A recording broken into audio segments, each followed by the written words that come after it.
Oh, are we live Hello, yet? we are live. Hey, everybody. Happy Tuesday. Oh, Hope you're all doing well. Even though I guess we're going to talk about some horrible things right in the beginning of the show. Later, we're going to be talking to PF Young in hmm. a little bit.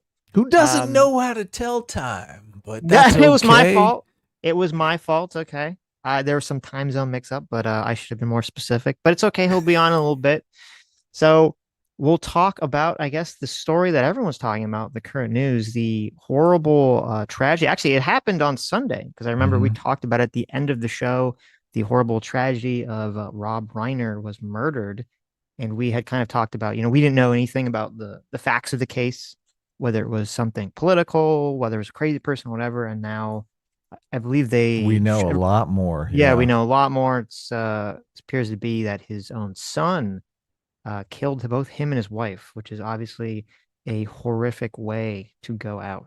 So do you know the reason? The reason is, do you know? I mean, I just Well, came across I it heard a lot of recently. people talking about that his son was battling with drug abuse his whole life, but I don't know anything beyond that. Okay, well, there was a party. Conan O'Brien had a holiday party.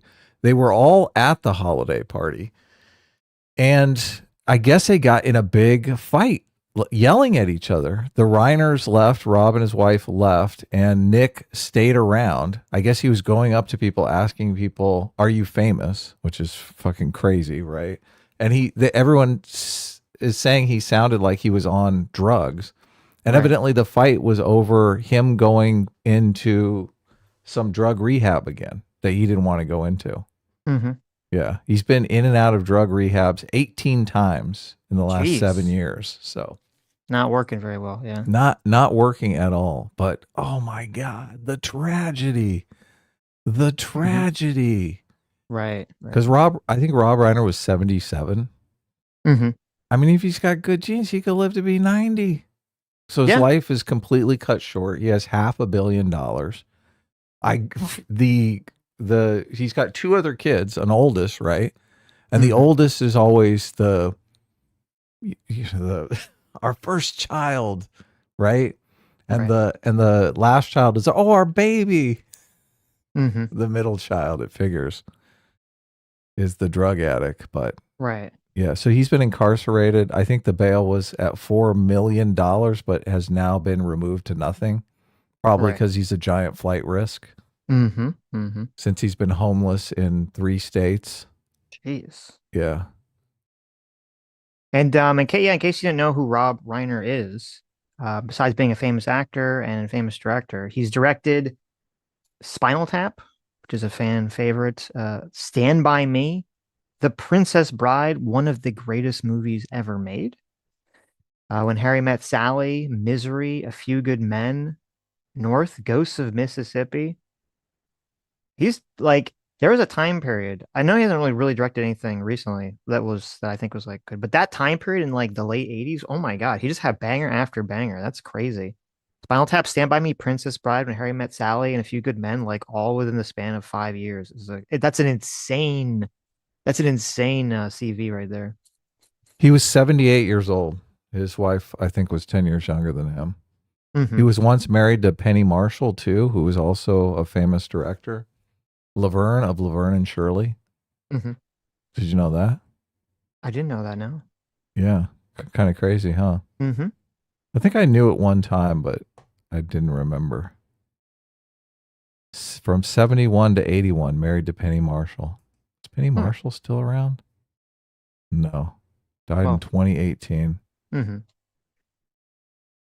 Also, and he was in All in the Family, which is what the old people probably know him the most, Yeah. right? Yeah. Yeah.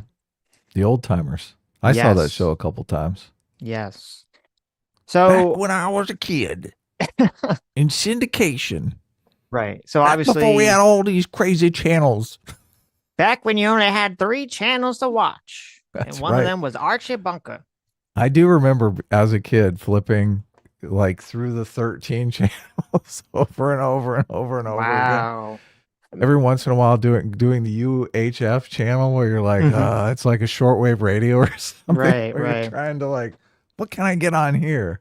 No, listen, I'm not that old. The oldest I had was we did have in my house that I remember. Okay, Mhm. we had two TVs when I was very young, and Oh, one was on two the two TVs. whole TVs. Yeah, it became three, but two TVs and one and then two of them were on the cable box. Okay, you had a line, you plugged in the wall there that had cable, and that had like 60 channels, I think, back in the day, Hmm. which is like that was pretty good. But then we did have the one TV with the rabbit ears that had like the really heavy knob that you Oh would like yeah. click. That'd be like Oh choo yeah. The choo choo. click click. Yes, right. And it was funny because then you had to like remember like two different channel numbers. Because I remember like WB Kids was like a different channel on cable number. Then it was like Hmm. 11 on cable, and then it was like 39 if you had the rabbit ears. Yep. So that's all I remember. I was never in the era that you were with the six channels and the Howdy Doody time and all that stuff. I remember when you could actually get movies on TV. Like there was HBO, the movie Yes. channel. I was like, what? What? No commercials, movies all day long. Incredible. Well, even it's funny because even then it was like, yeah, because my parents they had HBO for a very short time and then they dropped it. Hmm. But it was even then I was like, yeah, by today's standards, it's terrible because it's like HBO. Oh, they played movies with no commercials. That's amazing. And they But played then shorts, which was great, right, so that they and could they had start the play movie at shorts. the top of the hour. So you Yeah, saw a bunch of crazy shorts and stuff too. but then it was you had no because we're so spoiled now. You had zero control over what was playing. So yeah, there's playing Yes. movies, but it could be like the worst movies ever, just constantly. But Could look, just you be you terrible movies you get again and the again and TV again. guide, you figure out when the movie you want is Uh-huh. on and you watch it. You're It's not telling me that that big a I deal. can't turn on my computer or my I know, TV and I know. press a button People are so and get spoiled now. get an instantly whatever fuck movie I want to see right then and there? Are you telling me that? People are so spoiled now. Oh God. It is. It's amazing. It's insane. It is insane, and we kind of lose track of how easy it is to just have any piece of entertainment we want at our fingertips. We're so spoiled now that like if there's a movie out and it's not on streaming, we're like, what the fuck? I I can't know. watch this movie instantly on demand. This is insane. Yeah. They It was got to be even making tons of money on streaming though, because these movies come out early on streaming and nobody Mhm. talks about how they're $20. They're like the same cost as the theater, right? Right, Granted, you right. could pay $20 and your whole family could watch it. You can't do that at the theater. But No. they don't have to make a DVD. They don't have to ship it to you. It's like all profit. Well, Oh, yeah, yeah. I guess because I'd be curious because obviously if it's in the movie theater gets a chunk of it. they get If it's on a half. streaming Yeah. service, the streaming service gets a chunk of it. But I don't know what. I'm assuming the movie theater probably What get their a cut is. larger cut because they probably have to. Yeah. Because what doesn't matter. All movie theaters are dying anyway nowadays. So Don't say that. Oh, it's true. I I don't know love what to our tell. movie theater. It's true. We have a movie Okay. theater that has recliners in it. You can go in and kick back. It's got a Hmm.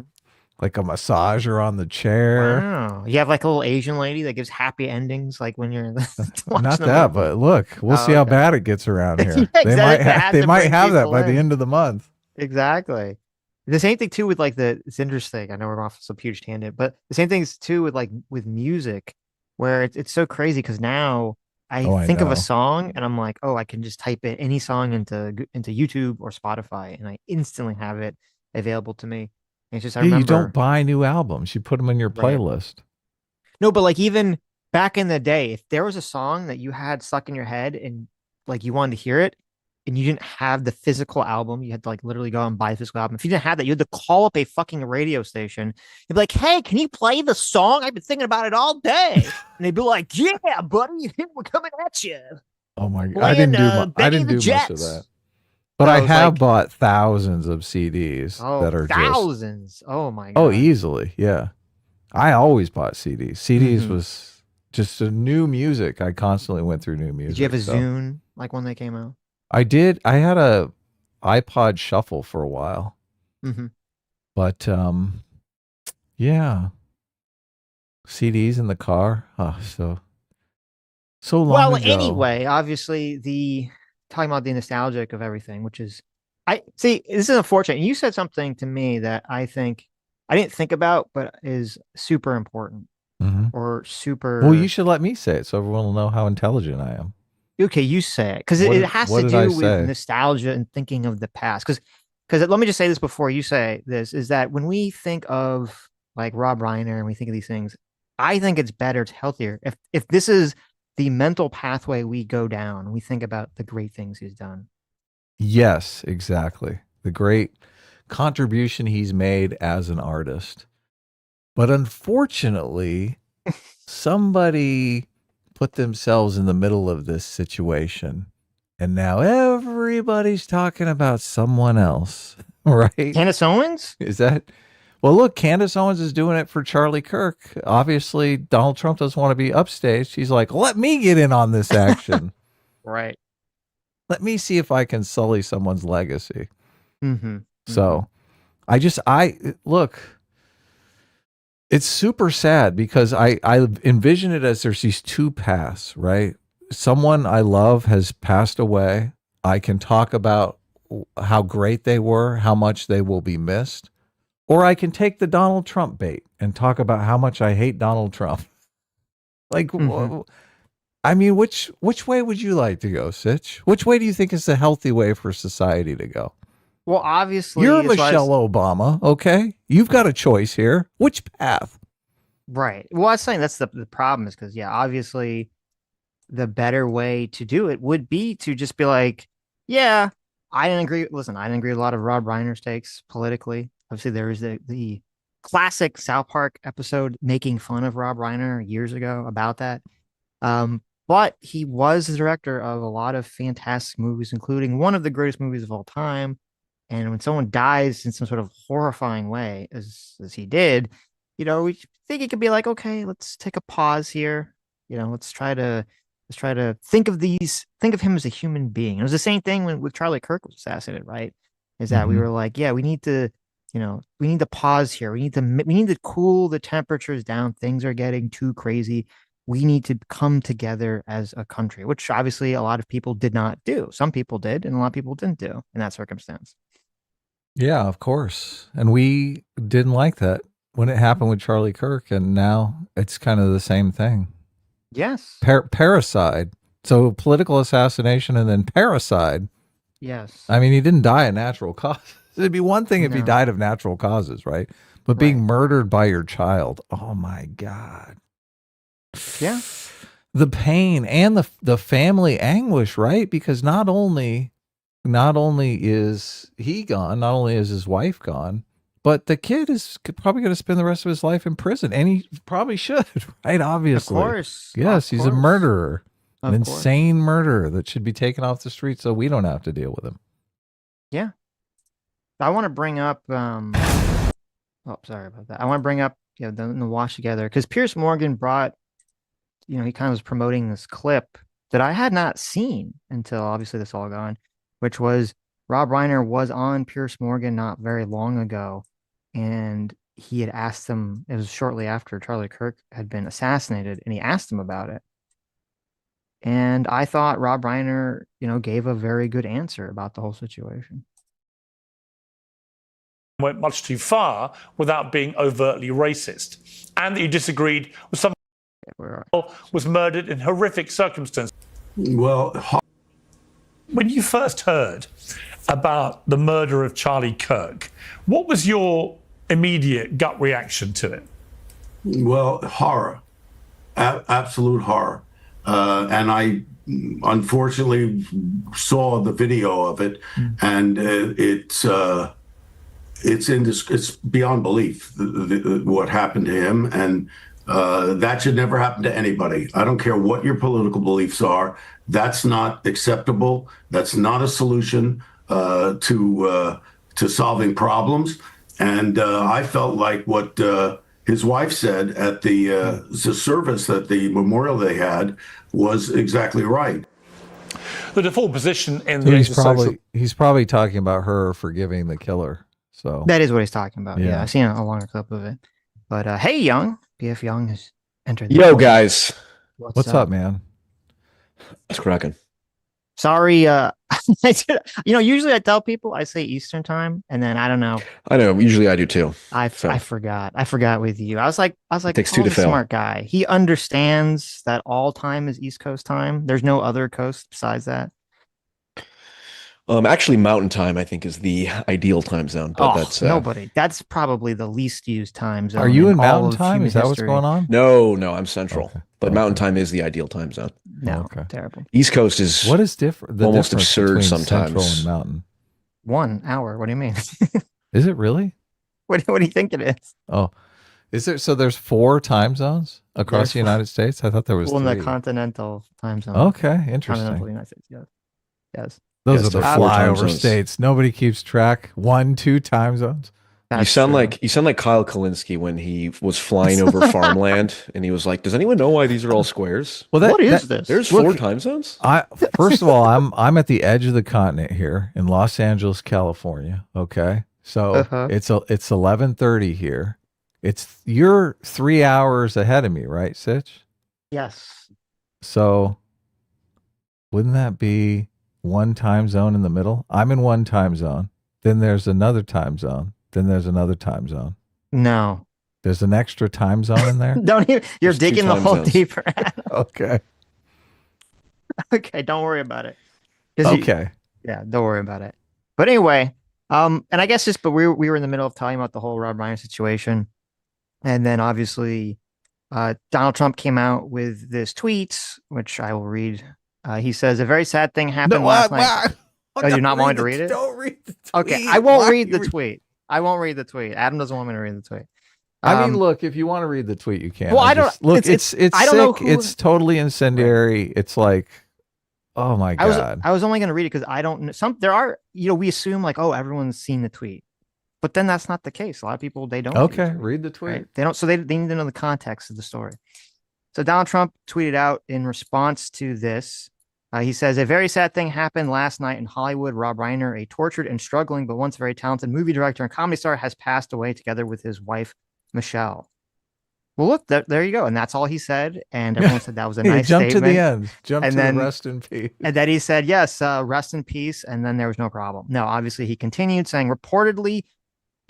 So they passed away reportedly due to the anger he caused others through his massive, unyielding, and incurable affliction with a mind-crippling disease known as Trump derangement syndrome, sometimes referred to as TDS. He is known to have driven people crazy by his raging obsession of President Donald J. Trump, with his obsessive paranoia reaching new heights as the Trump administration surpassed all goals and expectations of the greatness with the golden age of America upon us, perhaps like never before. May Rob and Michelle rest in peace. So I don't know when he says reportedly due to the anger, I don't know what the fuck he was even referring to there. Someone randomly told him that he was killed by TD. He was murdered by his own child because of TDS or some insane thing. And so how did you feel about that, Adam? How do you feel about this? Look, obviously it's sick. He shouldn't have said it. When it came out on the show, we didn't know much about it. And if Donald Trump tweeted this, not even knowing if it could have been one of his crazy supporters that did it, that's freaking insane. Imagine if it had been a Trump supporter that actually killed him. Mm-hmm. And he does that tweet. Oh my Right. God. Right. It makes it even worse. So, but I just, it forces all of these Democrats to respond, and it just sullies the Rob Reiner situation in a way that's completely unnecessary for the country. So, right, it makes Yeah. the story about Trump instead of Rob Reiner, kind of the Yeah. same way. The Yeah. story Yeah. now is not really Charlie Kirk or Turning Points USA; it's really Candace Owens. So, yeah. So, how did you? I'm sure you saw this tweet, Paul, and you said, "I love." I did. Wait, what was the second part? I There's- saw the tweet. look, there's a bunch of people. There's a How did bunch of you people feel? defending this tweet. Well, Sitch. we'll talk about Have that in a you second. But seen how that? did you feel? I think about it's this? the epitome of anti-sociality. When people talk about antisocial behavior, I would say Interesting. that's What does that mean? that would fit into that category. So, what anti-sociality? I've never heard that term. Antisocial, Well, I've heard that term, but not sociality. Does that mean something different? just the noun version of Oh, antisocial. okay, gotcha. It's very antisocial behavior. So is to Trump mock just someone's death like that. antisocial? Is this a tendy chess Yeah, I would say move? so. I would say so. Right, because Well, so he I would- certainly acts antisocial Right. at times. oh, so do you actually think that he is like a personality disorder? He probably, even though the term narcissism has been abused beyond all belief. To the degree that narcissism is still a clinically real Mhm. thing, I would bet money that he is a narcissist. Yeah, Yes. that was my exact reaction. I said, okay, Donald Trump is just obviously a clinical egomaniacal narcissist. That he would turn this situation into somehow related to him is insane. Yeah, it's a little demonic, I would say.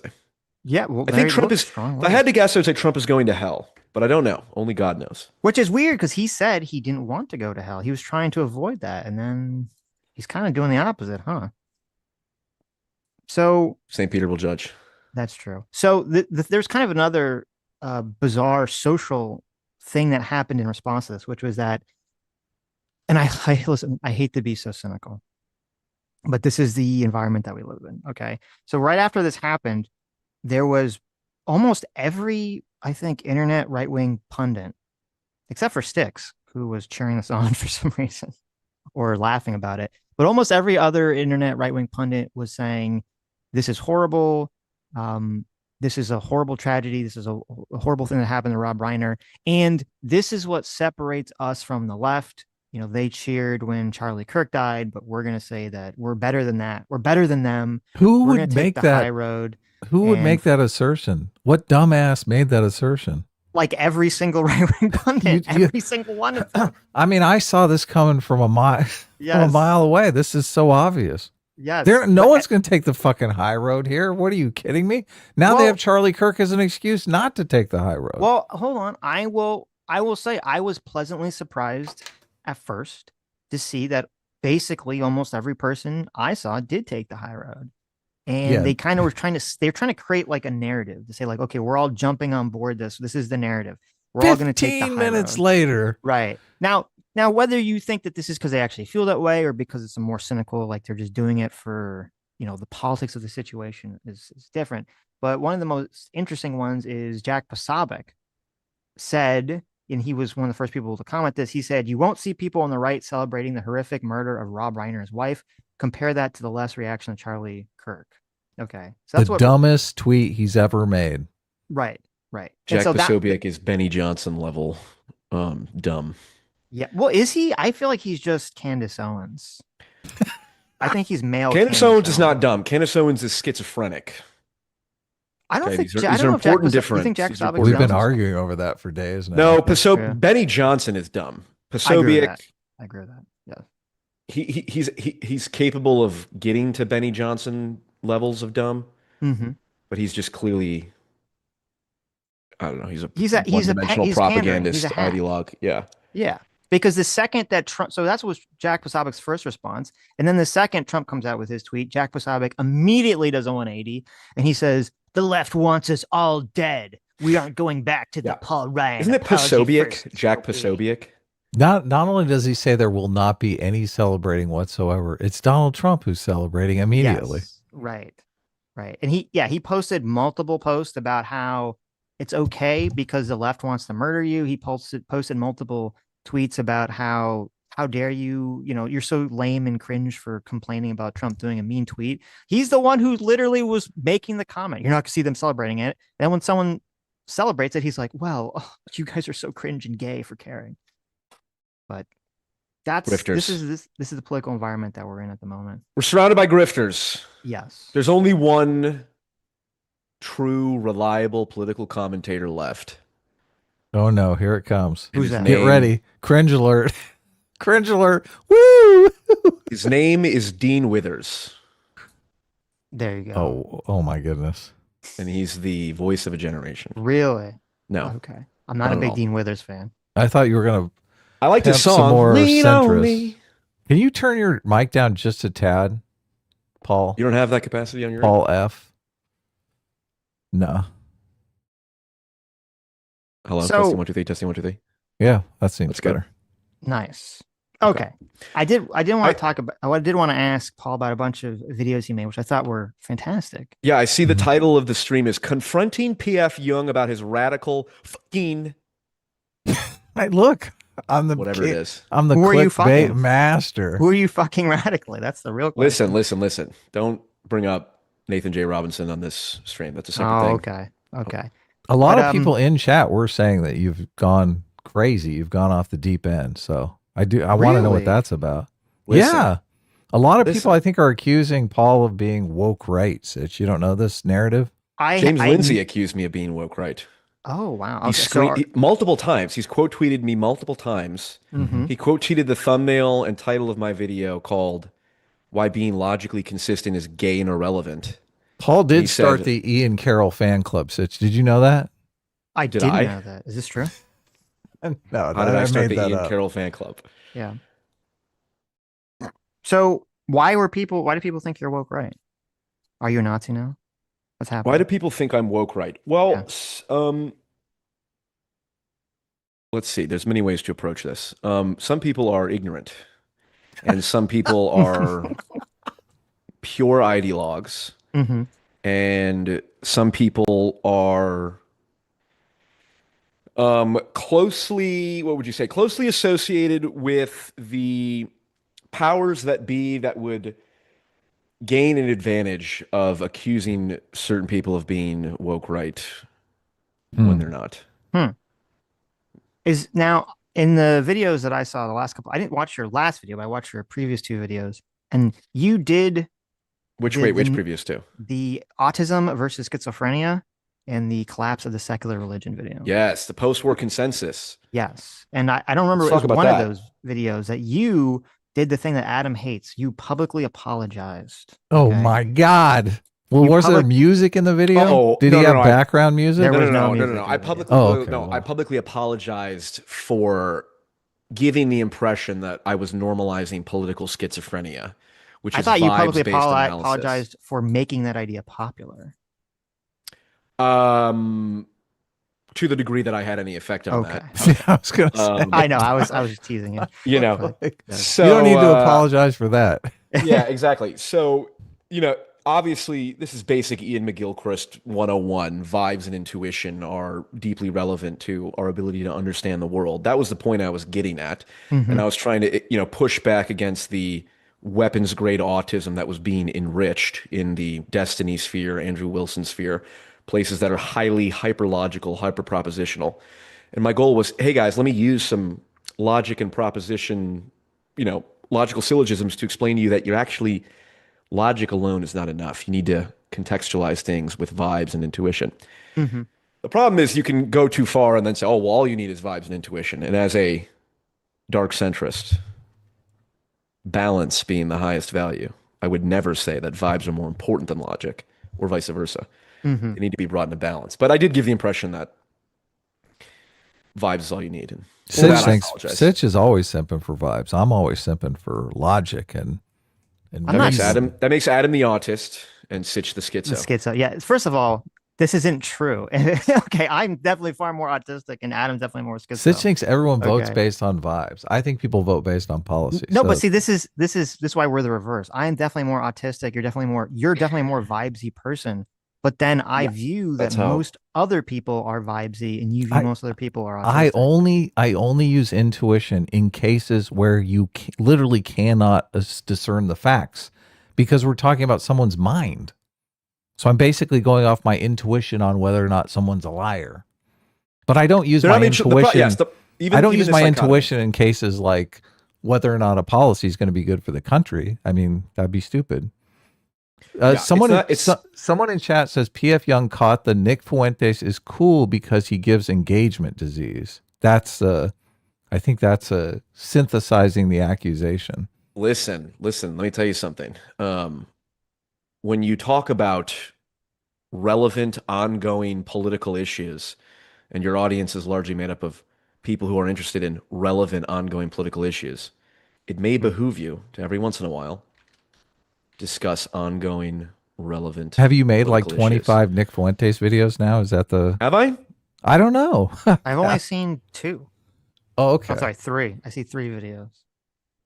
Yeah, I mean, it's sort of like, someone accused me of talking about Donald Trump all the time, which I don't. I don't really care about play-by-play politics, Republican and Democrat. I care about the future trajectory of politics and where we're going to be 5 to 10 years from now.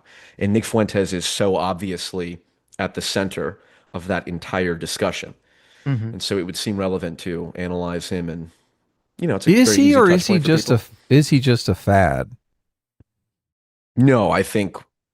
I think Nick Fuentes is independent of him so much. It's the conversations that he starts and the effect that he has on the discourse, let's say, is relevant. Mm-hmm. Like the post-war consensus thing. What did you think of the post-war consensus video, Sitch? I thought it was great. I really Whoa, liked whoa. Well, what? Let's cool it with the anti-Semitism. I know, Okay. I know.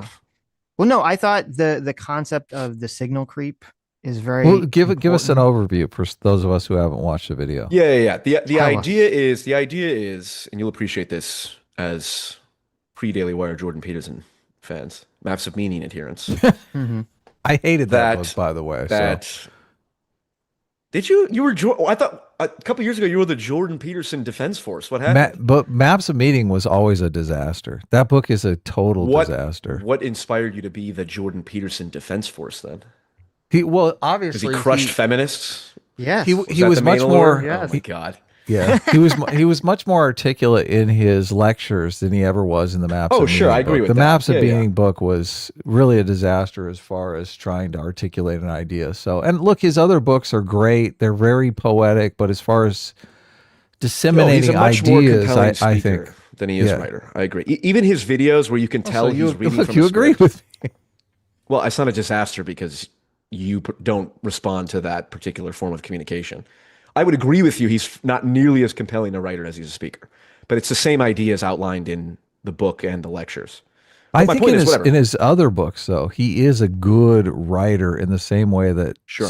that anybody. Camus is a good writer. The language is very impressive. The substance of what he's saying, I think, is a little dense. But anyway, let's move on. What is your video about? Yeah. As I was saying, as people who at least sympathize with some of what Jordan Peterson says about religion, you cannot exist without a operating system of your mind, and that operating system is cultural. And the underlying source code of the cultural operating system is religion. We can say that as a definition. This is Right. called the frame. Well, that's Yeah, different for I that's the agree. autism thing. Yeah, but sure, yes, we're in a metaphorical substrate. Okay, so every society has a religion. We can say as a definition. What is the religion? Or I would say a morality. I define morality as a set of rules that binds individuals into a cooperative community. A lot of people call Okay, that a fine. religion. Let's use that. Yes, So- fair enough. Forget the metaphysical. So Let's here use you've got the set of rules that binds us all into this cooperative community. And you have to have that, otherwise you don't have cooperation. Yes, and often that takes the form of a religion Yes. in the way that we understand religion in terms of like blasphemy and original sin and all these parallels. But my point is, the religion of the secular West, right? Because we don't live in God anymore. We don't live in Jesus. We have a particular moral religion in the West. It's called, one way to describe it is the post-war consensus. This is what Jonathan Peugeot describes, Yoran Harzani, a couple other people, R.R. Reno. The And first I- turning in the seculum this was. Oh, is that has I'm aware Yeah. of the seculum theory, but I don't know where it. The post-war what- consensus is definitely came out of the last climax in of World the War II. fourth Yeah. turning. Okay, The fourth turn, the makes last sense. fourth turning. Now we're in the third next turning. seculum. Yeah. Now we're in the fourth turning. Exactly. Yeah. So we should get a post whatever this is Post-war. consensus. Yeah, coming but in the the future. post-war, Yeah. right. So the post-war consensus is the moral system that the secular West operates on, and it's very straightforward. Instead of Satan, the ultimate evil is Hitler. Instead of hell, the ultimate, manifestation of evil incarnate is the The Holocaust. Holocaust. Yeah. This Instead is of good. original sin, the ultimate evil is racism, and particular anti-Semitism. So our entire moral framework is centered with that as our religion. And it does, and the reason I like describing it as a religion is because it invokes the framework people have for understanding Christianity or Islam or whatever in this way. So for example, if you show a truly devout Muslim a offensive picture of the Prophet Muhammad, they will literally see that and will have like a negative physiological reaction. Like their blood pressure will rise, skin conductivity will increase. Like they'll react to that instantly before they can even comprehend it. If you walk down the street with a shaved head and a swastika armband saying "Hail Hitler," the people around you will rightfully look at you and have the exact same negative like, what the fuck? This is straight blasphemy. Yeah, They won't think, heretic. yeah, they won't think in those terms, but it's the same physiological reaction. So our moral system is based on that. And basically the gist of it is that is a insufficient moral system for a variety of reasons. Number one, you can't base a long-lasting moral system on a real historical event because you can always deconstruct it and contextualize it in a way that allows it to be deconstructed. So, like, for example, Martin Luther King, Martin Luther King's great. We love, he's held up as this hero. Well, because he was a man and therefore imperfect, we know he didn't have great ideas around gay people as a Southern Baptist minister in Alabama in 1960. And also he, slept around and had affairs. So we can look at his real historical imperfections and then deconstruct the whole narrative that he represents. Are you suggesting that Jesus was not real? No, I'm suggesting whatever Jesus was, he's by definition the perfect man and the ultimate good. Okay. Okay. And I'm whatever just making Satan sure. is, I'm making sure. and whatever Satan is the definition, by definition, the ultimate evil. Right. Whereas Hitler, while certainly a good candidate for, highly satanic individual who embodied a great deal of Satanism, you can deconstruct the historical context around it. It's like, well, Hitler had a lot of correct talking points about the threat of communism, the Treaty of Versailles, all that, and then you can deconstruct things and basically just eliminate the sacred cow, the religiosity of the moral system. And that's what Nick Fuentes is doing by saying, hey, or what Kanye did with the Hail Hitler song. Right. It's like that. What's happening is it's the normalization of this blasphemy that causes us to get desensitized to, oh, well, someone's saying Hail Hitler. Well, 5-10 years ago, that's like instant sign this person's a psycho. And now it's like, well, they're just being edgy because they're just being countercultural, which is sort of how it plays out now. Like Shoe on Head is posting, like, it's like, what did she say? I tried to find it. She said something like, me every time a white person gets raped by an immigrant. It's just a picture of Hitler or something like that. Don't quote me. It's something to that effect. I don't want to condemn her, but she did post like a Hitler type meme. And it's just like, we're seeing the post-war consensus fall apart because it's the same thing with communism. Hassan Piker had a hammer and sickle in his background like 4 or 5 years ago. Nobody cares, even though the USSR is on par with satanic evil up there with Nazi Germany. But so the idea is you can't build a moral system on a narrative that is a real historical narrative that can be deconstructed. And we've seen time and time again, like the English viewed Napoleon the way that we view Hitler. And now Napoleon's irrelevant. Genghis, I think the national holiday of Mongolia is the birthday of Genghis Khan. I could be wrong. Right. Didn't Napoleon become irrelevant because Hitler came along, though? And we're on the verge of like some new Hitler that's going to make Hitler irrelevant? Isn't that the pattern? That's the danger. So, but that's the point, is that you can't. Is it you can't Donald just say, Trump? Nobody's more antisocial than Donald Trump. Hold on, I'm going to look up the Mongolia national holiday thing.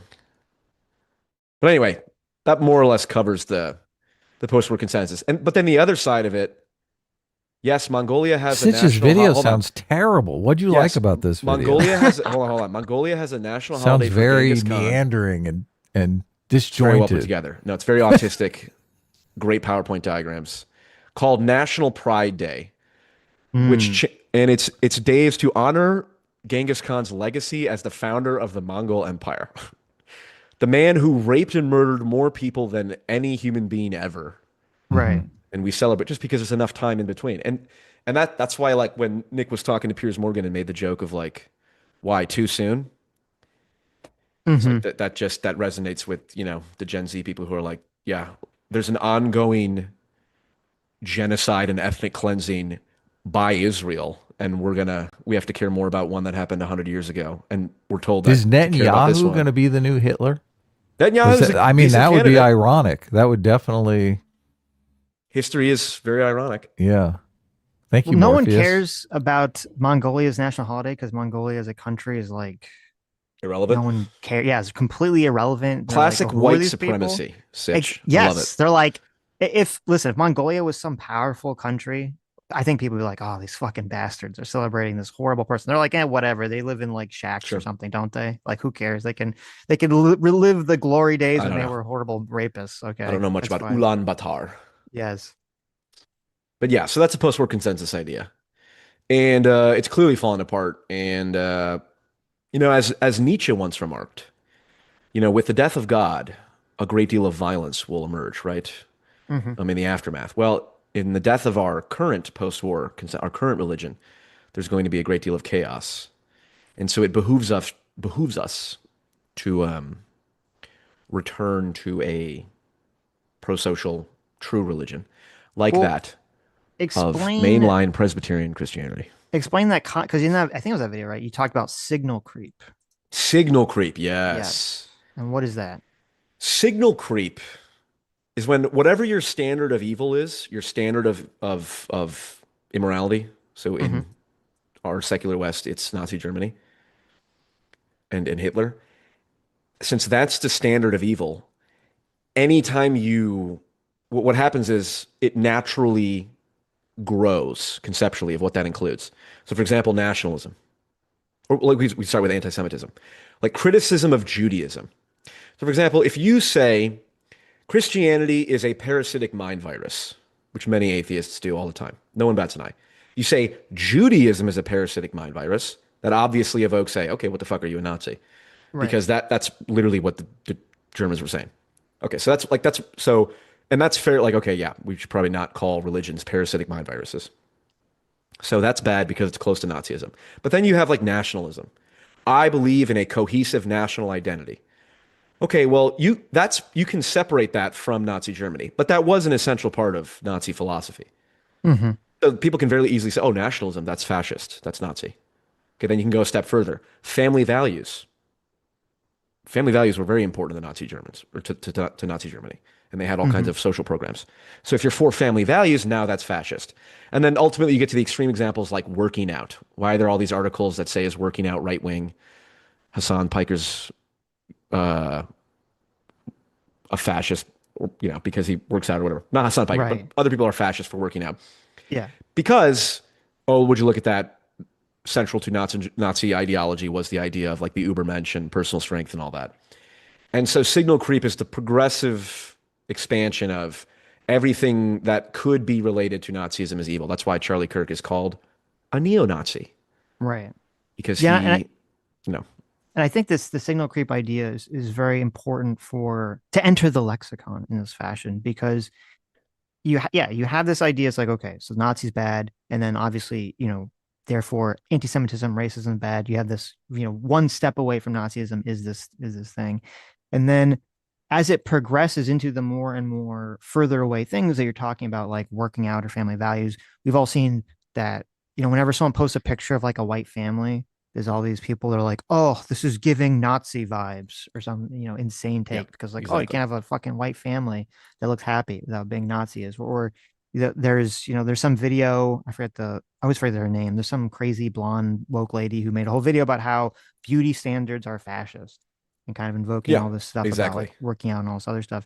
And the the big problem with this is that as they push the signal creep further and further away from it, it allows the people like Fuentes to sweep in and to start to attack the things that are actually one step away from Nazism, actually attack the concepts of anti-Semitism and racism even being bad in the first place. Exactly. Because Exactly. people, yeah, because everyone's so like desensitized by all the insane shit that's going on.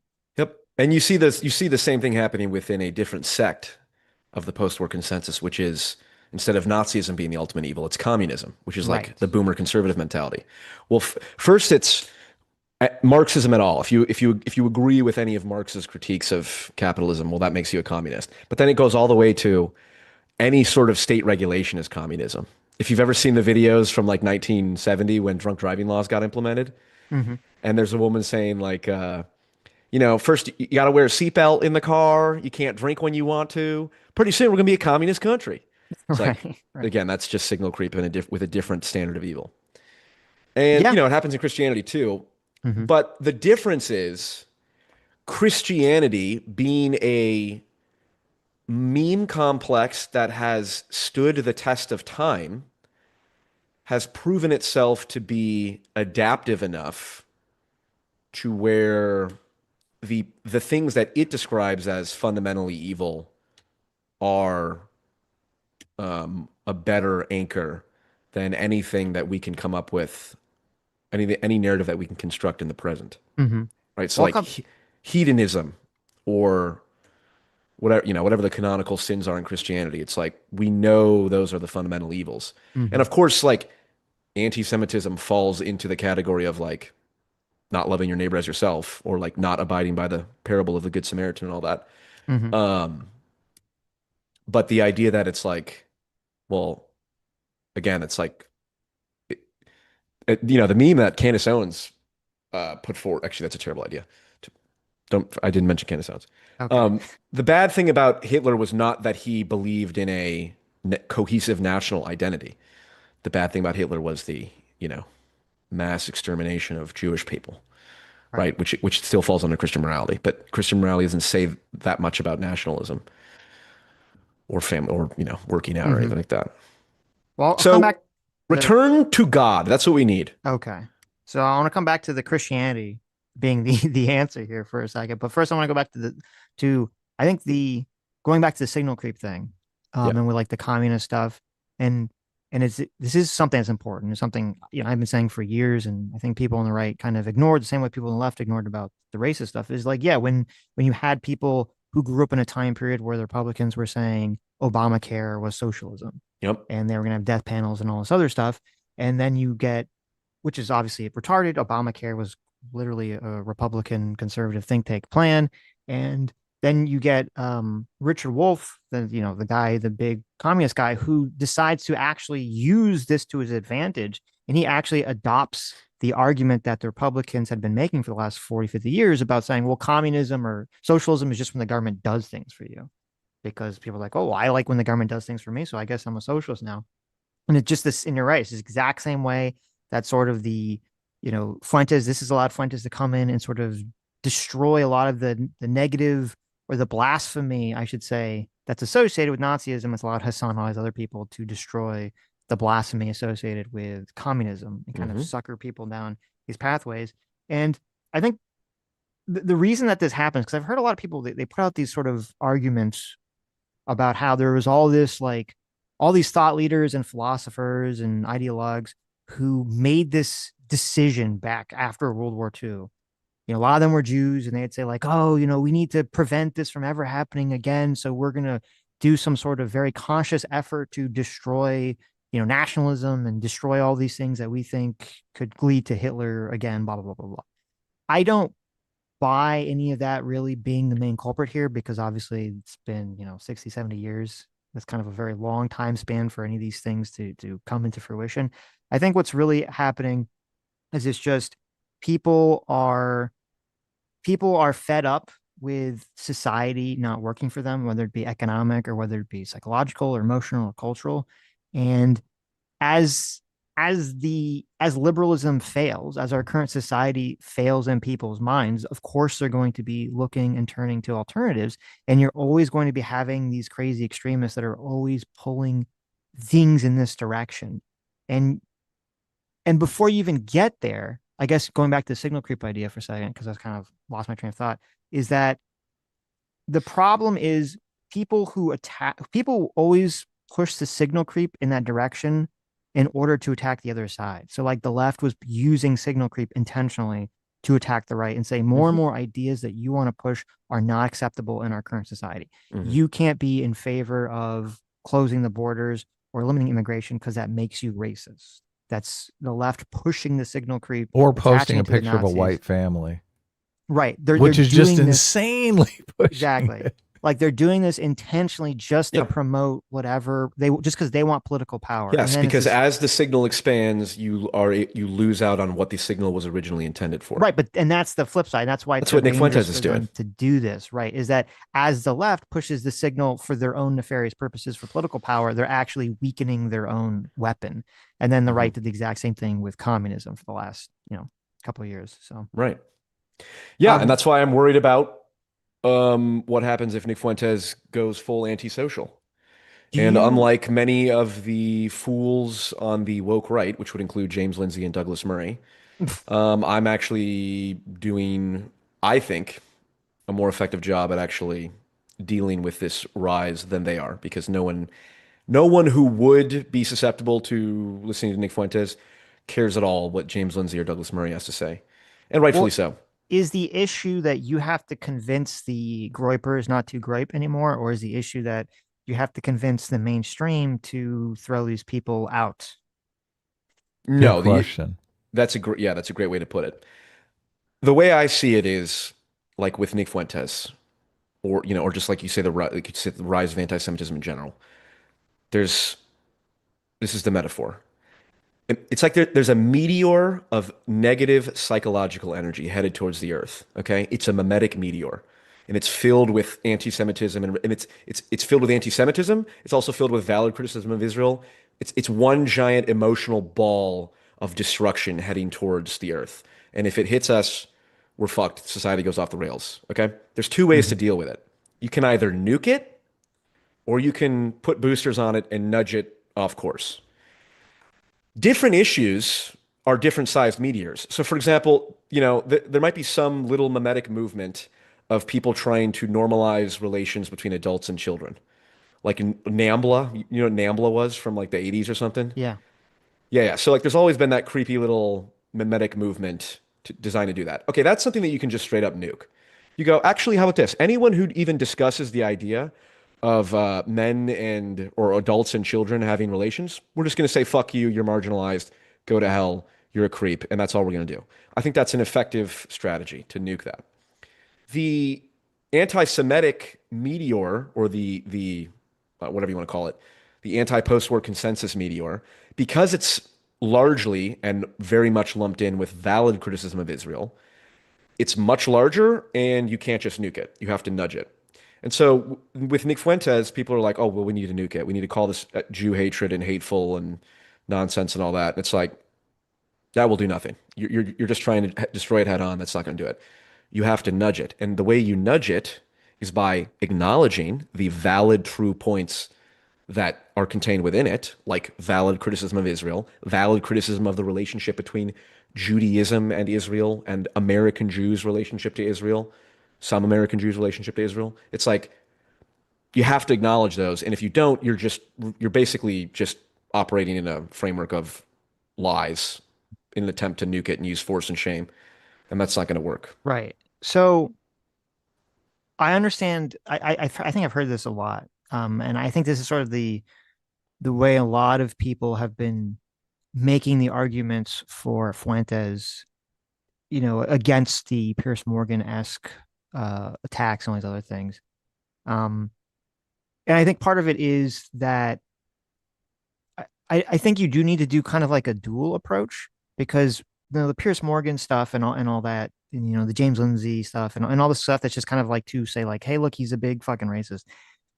This is not, none of that stuff is set up with the intention to try to change any Groyper's mind whatsoever. And I don't think it's even set up with the intention to change any Zoomer's mind. It's really just to point to millennials, older millennials and boomers and Gen Xers and be like, this is who this guy is. He's becoming more popular. You need to be aware of this. And I do think that that is important. I do think you need to have a dual approach where people will do that. And then also people can do what you're saying, which is they can do the asteroid nudge approach. Because if you don't Sure. do the raise the alarm approach, that's how you get, Fuentes just spreading out more and more and more in all the internet right pundit sphere, and no one really pushing back on him and just continually normalizing what he's saying.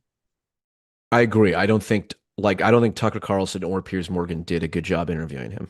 Mm-hmm. Dave Smith did better, but I don't believe that, but um, did better than Tucker or Piers. well, better than Tucker maybe, but Piers is listen, if if the measure if the degree to which one is an anti-Semite is a function of how much they get other people to go, God damn, these anti-Semites might have a point, then Piers Morgan is the greatest anti-Semite of our time because he's so thoroughly incompetent. Did you see the whole per capita exchange? I did. Yeah.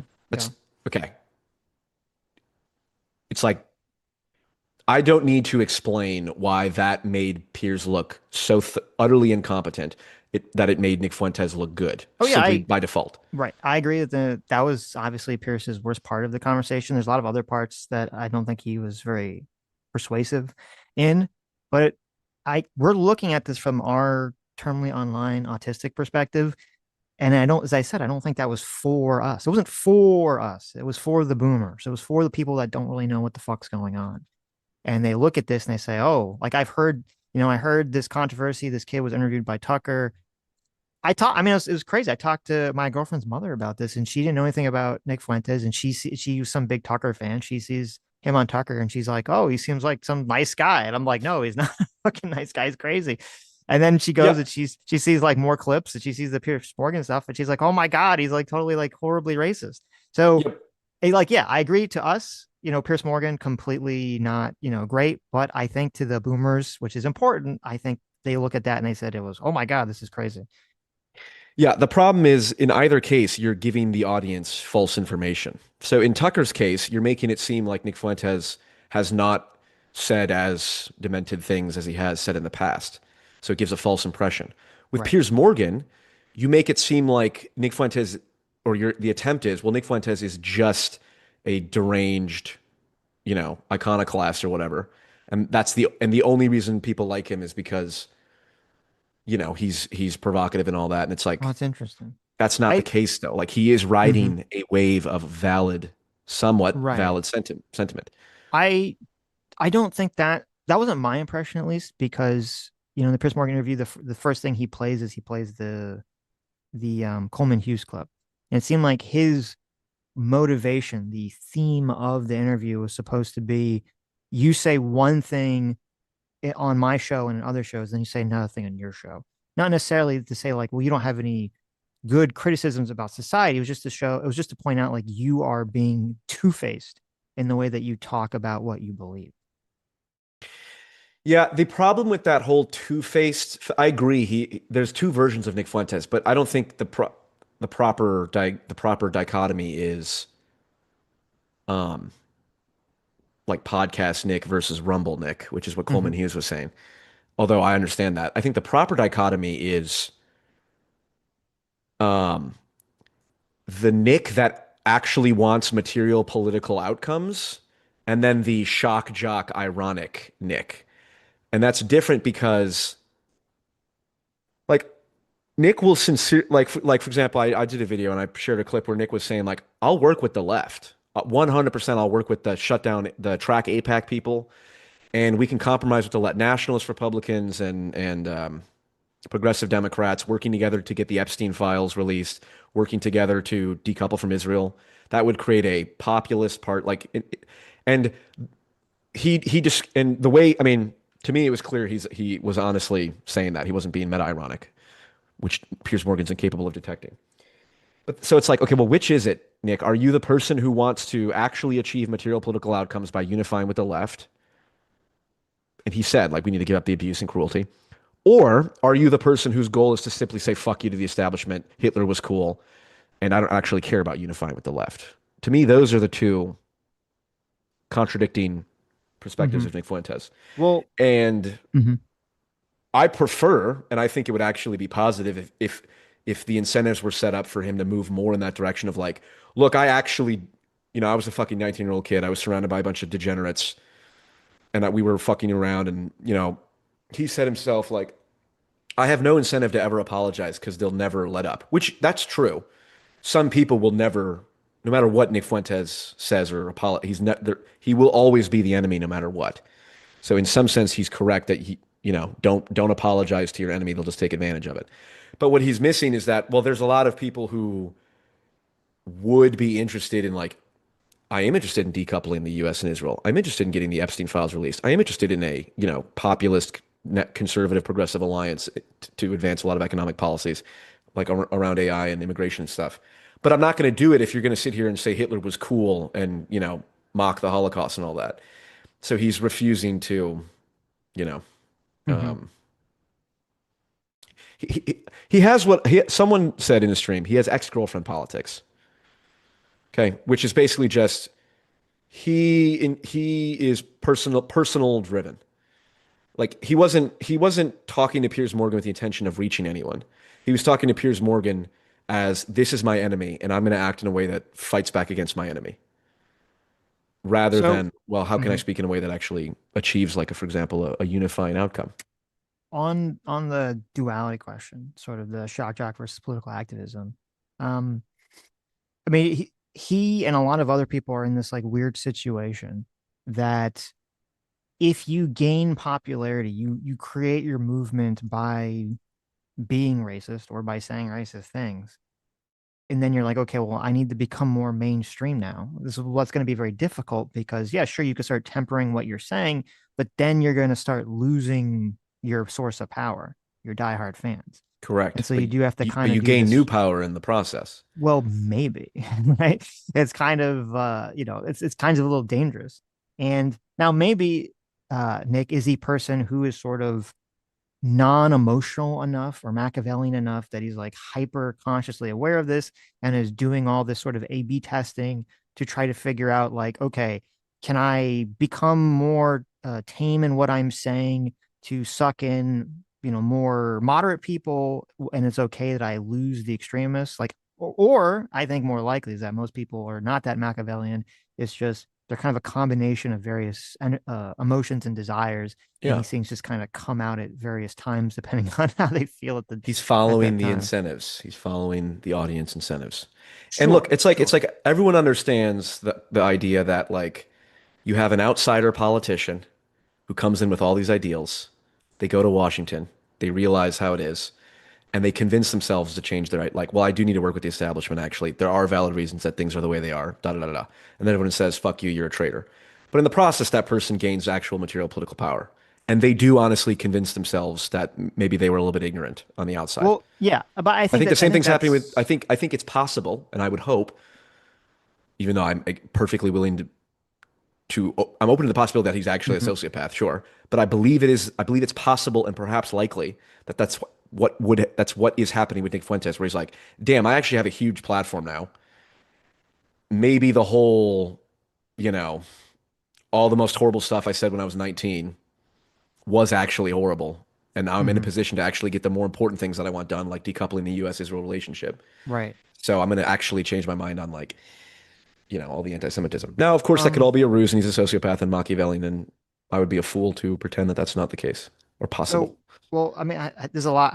There's a lot I have to say from what he said. First of all, you can be a white nationalist and be super racist and not be a sociopath.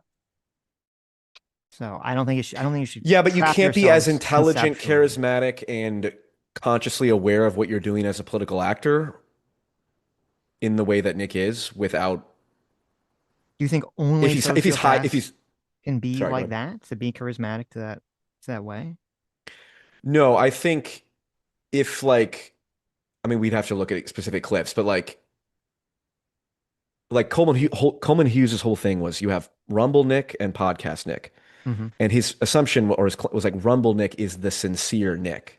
Because look at how he's talking, you can just kind of tell this is what he really believes, versus he's like more moderated when he's on podcasts. Right. But even within Rumble, there are opposite contradictory points. Like my point about I'd ally with the left if it meant decoupling from Israel, and I had to give up on the abuse and cruelty of marginal people. What else would you call them? Marginalized people, racial minorities. That's like verbatim what Nick said.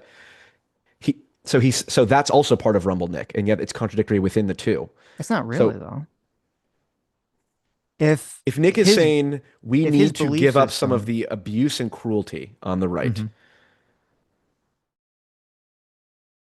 If his belief system yeah, is that Jews are the ultimate evil that are behind everything and are destroying the white race, then it's not a contradiction to say, well, I will team up with the political left to try to weaken Jewish power. That's completely yeah. consistent. But if he says we need to let up on the cruelty in it, this is my point. He's acting at odds with his own.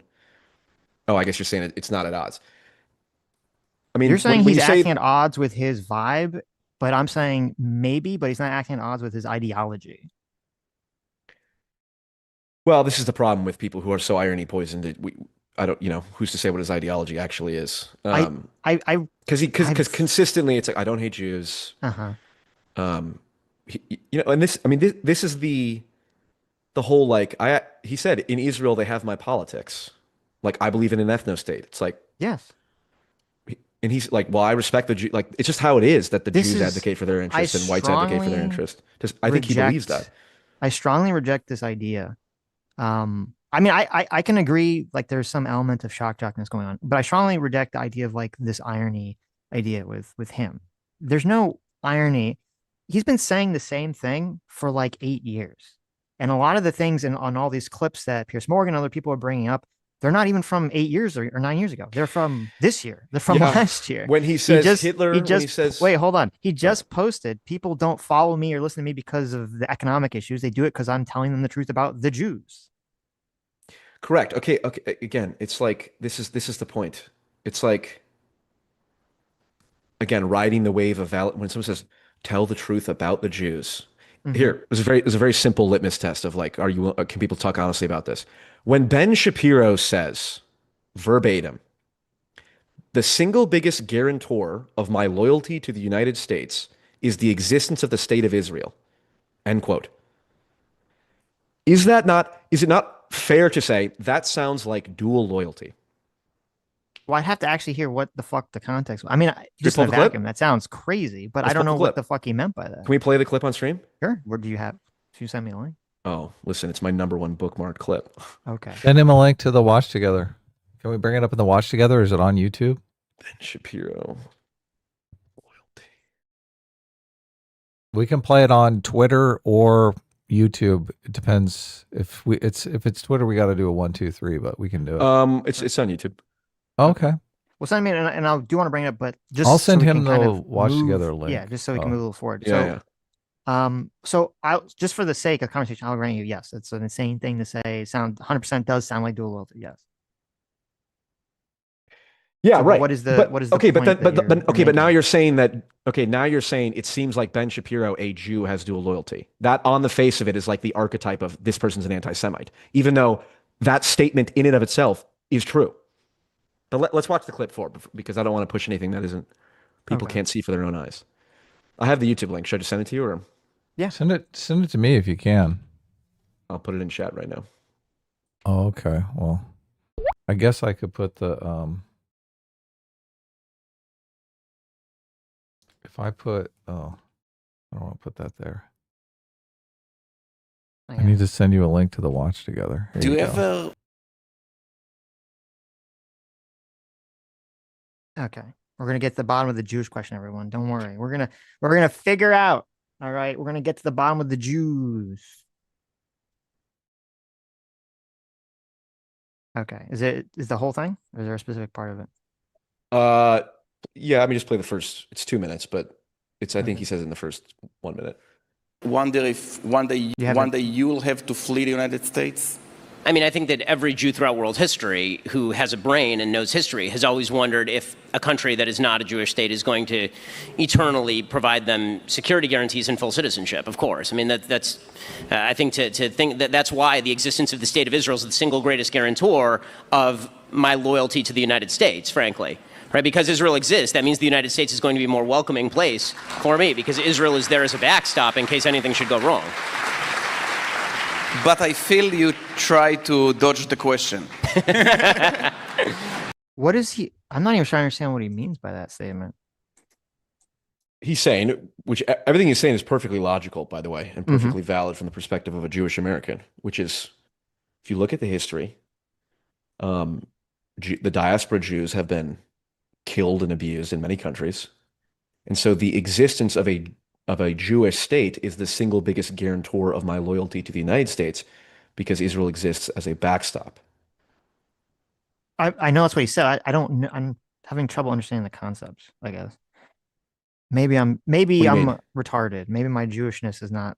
I really don't know what he means. Like, why they have a home base or safe? I understand there. it, but why saying that because I have a place to retreat to means that that is the greatest guarantee of me being loyal to the United States currently.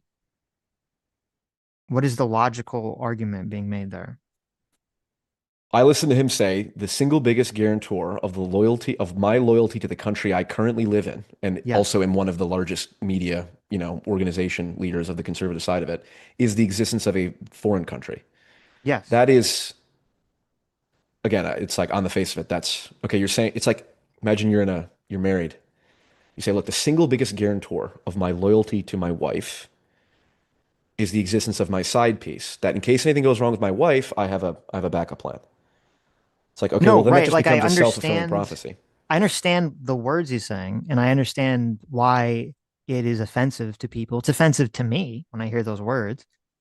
What I don't understand is I don't understand the actual argument. Like, what the fuck is he trying to say? Because it doesn't logically make sense. He's trying to say his wife could get out of control and try to murder him in his sleep, is what he's saying. So he's saying, so like, in America, it could get really bad for Jewish people. Yes. And that Jewish people could be hunted down in the streets.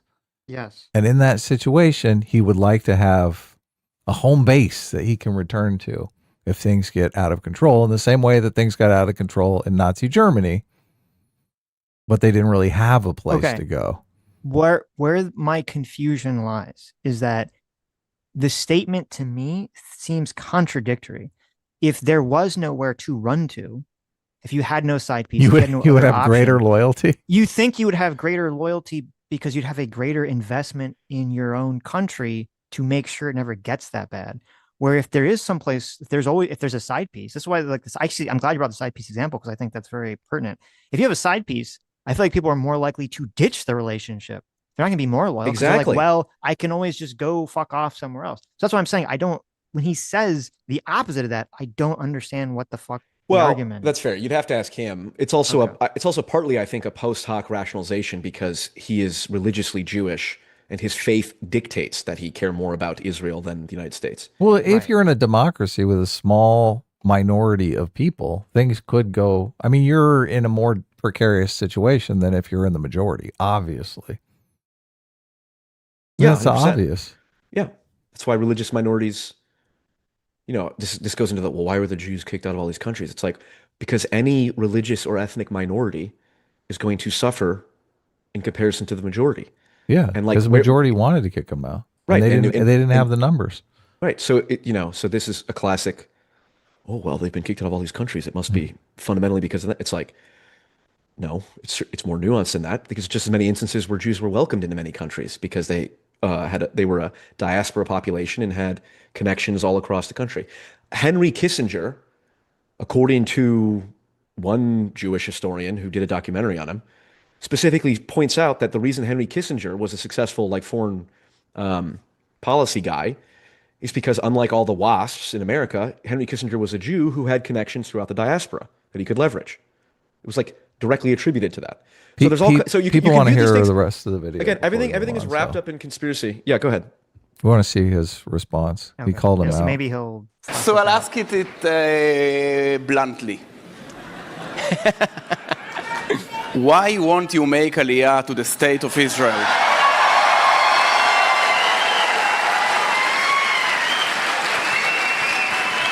If you're just listening, he is in Israel, which is why people are clapping for this.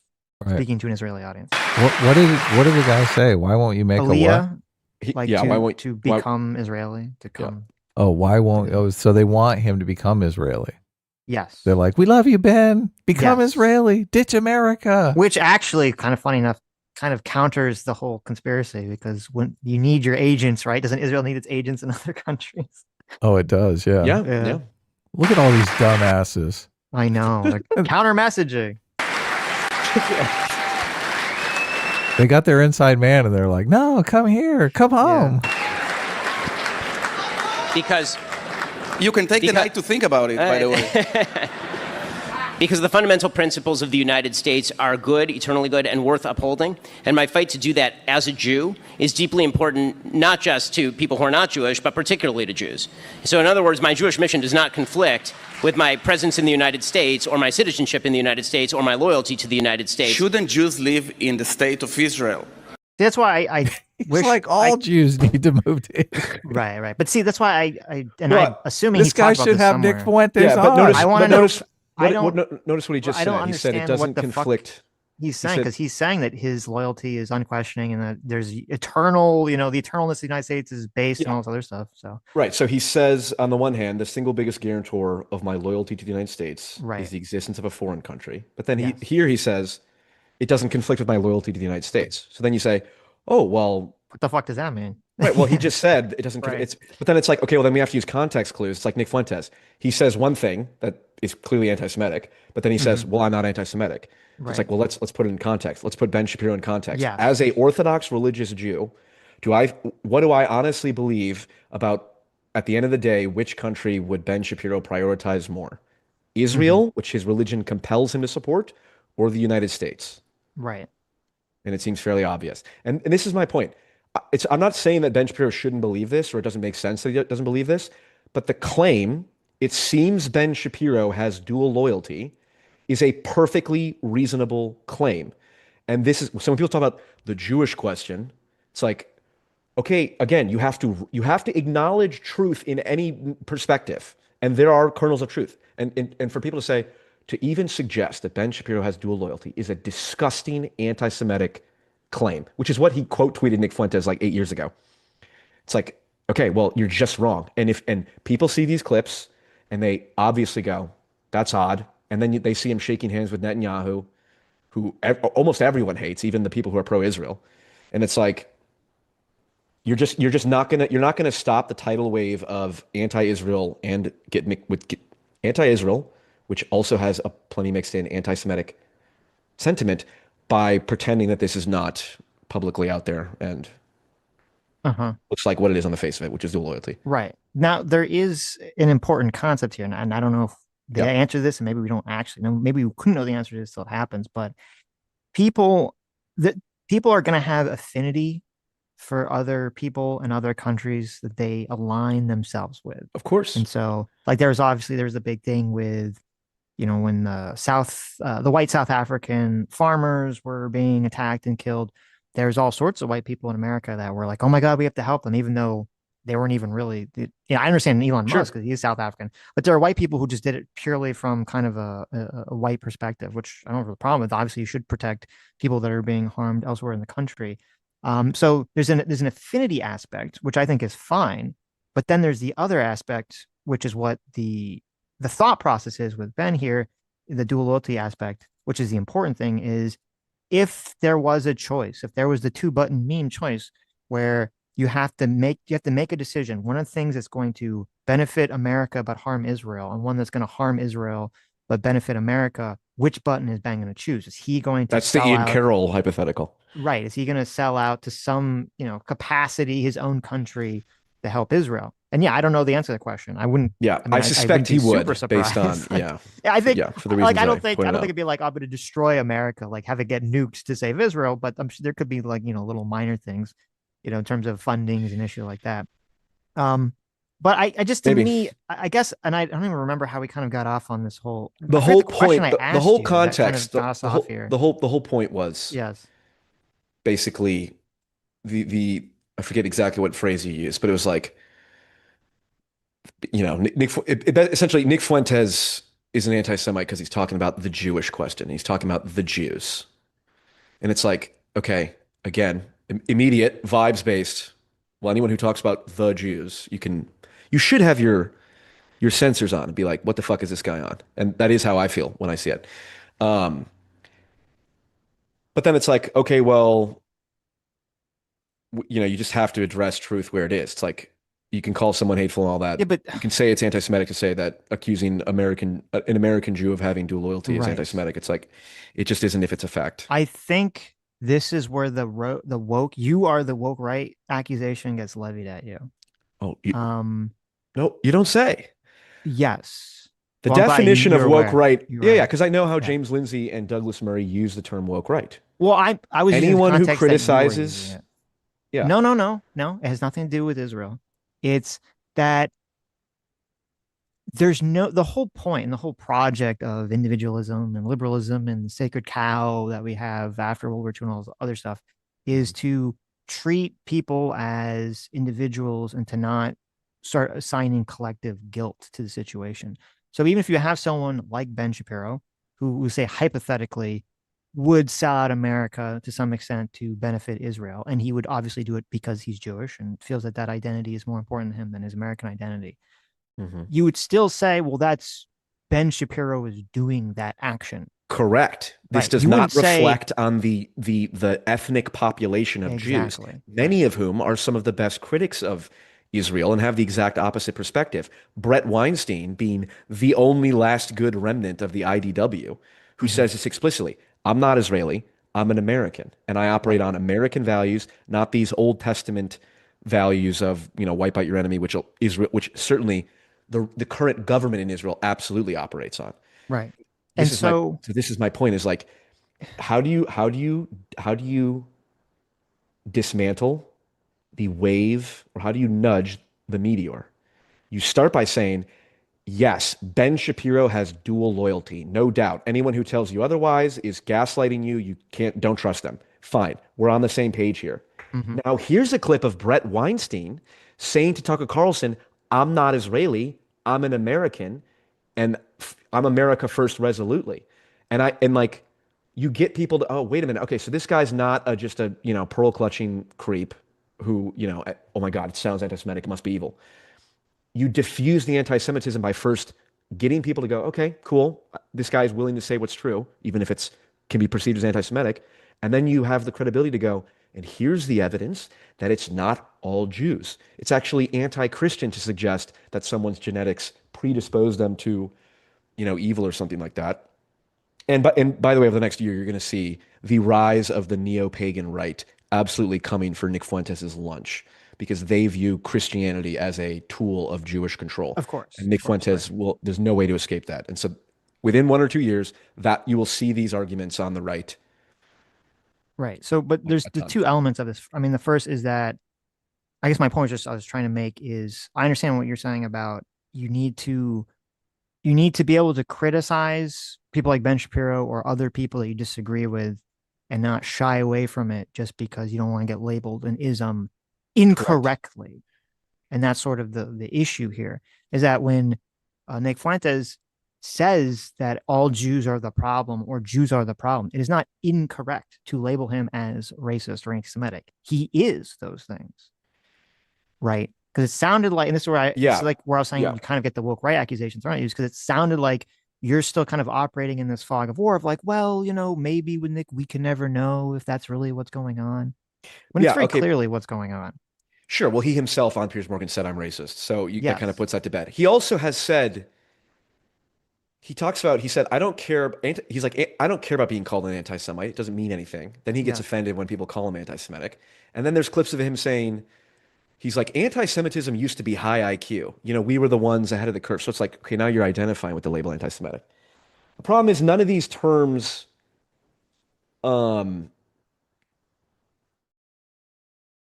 suppose it's a practical matter of like, look, is Andrew Tate toxically masculine? Sure. But if you go around saying Andrew Tate is pushing toxic it's like the word is, at a certain point, you're actually almost being dishonest when you use a word that might technically apply, but will actually undermine your ability to get your message across. Like I could say, you just say it's ineffective. Well, but if I know it's ineffective and I choose to use it to save my own skin rather than get my message across, it's that's weak. Sure. It's like, but even then, it's like the word liberal. Like liberal means the exact opposite to two different crowds. Right. To conservatives, liberal means left wing. To leftists, liberal means neoliberal right wing. So if you use a word in a way that one audience is gonna, well, you said liberal here and you meant right wing, and so you're talking about both sides of your mind. It's like you just have to pick a demographic and an audience and communicate. And I'm fully aware that the audience that I'm speaking to when I speak to it in this manner, and I'm coming forward kind of aggressively in terms of like the Ben Shapiro's dual loyalty thing. It's like, because I think it's important to acknowledge that as true. And there's going to be people like, oh my God, this is racist. I don't want to hear him. Okay. You don't get to not pay a price for, what you say. So you got to choose the price you pay. And if people want to associate me with that, that's fine. I think ultimately, that's what I need to do with the Andrew Tate situation. And I think the difference I would see is that the term, like, if you say, okay, yeah, we're not going to call him toxic masculine because that term, I don't know who created it. It's like literally something that I don't think entered the lexicon until feminists brought it up. And even when they brought it up, and it's kind of like the whole whiteness thing. Like I understand there's some idea behind it that you can say makes sense, but no one ever interpreted it that way. Even from the beginning, they interpreted toxic masculine as just like you're just attacking men for being men, sort of the way that people always heard it. And with Andrew Tate, if you say, okay, we're not going to call him toxically masculine, it's like, that's fine. There's a million other things you could call him that'd be accurate. You know, potential rapist, grifter, a con artist, you know, horrible abuser. Like he's got like a whole litany of things to sort of attack him. Maybe where the reason like, and I understand what you're saying with the kind of the Brett Weinstein situation where you're like, okay, well, you show the clip of Ben Shapiro and you say this guy's the bad Jew, the dual loyalty, right, which I do in my videos, but right, you know, and then you show no Brett Weinstein and you say, look, that. he's the good Jew, okay, because he says Israel sucks ass. And I don't know if you saw the. That's not how I would put it. I would put I know he's a perfect individual piece of evidence that contradicts the extrapolated claim that people would make from, oh, well, Ben Shapiro said it, so they all must believe it. But the reason I don't think that's going to work is because the entire project that Fuentes and the dissident right is engaged in is to say individualism as a concept is gay and cucked. And so for individualism as a concept is kind of gay and cucked. Well, then but still you're kind of undermining your own argument here. Because how can you say, I said we kind should of trust... gay and cucked? Well, yeah, but how can we use Brett Weinstein as an example of like, you guys shouldn't be anti-Semitic because here's a good Jew, and they're like, okay, but we don't like individualism anyway. That doesn't matter. Because there's a world of difference between individualism is gay and cucked, and individualism is kind of gay and cucked. The vibe check isn't. It's like saying America is fundamentally racist. It's like this big difference between saying America is a racist country, and America is a kind of racist country. There's actually a significant fundamental difference there. Wait a minute. This is okay. Hold on. This is your autism. Okay, this is your autistic brain frame. That's entirely possible, right? Because from the vibes perspective, which I think most people operate under, you're right. There's no big difference between kind of gay and cucked and gay of cucked. That's fair. That's exactly what I say. It's the same thing with the racist stuff that you're saying. There's no difference. Maybe. Fair enough. This is exactly what I would say to people who are like, Nick isn't a Nazi. He's a neo-Nazi. It's like, oh, that's a relevant distinction that'll protect, you know. Oh, well, he's not. Oh, that in that case. And there are autistic people that do that. Okay, well, this is a separate topic this is just a failure of liberalism. I did a video on Jordan Peterson and the end of classical liberalism, which is basically just showing Jordan Peterson's basic philosophy and how it leads to the rejection of hyper-individualism. So that's what I mean by it's kind of gay and cucked. No, I understand what you mean about that, and I even agree to some extent, probably, about that concept. But I wouldn't ever phrase it that way because you and I have different target audiences. Well, no, I just wouldn't ever phrase it that way because I understand that the vibe is going to be that if I say that, everyone's going to interpret it as the vibe for your target audience. The vibe for your audience will also interpret it the way I said. So what is the term? No, I don't think so. What is the new term on? So does Ben Shapiro has something approximating dual loyalty, but what is the correct term? What's the term that would resonate with your audience? I want this. We got sidetracked. I want to just bring this up. Have you seen the conversation between Nick Fuentes and Gavin McInnes? No. Okay, you should really watch this conversation. Actually, it's actually between Gavin McInnes. Bring it up. And Let's it's like watch it. No, I don't want to watch it right now. It's between Gavin McInnes and Kanye West. Okay, and Nick Fuentes is there. Wait, you mean on? Oh yeah, we have watched that. I've seen that. Is that on InfoWars? No, Gavin McInnes is trying to talk him off the ledge. It was not on. Oh, I have seen clips from Gavin McInnes is basically trying to say Jewish people are fine. You need to chill, yeah. Because the entire conversation is kind of what you're trying to do, or what you're saying that people should do. Is Gavin McInnes saying, listen, all Jews are not bad. It's just the evil, liberal, secular Jews that are some bad. Some of them. Yeah. Right. Yeah. Like the based right-wing conservative Jews are awesome and they want to make America great again. Like that's Gavin McInnes' entire, he's trying to do the exact thing that you're saying. And it doesn't work. And keeps saying, no, I have to watch it's all of them. Yes. Well, you have to, I would do a better job interviewing Nick Fuentes because I know exactly what I'd ask him. Okay. Hey, Nick, don't you know that Christianity is a Jewish religion? And don't you know that your Christianity is contains within it the seeds of universal grace, which means actually allowing Jews to convert and all that. And so really, This you're is not what playing the Tucker racial identity tried. politics. Tucker No, tried didn't. this. No, Tucker didn't do it at all. And first off, again, I'm always Tucker, look, this I'm is always what 2-3 Tucker years ahead of tried. the curve. I'm always 2-3 years ahead of the curve. Everyone will see when the neo-pagans, they come out and they say, we are, unlike Nick Fuentes, we're actually about white identity because we don't buy into this Christian bullshit, which is universalist and breaks down the bonds. And then Nick Fuentes will be forced to start saying, look, no, I'm just never going to accept that. Well, I mean, the source of, if Nick Fuentes renounces his Christian identity, I think he falls apart. I mean, just from a I cynical. don't know. This is because this is You exactly think so? well, because when you're telling me this, I'm thinking, okay, what is the more important identity? Is it the Christian identity or is it the I don't like Jews and non-white people identity? And This I is a think it's subjective the thing. I think latter. it's the Chris. I the think it's a Christian one. no, because if you look at his And to be clear, hold on, real quick. Let me just clarify that. Yeah. For the character he plays online, whether or not he really believes it. Okay. But, so, the character he plays online that allows him to accrue power. Mhm. I think the Catholic identity is a central element to that. I don't know. Profile. It would be interesting to see the timeline because I do distinctly remember that there was a time period where Fuentes was he was the white nationalist guy. He was the anti-Jew guy. That was basically his entire persona. And then at some point, I think like a few years ago, there was a shift and he's like, I'm Christian nationalist now. So I always looked at it through the lens of, okay, this was obviously or this is obviously the cover he's using because saying you're a Christian nationalist is far more acceptable than saying you're a white nationalist. So I don't really buy that the Christian element is even a real part of it or the core part of it. Once again, my perspective is Nick Fuentes is the USSR. Okay. And the Netanyahu regime is Nazi Germany. Okay. So to the degree that Nick Fuentes is undermining the US writing blank checks to Israel, I am happy about that. To be honest, I think the battle lines need to be started drawing now where it's like, after that Piers Morgan interview, it's like, it's pretty clear the whole post-war consensus is on its way out. In its wake, we're going to have a lot of chaos, and we really do need to stem the tide of the excesses of where Nick Fuentes' rhetoric leads. And I don't think you do it by calling him hateful and all that, however true it is. Well, and also, I will say, this is a classic pearls before swine type thing. Don't show vulnerability or truth where it's not going to be appreciated. I know people in my personal life who went down the exact same Nazi rabbit holes that a lot of the Nick Fuentes types go down. And I also know a relatively high profile one. And without exception, however anti-Semitic these people are, twice as much they are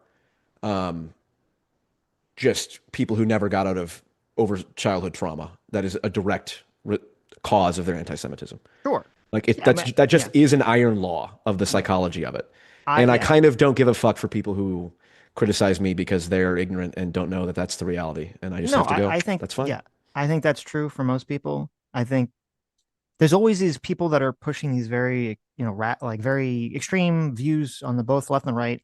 And then when people are in a position where they're unhappy or they're traumatized, they can get sucked into these camps. So yeah, I mean, I completely accept that. And I do want to kind of come back to like where the future goes with all this. But there's something that you said that you keep saying, and a lot of people keep saying this, and I haven't really heard people push it from this angle, which is the whole like, okay, well, we need to sort of, or maybe I should frame it this way. I look at someone like Fuentes, and part of the reason that he's popular is because has this unapologetic, like, fuck you energy and vibe about the way that he's going to talk about what he's going to talk about. He's not going to dance around. He's an iconoclast. Yes. Yes. But it's not just that. He's also he's not going to dance around any of these issues, right? Which people, and that's kind of what made Trump popular to a large extent too, was that he's like, oh, I like him. He says what he thinks. He doesn't have to like temper himself. People kind of interpret that as like, that makes you strong. That makes you a leader. And so I wonder, and I kind of am not, I don't think it's going to be necessarily feasible to say, okay, in this environment where the idea is if you say what you mean and you're very upfront that you're strong and you're based, and if you try to like tiptoe around things and try to be sneaky about things, then you're a cuck. And I don't think this whole strategy of like, well, we need to defeat Nick Fuentes by being cucks, by being too afraid to call him racist or anti-Semitic, and kind of doing this tiptoe logical, like autistic strategy. I don't see how that could ever possibly work.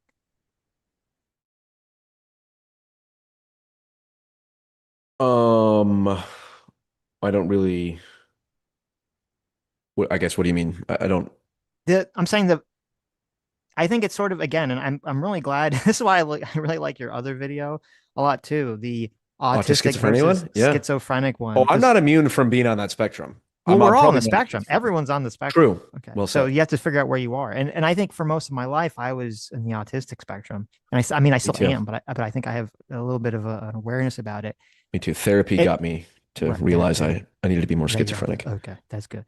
But so maybe, listen, maybe I'm making an overcorrection because I was too long in the autistic frame. And so now I'm trying to look more in the vibe in the schizo frame here, which is that I think so many people turn to people like Fuentes and Trump and all these other people. And I don't really want to connect them to, but like even like, Hassan and Asman and all these other people. This is part of the reason why women get in relationships with bad guys. Okay. People look to guys who have confidence and project confidence in the way they speak and their mannerisms and the way they hold themselves and present themselves. And that's like the number one thing I think people look for in leadership, and to believe that this person knows what they're saying. Is like, how confident are they saying this? Okay. Right. And so when you have like Fuentes come out and this whole persona is, I'm going to confidently come out and say the Jews are behind this stuff and, blah, blah, blah, blah, blah. And that's why he had the tweet I talked about where he says, it's not about the economy, it's about the Jews. His entire shtick is to be like, I'm the confident, strong vibe guy. And so when I hear you and basically almost everyone else talk about this idea of like, well, in order to stop the rise of Fuentes, we need to sort of not call him racist up front because that's ineffective, and we can't call him anti-Semitic because that's ineffective. We need to sort of massage the community, massage these people into some sort of like nicer direction. And to me, it's like, well, that just sounds like we're taking the cuck vibe instead of the strong vibe. And if those people were attracted to him based on the strong vibe, why would the cuck vibe ever work? No, I would say, I mean, I get what you're saying. My perception of it is this. I mean, this is what I said in the video. The vibe based. What you're saying is Nick Fuentes is operating on vibe, so we need to respond with an equally strong vibe. And Nick Fuentes, the reason he's powerful is because he's doing both. He's got the strong vibes, but like again with the dual loyalty thing, it's like sometimes you do just have to address the facts on the ground. Like, is it fair to say it seems like Ben Shapiro has dual loyalty? Yes or no? If you cannot answer strongly yes or no, then the vibe is you're just completely schizo. But that's right. That's my point. You have to answer strongly. You can't say I don't know. Of the fact of the matter at hand. Correct. Right. And then you say, okay, about anything.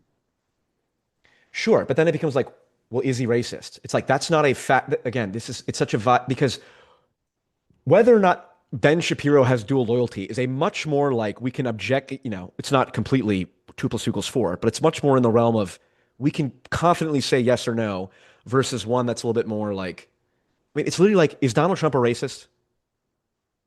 I'm no? Gonna have to not on the Donald Trump question. I mean, I think Donald Trump's just kind of like racist the way that anyone who's 80 is racist. I don't think he's like Nick Fuentes racist or classically racist or any of these other things. Okay, you're kind of being cucked right now. Just yes or no. I'm 100% exactly, but that's because I'm not that guy. Okay, that's the problem. I understand the nuance. That's because the audience you're talking to knows. That the audience you're talking to will not respond in any way to claims that Donald Trump is racist because they hear that and brains turn off. No, it's big. Correctly so. Here's what I would that's not the Here's case. how I would respond. I've completely not audience capture. But hold on. Let me just bring up. Let me just. You're gonna hear me say this in the future. We have plenty of people in our audience that think he's a fascist. So plenty of people that think Donald Trump is a fascist. Plenty of people. They would love us to say Donald Trump is a fascist. But going to the Ben Shapiro thing, like, to me, if you're gonna say that based on this one clip, which I agree with you is not great and I don't like it, but and I would know what the fuck he's talking about here. It sounds fucking crazy. To say that based on this one clip, there's like a way more evidence that Ben Shapiro has dual loyalty, and then say, well, compared to Nick Fuentes, who has like this giant mountain of clips of him saying the most crazy shit about how, black people are inferior, white people are superior, Jews are evil and behind everything and shouldn't be able to vote or hold positions of power. And you're like, well, I don't know if that guy's racist. That's crazy. No, he said he's racist and he identifies Okay. with the term anti-Semitic. Right, but it sounded like, and maybe I misunderstood, it sounded like you're still operating on this like, well, is this just a shock jock? Is this just ironic? I can't I really guess I it's like with Donald Trump. Donald Trump says Somalis come from a shithole country. So is he racist or not? Yes or no? Well, most people think Somalia is a shithole country. So Okay, all right. So when Nick Fuentes says Ben Shapiro has dual loyalty, and people say, well, he's anti-Semitic for saying that. It's like, well, does yeah, Ben Shapiro have dual loyalty? on that example, but then Okay, when he says, fine. well, it's not about liking Israel, it's about being Jewish. Yeah, and when he says, then what's you're that? like, oh, well, it's a little different, right? So right? right, and literally the clip that's always cited is the one where he goes, well, Hitler was a pagan and a pedophile. Actually, he was really fucking cool. It's like, okay, how seriously are we going to take him on that claim? Like, is he saying that because what does he mean by Yes. that? Is he saying that because he knows it's a shock jock thing and he's being the iconoclast? So is he racist or is he just doing it to provoke people? Well, considering he's repeatedly always said that he thinks Hitler is based and has never pulled back away from that, and He says that said we need to contradictory get things rid too. of the concept of Hitler not being good. Okay, then but I'm going again- to say, yeah, he actually means that. Yes. Okay. Again, That was in the Alex Jones conversation. He's like, I think we need to stop, attacking Hitler. okay, but Alex. that's a very simplified version of the post-war consensus idea that Jonathan Peugeot and Jewish people put forward, like Yaron Herzani, which is Hitler is the ultimate evil. We need to stop pretending like the ultimate evil and the only fundamental sin is racism or anti-Semitism. That is not what Nick Fuentes means when he says Correct, we need but- to stop villainizing Hitler. Yes, but he's capitalizing on that sentiment, and he knows that. That's No, the he's point. that is that I agree that sentiment you're talking about is happening, but that sentiment is like 10D chess levels above the awareness of 99% of the people that are listening to any of these conversations. So I don't think that's who he's playing Okay, to. well, when he he's says also that. said he's not a fan of Hitler, and it's kind of a LARP that people are. So which one is it? Because he's constantly talking out of both sides of his mouth. I would Again, say it's the here's what one. I'm saying. He says it more often. Here's than what he I'd say. doesn't, Here's so. what I'd say. I reject the frame that Nick Fuentes' motivations matter at all. Okay. Whether he's racist, anti-Semitic, hateful, or otherwise has zero bearing on whether or not we can talk meaningfully about the effect he's having in the discourse. Of course. Same thing with Donald Trump. That's a good The point. question of is Donald Trump racist is a meaningless question. Well, but it's yes or no. He said Somalis are. I don't care. There are more important things to discuss. So from now on, this conversation. Thank you guys for giving me this talking point. I'm now going to say I reject questions that don't matter. I don't answer questions that are meaningless. And the question of is Nick Fuentes hateful or anti-Semitic is meaningless. What matters is what is the effect that he is having. Right. He'd say, well, he's increasing online anti-Semitism. Okay, that's fair. That's my argument I use against him when I go to his Rumble streams and I highlight all the comments of all the degenerate sociopathic shit saying we need to treat Jewish children the way Israel treats Palestinian children, which is self-evidently not Christian at the minimum. And then among all those disgusting stuff that Nick claims to condemn. So fine, that's fair. That's what I do. But the question of is he anti-Semitic, is he racist? It's just like, this is a vibes-based frame that has no bearing. That's my point. And Okay. No, I listen. and I it's think taken me this long, and I should have started off the conversation this way. Well, but I'm on no. top of This it. is good, You've helped and me. I mean, I think the way to frame it, yeah, is exactly what you're saying. Not who cares if the person is individually racist or whatever, because often you get bogged down in that, and then I think all the Reupers who I view are usually massively dishonest. Will try to suck you into all this nonsense with that. When the more important question is, okay, is he making the discourse? Is he making the population of people more racist and anti-Semitic? And that's obviously yes. And that's what's the part of the conversation. It doesn't really And matter. that's what he the believes cost in of what his he's heart. doing. Right. That's the Yes. cost. That is the cost of what he's doing for sure. The idea that he's not directly responsible for an increase in anti-Semitic sentiment is the dumbest thing I've ever heard in my life. Of course. He is directly, and perhaps I suppose as an influencer, he's the single biggest media figure who's helped normalize anti-Semitism. You could say. Sure. The question is, so now that's the cost. What is the benefit? The degree to which he has convinced the right to stop writing blank checks to a genocidal state. And guess what I care more about? You care more about the latter. Yeah. When Netanyahu says, remember what Amalek has done to you, which indisputably, verifiably, is a call to genocide. When Randy Fine says, oh, I sleep great at night when I see dead babies. This is far more disgusting coming from people with material political power who are killing people as we speak. Well, I don't care about Nick Fuentes at all compared to that. okay. And this was exactly the same argument that people made about the campus protests. There's anti-Semitism on the campus protests. We need to deport people for writing essays. Fuck that. So does it, I guess my question would be, now that Israel's kind of like wrapping up a lot of the situations going on, Are they?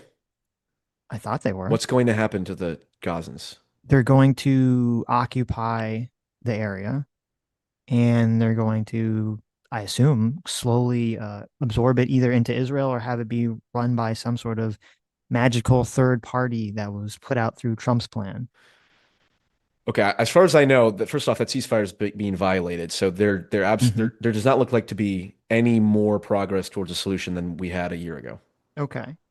I could be wrong. I mean, I guess what I'm trying to get at someone is else can analyze it differently. I look at it from the perspective of, and I understand the argument that you're making, saying, okay, all these people are dying now, and that's more important than like whether people become more racist in America, because it's kind of vague as to like how it all ends. Like we can't really see. Yeah, how many people what have that died goes. as a result of Nick Fuentes' rhetoric? Right, exactly. Like it's as of now, like well, maybe a couple. More Correct, shooters as are of now. inspired. And to pretend Yeah, like right. that isn't to pretend But like the that's not rise of really- anti-Semitic rhetoric is not an actual problem and a real cost and needs to be taken seriously is a joke. And I think the fucking some of the Nick Fuentes fans are pathetic little weasels because they are like, no, it's fucking cool when what's his name, Handsome Truth, walks up to a mixed race baby and says, like, screams into a 4-year-old child in public, "Fuck you," and Yes. calls the baby a racial slur, or a 4-year-old Yes. child. It's like that's degenerate and disgusting beyond all belief. I guess the way that I see it is that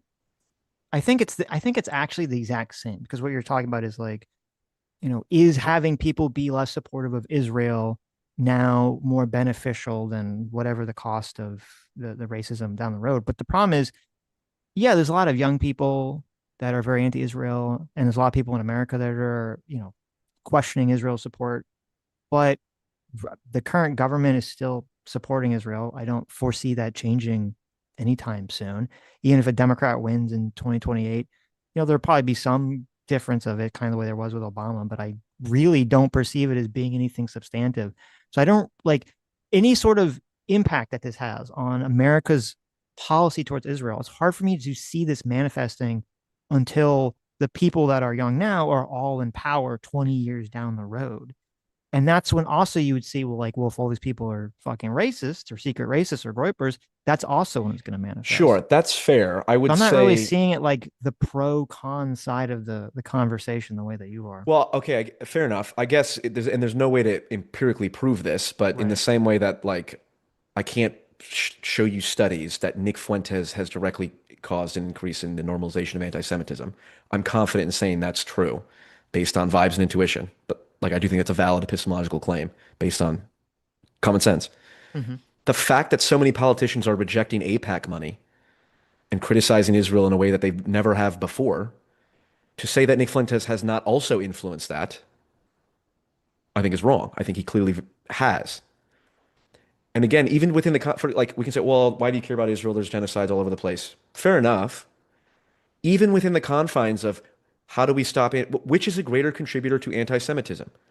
Nick Fuentes or the actions of the one and only Jewish state, claiming that if you criticize Israel, you're a Jew hater, which is what Sebastian Gorka, deputy assistant to the president, said at the Anti-Semitism as a National Security Threat Conference, I don't know how many days ago.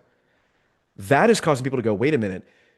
Now you're saying criticizing Israel because it's the one Jewish state and puts Jews in danger makes you an anti-Semite, which therefore justifies then, for example, AI surveillance and all of the authoritarian, actions that are used as an excuse for moving to a Chinese-style social credit score system. Mm-hmm. Which that is far more likely to me than another Holocaust. And I think it's delusional to believe that another Holocaust is more likely to happen than what is already happening before our eyes, which is using the threat of anti-Semitism as an excuse to infringe on people's rights and to silence criticism and silence free speech. Well, and if only Douglas Murray and James Lindsay accurately assessed that as the woke right, which is the real woke right, we'd all be better off. Well, on that question, I would say like I guess I don't see it from that perspective because it really to me seems like it's Donald Trump's administration that is this like fixation with Israel for whatever reason, and that would be willing to do that. I don't really foresee any Democrat or Republican administration after that ever engaging in any this behavior. So I don't really see that as like a long-term threat. The like you like can't criticize ironclad Israel support and of we'll censor Israel? you if you criticize Israel. Like JD Vance isn't going to fucking do that. Whoever's the Democrat is not going to fucking do that. You don't think that? Okay, well, yeah, but okay, yeah, maybe, but how much of that is a consequence of Nick Fuentes or something? I don't think any of it's a consequence of Nick Fuentes. I think it's a Well, that's consequence fair of enough, but just that's people looking at speculation, I suppose.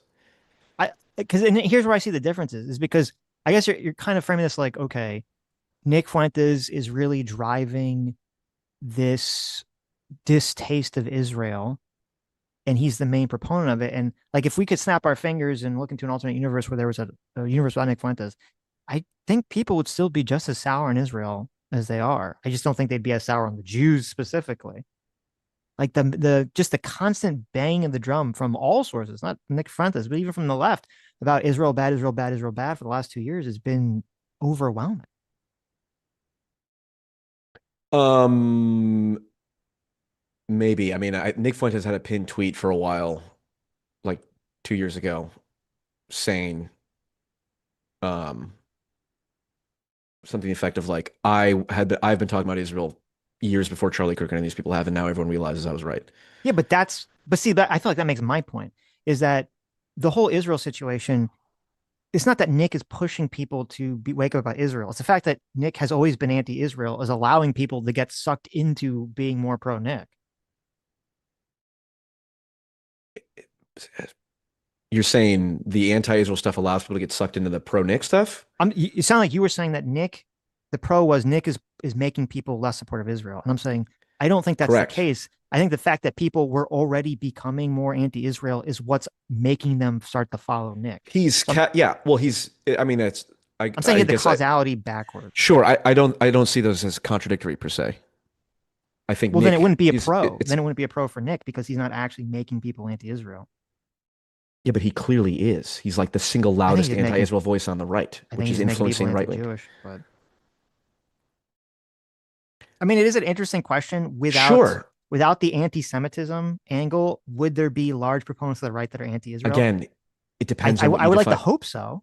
Okay, I would like to hope so, okay, but I think the right is but going in again- an isolationist direction already. But every time you bring up the anti-Semitism thing, obviously when he says there was that one famous clip where he's like, Jews are running the world, or it's like Jews should be expelled, blacks should be in prison for the most part, women should shut up, and we would live in paradise. Okay, that's like, yeah, demented.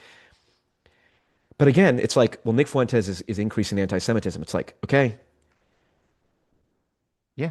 If you're saying that the statement, I think Ben Shapiro has dual loyalty, is anti-Semitic, then you've reduced the amount I care about increasing anti-Semitism, because that particular so-called manifestation of anti-Semitism, which it's not, is a fact.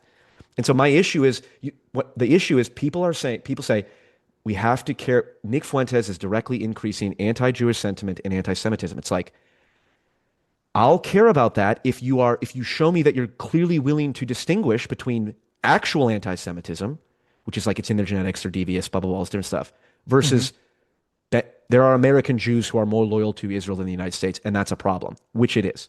Right. Like Larry Ellison, the single biggest donor to the IDF, head of Oracle, the single largest like database technology firm in America, says it's my greatest honor to serve Israel. We've been a stateless people for 2,000 years. It's like, that's weird. Your greatest honor is to serve Israel. Miriam Adelson. It's like, and this is my point. It's like when Nick, the whole organized Jewry thing. People talking about the world Jewry or organized Jewry. Again, very vibes based. Like if I ever heard, and I know, because I've seen this in myself of like someone says organized Jewry, I'm like, what the fuck? This guy's a weirdo. And then Nick Fuentes goes on, Piers Morgan says, for 30 years, there's been a World Jewish Congress keynote called The State of World Jewry, which Barry Weiss has given.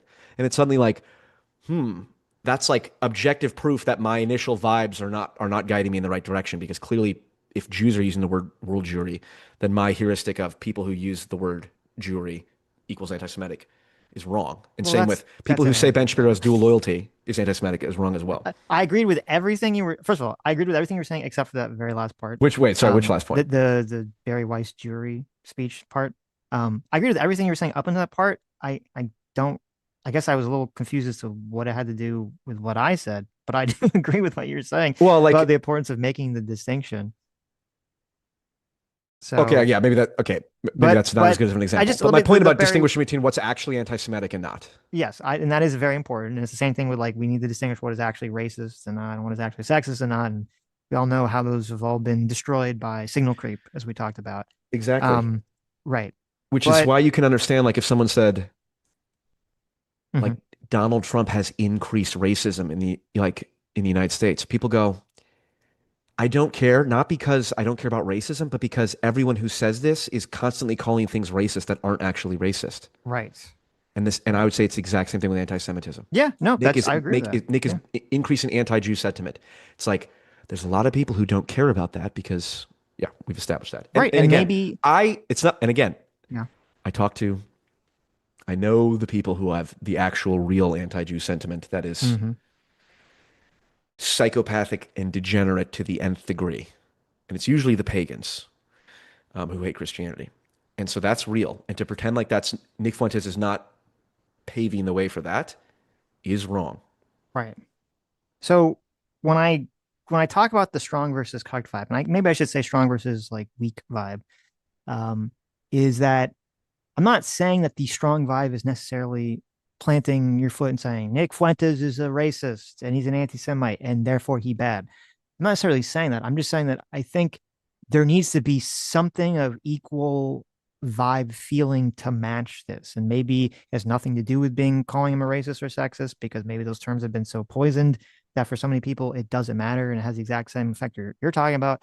Maybe it's just saying that, like, look, do you want to actually fucking make money and fuck bitches and have a family and have meaning in your life, sort of Jordan Peterson style? If you can make the Jordan Peterson style thing more strong without going into the red pill shit, because a lot of the Groyper shit is kind of the antithesis of all that. It's all just sort of like fuck women, fuck having a family, fuck getting wife soy pilled and all this other shit. Yeah, fair enough. This is I'm not going to say I know what the strong vibe rhetoric is. I just think that we need a strong vibe. And I kind of look at the whole situation with Candace Owens, to me, is sort of validating that, which is that, like, you see Tim Pool and even Crowder and a lot of other people, they didn't, like, at first they were sort of, weakly tiptoeing around Candace and all this other stuff, but it got to some point, and I don't know why. I really do think that there's something behind the scenes that was going on there that we don't know about. But they all got to the point where they all basically just stood up and they said, we're going to be strong in this issue. Fuck Candace Owens. She's a piece of shit. And we're going to just go after her guns a-blazing. Sure. And I do think that worked. Like, yeah, there's still a lot of Candace Owens fans, but it definitely created a divide where a lot of people, because there's so many people in the audiences that feel a certain way about an issue, and then they feel too timid to talk about it because they feel like their friends or the people in their community don't feel that way. That's kind of like the way that, like, wokeness sort of swept in, was like, oh, the people that were disagreeing with wokeness were too cowardly or too afraid to speak up because they knew that they were going to get shouted down by those other people. Maybe the people that didn't agree with wokeness were too cowardly to push back. And I think it's the same thing. I'm sure there's a lot of people on the right who are like, yeah, I don't really feel good about all the weird racist anti-Semitic shit that's flying around there, but they don't really want to say anything about it because when they do, they get shouted down by all the Groypers and all this other That's shit. fair. Yeah. I think it's the same thing with Candace. I would put forward my hypothesis for the vibe that one needs to adopt is, like you said, people like strength and confidence and assertion. So the vibe that if you want to counter Nick Fuentes within his own framework, or you want to reach the people that appreciate the vibe he's putting out, you have to bring the same energy to issues like, I'm going to say Ben Shapiro has dual loyalty, and I don't care if you call me an anti-Semite, because that's true. That's fine. You know what I'm saying? You get what I'm saying? Keep circling back to this one thing. I mean, I agree with you. I'm giving you that as the example because that's the best example of, like, accusing a Jew of dual loyalty is the ultimate form of anti-Semitism, and then you show the clip, and it's like, that's just so clearly dual loyalty. I can't even say anything about it. Okay. I So mean, if it you- also has. it's- Okay. So that is, I don't know. it's not a matter of, Right. we're speculating here, both of us, of Sure. what's the right vibe. And my thing is like, yeah, you just okay. got to confidently assert what's I don't true. think and not be afraid of it. the right strong vibe is to even.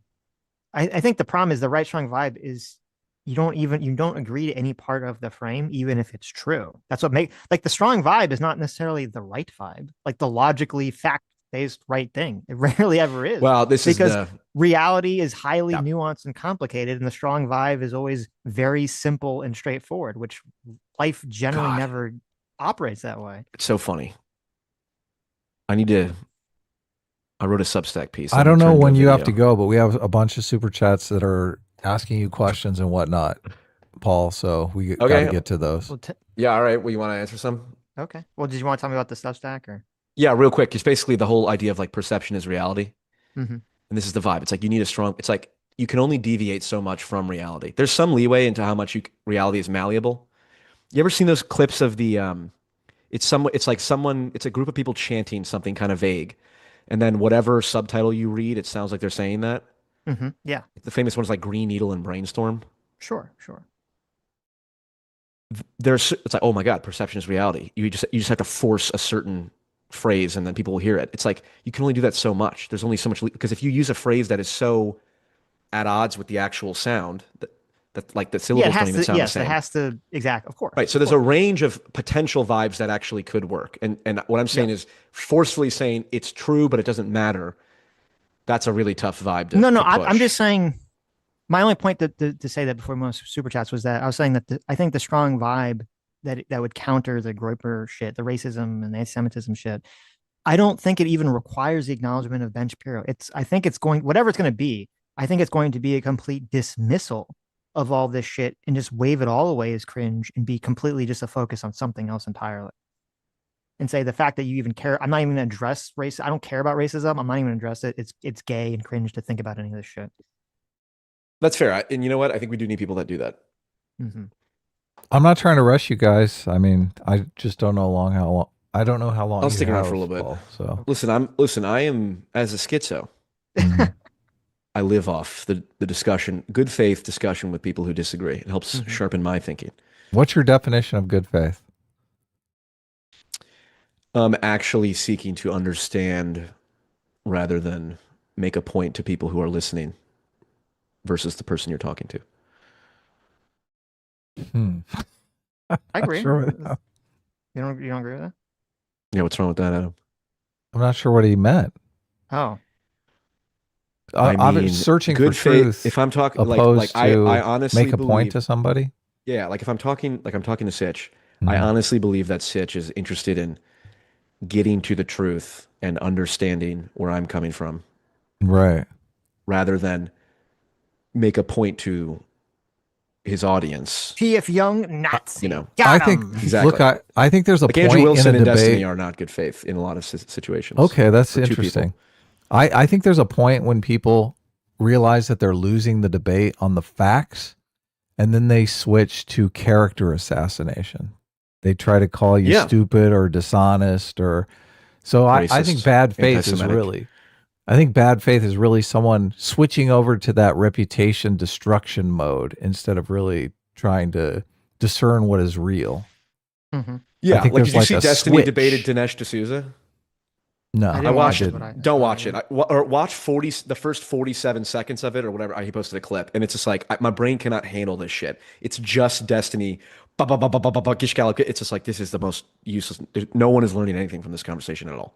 Well, the clip going around of Andrew Wilson is a good example of it because he immediately switches to you lick sniz. Like he immediately switches to the reputation destruction. He's like, I'm done with this debate. Fact-wise. Yeah, it's such a goofy way to.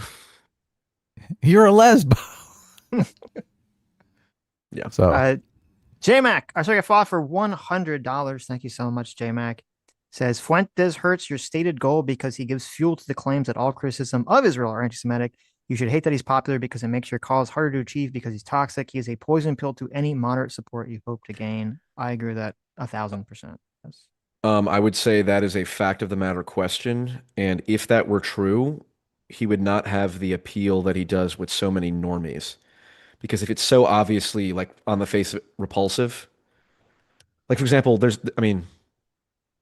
certain things that are just on the face of it repulsive that prevent people from having any kind of resonance with the normies, quote unquote. And Nick Fuentes is charismatic and hilarious in many ways, and so normies like him. So the fact that like my 16-year-old cousins who couldn't tell you who Karl Marx was or Ronald Reagan, they don't know anything politically at all, but they're like, he's funny, Nick Fuentes. It's like, well, if it was self-evidently repulsive, then how would he appeal to these people? Because it's not a question that it's self-evidently repulsive. It is a question of, if people have been saying, and they have, any criticism of Israel is anti-Semitism.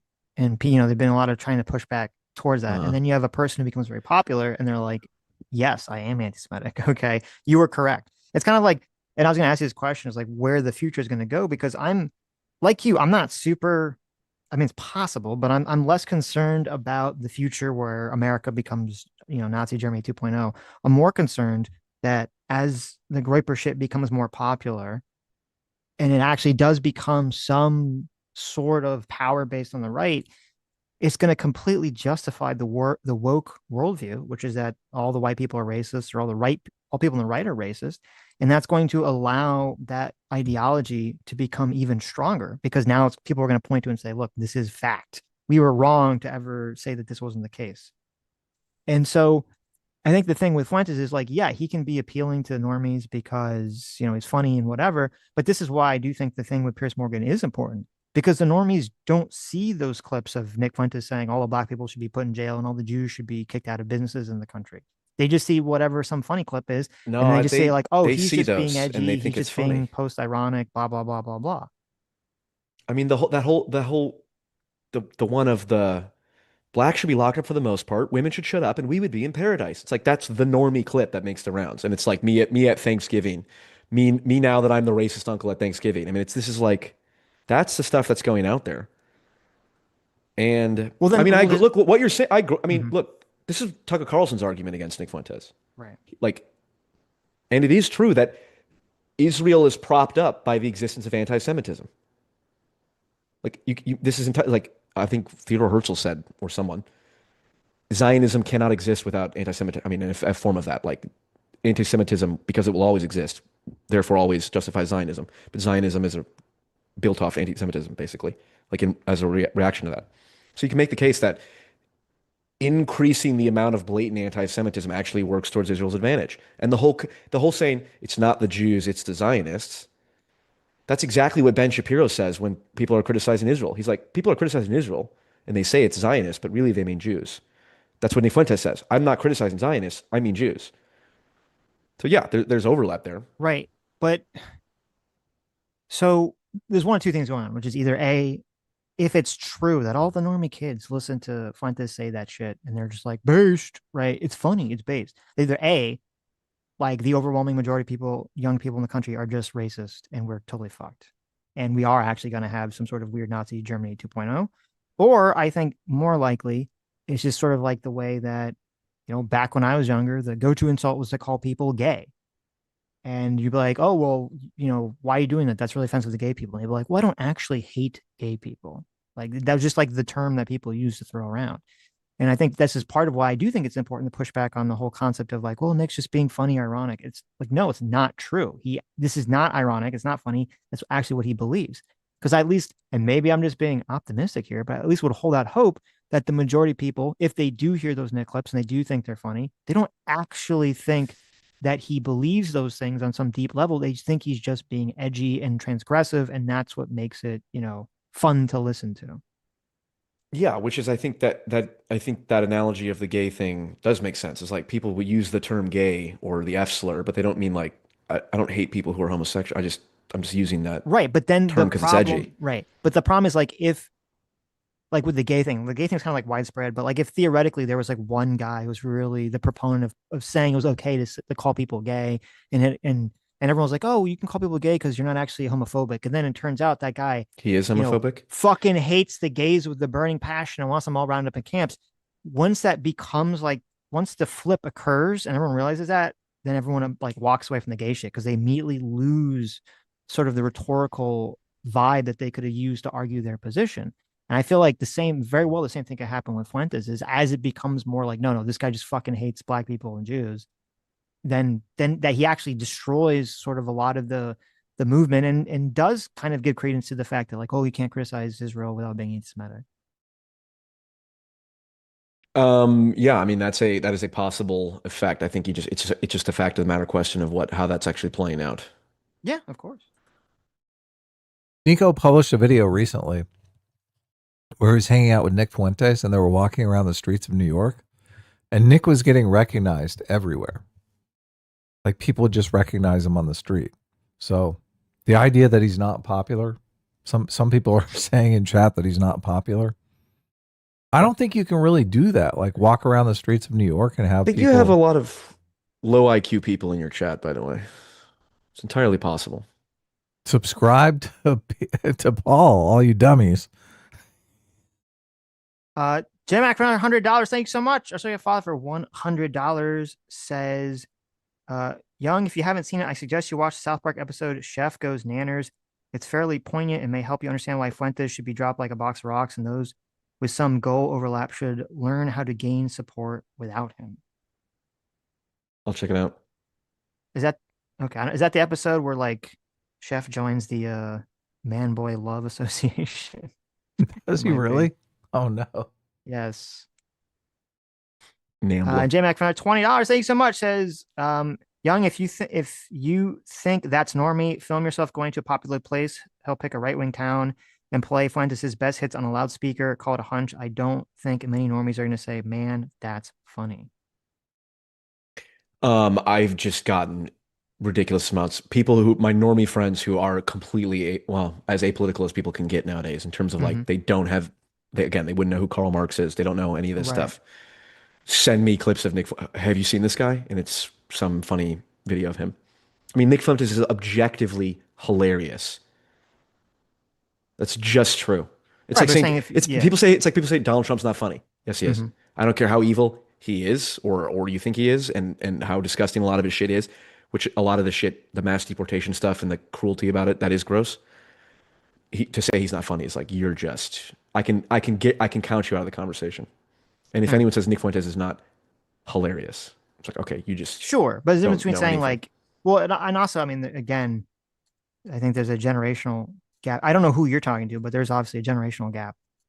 Being transgressive is always a ticket to Coolsville among the youngins. But if you're somewhere in the heartland of America and you have a broader audience of all ages and you're playing the shit, it might hit very differently.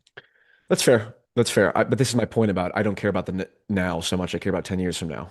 And it's always the youth who will become the voter. The question is whether or not they think he's serious. Like they can think it's hilarious because they think he's just goofing around. I mean, I would argue a lot of people think it's hilarious because they do think he's goofing around. Maybe. I don't know what that would actually mean in terms of like, well, he's saying goof around. Like but he doesn't say actually, things that are kind of true. He but doesn't really actually mean it. Yeah. Like if Will Ferrell said the same thing, blacks for the most part should be in prison. You'd know, okay, well, it's Will Ferrell. He's fucking doing a bit here. It's comedy. I feel like a lot of young people are where I was like, I don't know, 9 years ago or 10 years ago, where you would go on poll and on 4chan and you see everyone's being like so fucking racist.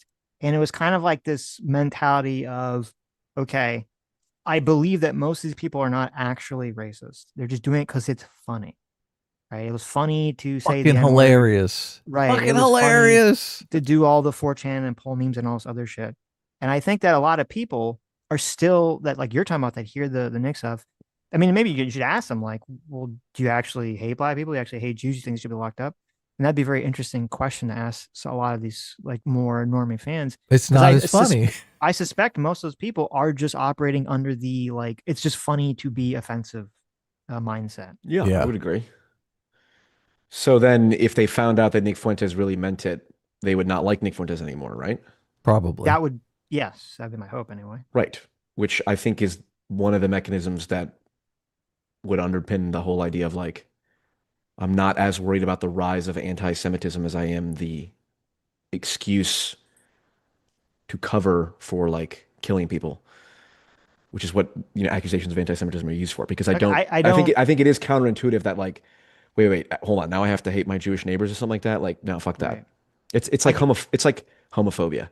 It's like I have gay friends. It's like how could I ever, like, it's one thing to say like, you know, it's the Bill Burr joke about how he calls people the F word and all that. Like when it's my brother's birthdays, I say happy birthday, F slur. It's like I don't hate gay people. And anyone that actually does is like, oh, this is repulsive. So Okay. I don't know why it should be framed that way. I don't think it has to be framed that way. I don't think it should be framed that way. I don't think it's an if or situation. I don't think you say like, well, we either push back against, you know, the Groypers or we allow Israel to kill a bunch of people. Like, I don't think those are like you could do both of those things at the same time. sure, it depends on what you mean by pushing back. And I think I'm pushing back against the Groypers better than Douglas Murray ever will. We'll see, James Lindsay, for that matter. We'll Right. see. And fair enough. That's simply my vibes-based confidence Right. that I'm asserting. Only time will tell. Val Van Gogh for $20 says PF is willing to cause detrimental harm to the nation to alleviate the suffering of a foreign people group across the ocean, Palestinians. Yet he's critical of Jews who have a primary loyalty to Israel. He's a hypocrite. Ooh, look at that. I've never been critical of Jews who have a primary loyalty to Israel. That's entirely rational and valid, especially if you're an Orthodox Jew. Mm-hmm.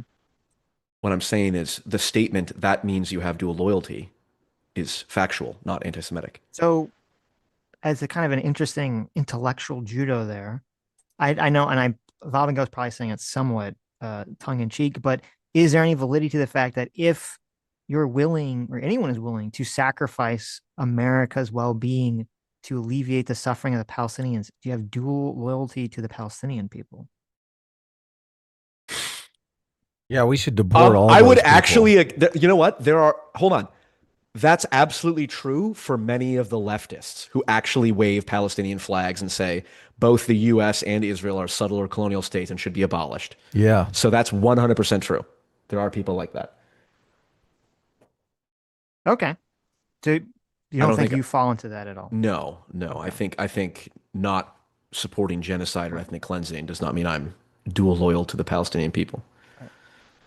I didn't skip your super chat, Squeeze Louise. I was actually reading them kind of backwards. So Squeeze Louise for $20. Thank you so much. Says, if you haven't seen it, Sargon and Brett Weinstein had a pretty good conversation about the Fuentes phenomenon. Also, since P.F. Young is refusing to answer useless questions, what does he think of the ever important POV question? The ever important what question? POV question.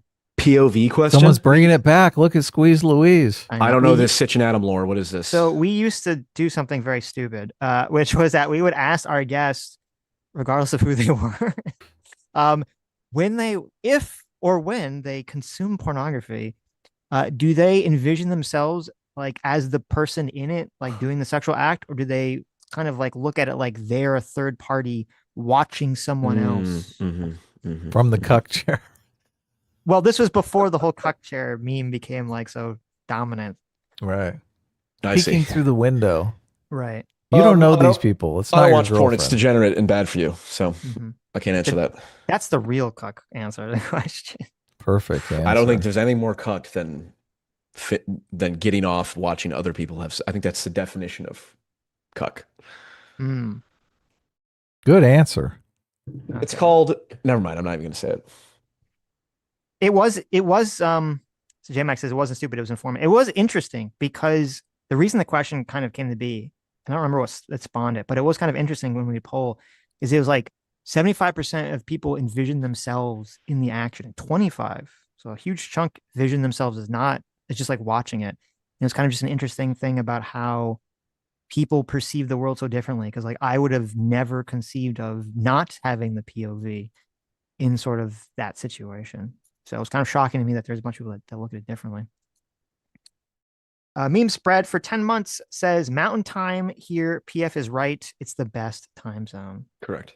There you go. You do have some high IQ people in your audience. I will say that. You should insult our audience. Maybe they'll go listen to your videos. Yeah, but if they're What are low you doing? IQ, I'm not going to convince them. Who's the stupid one here? Throwing insults at our audience. Maybe the net gain. First off, that's why I said some people in your audience, because it's absolutely Yeah, true but that who some do people look, in your some people in my audience are low IQ. Some people in everyone's audience is low IQ. see, what you I didn't gotta do assign is a proportion. how many who in our audience is deplorable here? I seem to Whoever remember is a criticizing person whoever is making the criticizing same exact me in the mistake chat. during a presidential How many people are watching? campaign. Here's the way you frame it. Okay. There's 622 people watching. Mhm. How many people are criticizing me in the chat? Whatever proportion of people criticizing me are in the chat is the low IQ portion of your audience. 95% No. are probably high IQ. The way you frame it is you say, listen, there's a lot of dumb people here. But those of you who come and subscribe to my channel, that's how we know you're the smart ones. Okay. Because you really understand what's going on. Yeah. Look, you don't have to be smart to realize when you bring manipulated. People generally don't like to be manipulated. So that's another thing. We're PF Young. We're not trying to manipulate people in our audience. So that's how you can tell we're not audience captured. We're not trying to persuade them or manipulate them into voting for someone in particular. So, what are you trying to do? Entertain? We're trying to and learn things. Do you think about it's the world ignoble to want to persuade people to come to a certain way of thinking? If you think that way of thinking is positive for the world, it definitely requires a lot of hubris that I don't necessarily have. I mean, how do you know you've got the right perspective? Maybe someone in the audience has a better perspective than me. Why should I try to bully them into my wrong perspective? That's why I never tell my audience what to think, and that's never why I preface things by saying. Actually, I do fall into this. But you did. You said you were going to say something a certain way to be persuasive to your audience to kind of cajole them into believing something that you think is correct. Cajole. I think appealing to people's actual valid perspectives is not a form of cajoling. Okay. Our BGH fan for $5 says, "Is woke right just a different way of saying not a neocon?" Hold on. Are we I do have to roll in a few minutes. We won't get into the woke right discourse. Okay. There's two versions of woke right. Mm-hmm. James Lindsay uses the term woke right, and what he has his rationalization. What he really means is people who are critical of Israel and Jews. Woke right is just racist, except coming from people on the right. Oh, you mentioned Paul Wolfowitz, who has a Jewish last name. You must be an anti-Semite, which is verbatim not verbatim. It's essentially what Douglas Murray said to Dave Smith. Archetypal woke right behavior. That's the real woke right. Is people who use identity politics the exact way the woke left used it to silence conversation around an issue. Yeah, that's your counter to the right to their framing of it. Yes, which you don't agree with. If they're wrong and they're just calling anyone racist or sexist wrongly, then yes. But I do think there is conceptual truth to James Lindsay's argument that is the same operating software that Fuentes and the dissident right, the same operating software. They're just changing out who the villain is. It's not white people, it's the Jews. Fair enough. C's Pathy for $5 says, "I've been telling everyone Paul has become an anti-liberal launderer of authoritarian ideologies. My bad, Paul." Look at that. He acknowledged that he was wrong. He changed his mind. I seek to imitate my Lord and Savior Jesus Christ, and Christ forgives. Okay. That's good. Caleb for $5 says, "PF Young is more perceptive of the different factions and current media dynamics, and it's very uncomfortable for some who are brought into the system." Who are bought into the system. I just say what I believe to be true as best as I can and trust that whatever happens is the best outcome. Yes. Jordan B. Peterson. Zach Anderson says for $5 says, "If PF seriously believes Fuentes isn't an anti-Semite, his opinion can be disregarded." Insert Donald Trump and racist for Nick Fuentes and anti-Semitic. The question is meaningless. Right. Well, you're going to say his person saying he's not. His impact is that he's making people hate Jews, so it doesn't matter. Was that he is anti-Semitic or not anti-Semitic super chat? They're saying that he is anti-Semitic. Okay. Jason Mulgreen for $5 says, "Question for PF: Is Islam a bigger concern than Jews and/or Israel?" Islam's a problem for sure, too. I would argue that our relationship with the Muslim world is not great by blindly supporting Israel, but the idea that like there are people on the dissident right who are like, we need to ally with the Muslims to fight Israel. It's like, I don't know what that means exactly, but Islam Well, definitely is a problem. I think it's fair to criticize Islam. I think it's fair to criticize Judaism. It is weird when I see Fuentes and all these other people who should be very anti-Muslim and were very anti-Muslim a few years ago. They're talking about like Sharia law coming to America and all this other stuff. And now they're suddenly like on board with the whole thing. And I don't know if it's either A, kind of creeping into the dissident right that hates Christianity because it thinks Christianity is cucked and weak and Jewish, or B, because a lot of these people are probably just getting funding from some Qatar or some Middle Eastern source. That's possible. The Qatari money. Yeah. The money. The Blue Psycho for 14 Canadians says, do you think Nick Fuentes wouldn't be so popular if it weren't for the fact that you and your parties have supported anti-white male policies for the entirety of every Zoomer and millennial's life? Well, first of all, I think I like that you say, I don't know who the you is in there.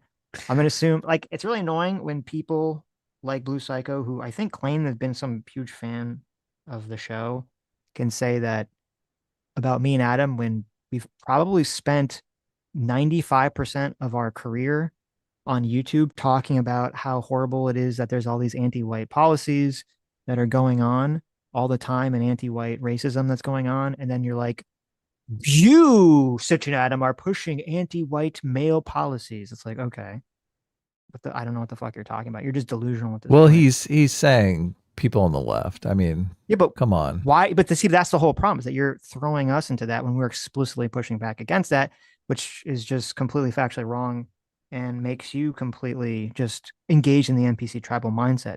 Because he's I don't even know, using it as a manipulation to let me get finish you what I to was saying, stop, Adam. Let me finish what I was saying. to abandon the Democratic Party. I think that's the move here. Because obviously the question itself is retarded. The entire question is retarded because it actually makes me think you actually are lying when you say you're some big fan of us. Because me and Adam, for the entirety of our YouTube career, have answered this question in almost every stream. We have constantly said repeatedly, again and again and again, that the left's policies that are anti-male and anti-white obviously will create the woke right, would create the dissident right, did create the dissident right, and has influenced and allowed Nick Fuentes to become popular. So if we've said that for like the 6 or 7 years we've been on YouTube, why would you ask us that question in honesty? Maybe to get exactly the kind of reaction out of you Exactly. you just gave. Exactly. Therefore, exactly perhaps right. better to reject the frame entirely. Exactly. Let's see. Righteous Indifference with says PF is biasing his charity towards Fuentes.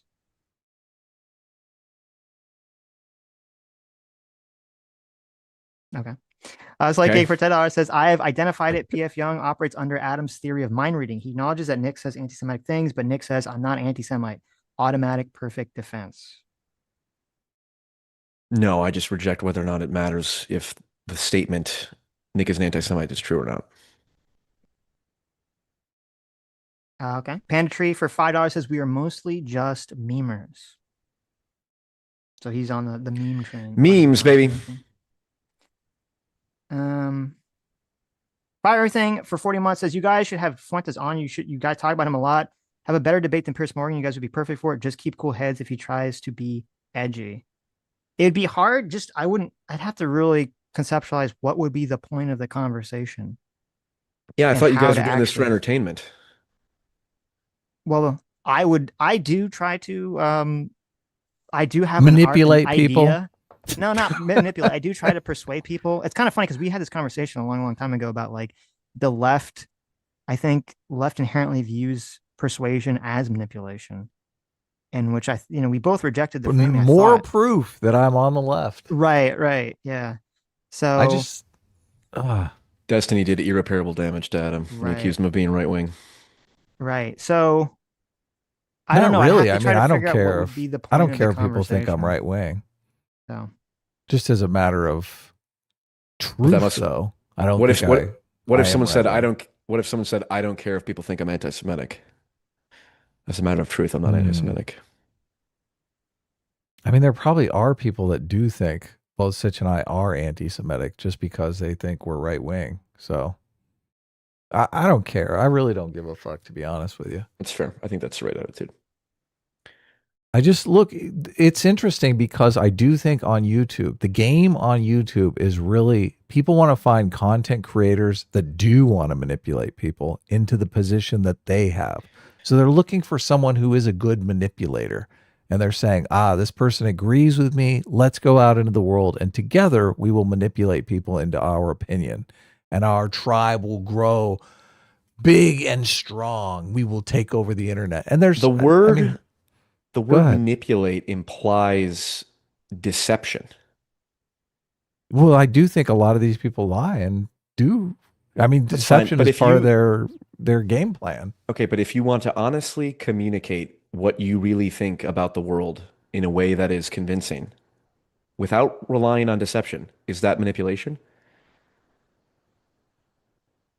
No, obviously, if you're doing it honestly, that's fine. But I'm just saying that the people like who are not interested in really out there proselytizing some sort of belief system, they're going to be at a disadvantage because this is what people really want. This is what people desire. Yeah, I mean, grifters are, that's a real thing for sure. I mean, like, do I believe that like Destiny truly wants like a better outcome for humanity, and that's why he's concerned about like Donald Trump and the rise of fascism? Hell no. Probably It's not, laughable. you know? But I don't know his motivation, and people call him, he wants to kill conservatives. It's like he wants to see conservatives die. It's like, okay, you know what? Again, it's an irrelevant thing because we just have to evaluate the effect he has and what he's saying. Are there more Jeremy, Anyway, I'll stick around for a few more minutes. Jeremy Friedhouse says, does P.F. Young think the ICJ and The Hague are genocidal because they also have the remember that what Almec did to you posted outside their building? What? Remember what Amalek has done to you is what Netanyahu said. They're saying that it says that outside the ICJ and The Hague, which I'm unfamiliar with. I suspect that that's claim. not true. That's interesting. Swamp Faye for $2 says, who's contributed to more anti-Semitism, Hassan Piker or Fuentes? I definitely think Hassan has contributed to a lot, but I think Fuentes has more question. just because Hassan still operates under the guise. And I to be fair, I don't think Hassan actually is anti-Semitic, but I think he's just racist against white people.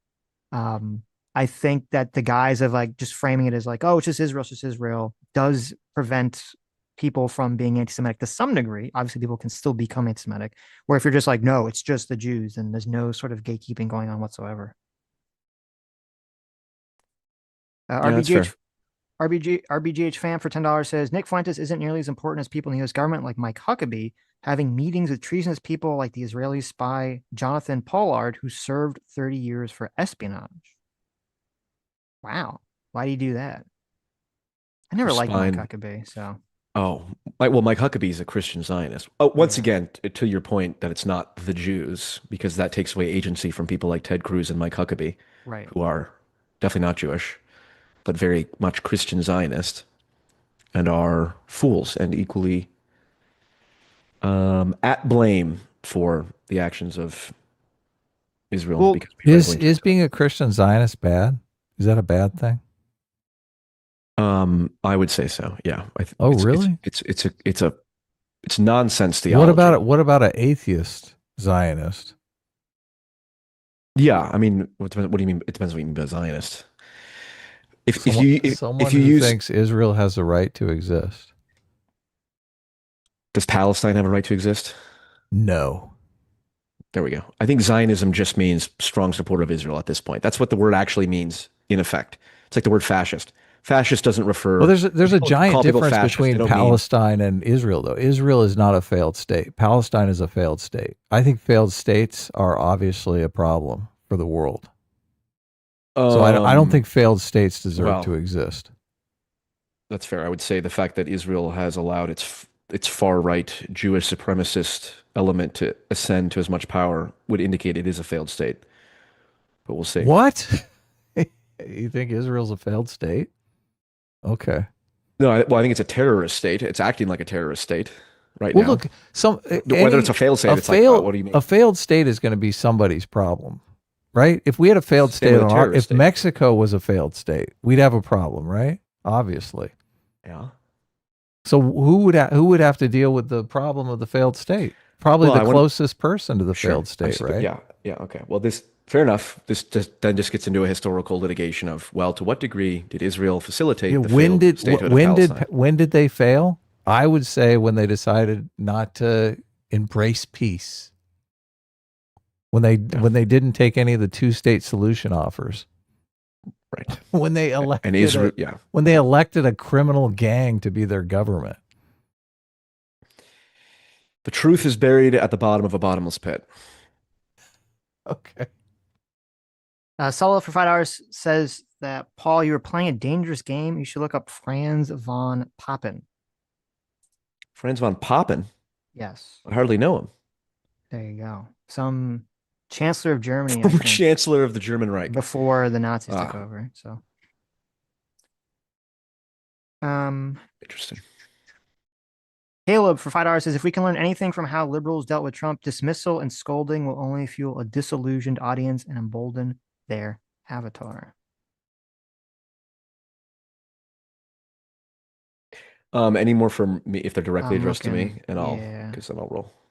PF Young slick backed hair groiper for $2 says, PF Young is a great guest. You should definitely have him back. I like talking to. I thought it was a very interesting conversation we had. I learn from these conversations. I will literally alter my behavior now as a result of this conversation. Look at that. We never got the correct term. I guess we're gonna have to get that later. For what? What correct term? For Ben Shapiro's Israel situation. Yeah. What do you think, Sitch, is the proper way to discuss Ben Shapiro's relationship to Israel? What is a true way that is not? I know the no way. Well, I don't know what the term is. I mean, I've said this. Anyone who's actually been a fan of the show, who's watched us talk about this, I've said this a million times. Whenever Israel comes up, I would almost instantly not take what Ben Shapiro says on face value or seriously, because I think he's way too emotionally attached to the issue. He cannot think about Israel in some sort of logical way. So I agree completely that that's where Ben Shapiro is. And maybe he does have dual loyalty. I don't know. That's fine. If that, I don't have a problem with the term. The term, I don't think I even said that in this conversation. I don't know why. Yeah. I don't even know why you brought it back up. No, that's fair. This is what I was gonna ask. And I'm not like a gotcha. I think I'm right, but like an honest question. If someone says Ben Shapiro has dual loyalty, would you say that's anti-Semitic, or for him, I would say not necessarily. I would say you could be right. You can have dual loyalty. This doesn't mean saying someone has dual loyalty does not automatically mean that the person is anti-Semitic. Now, if someone is that's Jewish, verbatim what Ben Shapiro says. That first of all, anyone who accused of dual loyalty is like the oldest trope in the book. Yeah, but I went back and tried to find, because there's the sort of the Nick Fuentes story, which I don't believe for a second, the origin story. Like, I was just a classical conservative until Ben Shapiro tried to cancel me for asking questions on Israel, which I don't believe for a second. And I went back and I tried to find whatever the tweets were that Ben Shapiro was responding to. And all I could find was Ben Shapiro's tweets because, surprise, surprise, Nick, shockingly, deleted all his old tweets. So you can't actually see what the fuck he was saying that Ben Shapiro was reacting to. Interesting. So that's fair. I don't really believe this narrative story, especially when I thought Nick was shortly. I think that was after Nick was at the United I thought Right somebody found rally, Ben Shapiro, because Ben Shapiro didn't delete his tweet. I thought somebody. No, yeah, you can. I did. You can find his responses, but you don't see what he's responding to. So I don't know. I don't know. Oh, I see what you're saying. Oh, yeah. I see what you're saying. Okay. Right. Yeah. Yeah. Fair enough. Well, and you know what? If Nick Fuentes is willing to lie about it, let's say he is lying, and he said something else that Ben Shapiro retweeted, that would indicate a level of sociopathy that's like, yeah, that's very, very bad. And I believe I'm trying to remember the timeline. Was that because Nick Fuentes was at the Unite the Right rally? So I don't remember if that was before or after those. I think it was before those tweets that he talks about. Yeah, and he said, "We're going into the Capitol." Yeah, right. So it's just like, and then he says, "I never advocate that." It's like, okay, of course, yes. I don't again, buy Nick Fuentes. Look, Nick Fuentes, in my opinion, is the USSR and Israel. Not Israel, the Netanyahu regime, because there's many good people in Israel.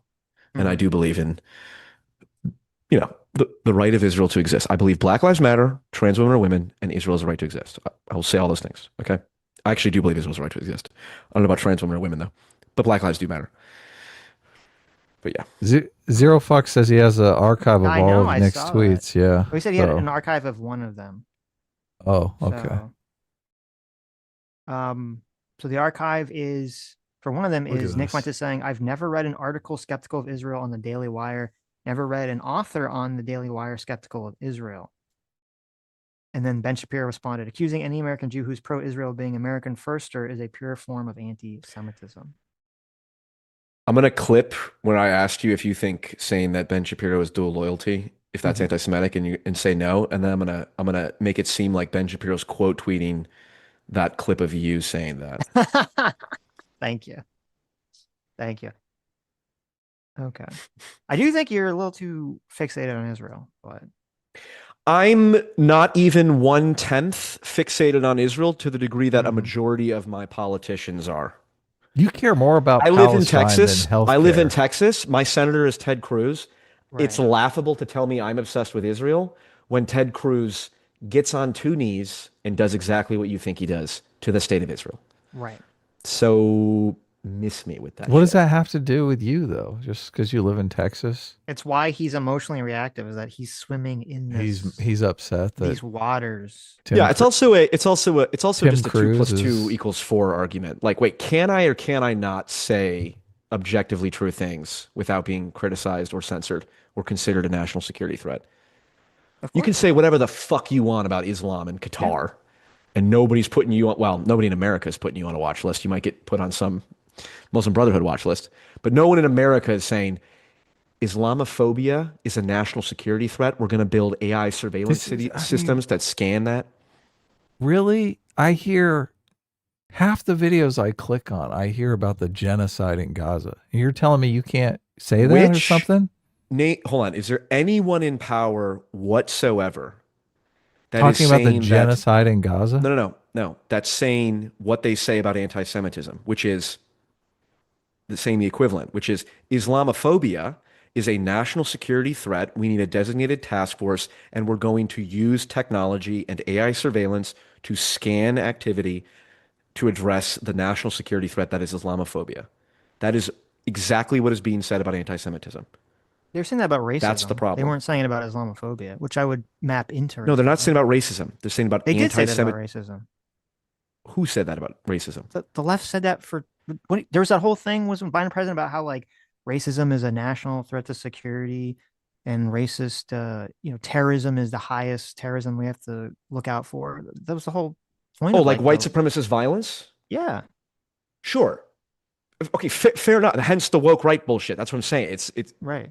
But that's different from Islamophobia. No, I agree with you. I haven't heard it specifically pointed at Islamophobia, but it was a lot of people on the right, or the Trump and the people that are trying to suck up to the Christian Zionists, because the evangelical Christians are the largest coalition of right-wing voters in the country, Correct. Will push really hard on the anti-Israel train, and the left pushes really hard on the anti-racism train. Yeah. Woke right, woke left. There you go. It's one of the few things that I'm just like, I'm so correct about this. It's not even funny. Okay. Oh, man. Anyways, thanks for coming on, Paul. Always love having you. Is that it? That's well, there's more, but they're not specific questions, yeah. I think. Yeah, thanks for coming on, Paul. Thank you, guys. Hey, side note, Yaron Brook. Mm-hmm. Did you guys email him? Yeah. Message him on Twitter? He made me email him, but if you message me, I'll give you the email. Okay. I mean, I emailed him probably 2 years ago and no one ever responded. So okay. That's just fair. plan on taking it slow, okay? That's fair. I think we did have basic libertarian economics. It's just like, what do you mean people are rational? Right. Yeah. Oh, you listened to our talk. That talk was great. I listened to some of it, yes. I believe we had someone in our chat was going over into his chat and being like, you should talk to Sitch and Adam, you should talk to Sitch and Adam. They're saying that a lot. So you might need a hype interesting. to help you out here. Got it. Yeah. All right. Well, and the then- the high IQ folks in your audience will go over to Yarn Brooks' channel. there you go. Yeah, there you go. There it is. Yeah. If you want to prove you have high IQ, that's how you do it. There you right? go. Yeah. That's fair. So, All right, guys. I appreciate it. Take care. okay. Godspeed. Peace. Adam Gadbaugh, let me start from the top here. Adam Gadbaugh for $5 says, New Animal Farm is a critique of capitalism and wealth.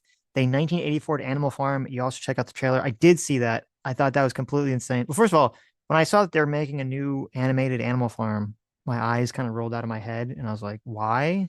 But okay. And then I watched the trailer and it's like, it looks like kid slop.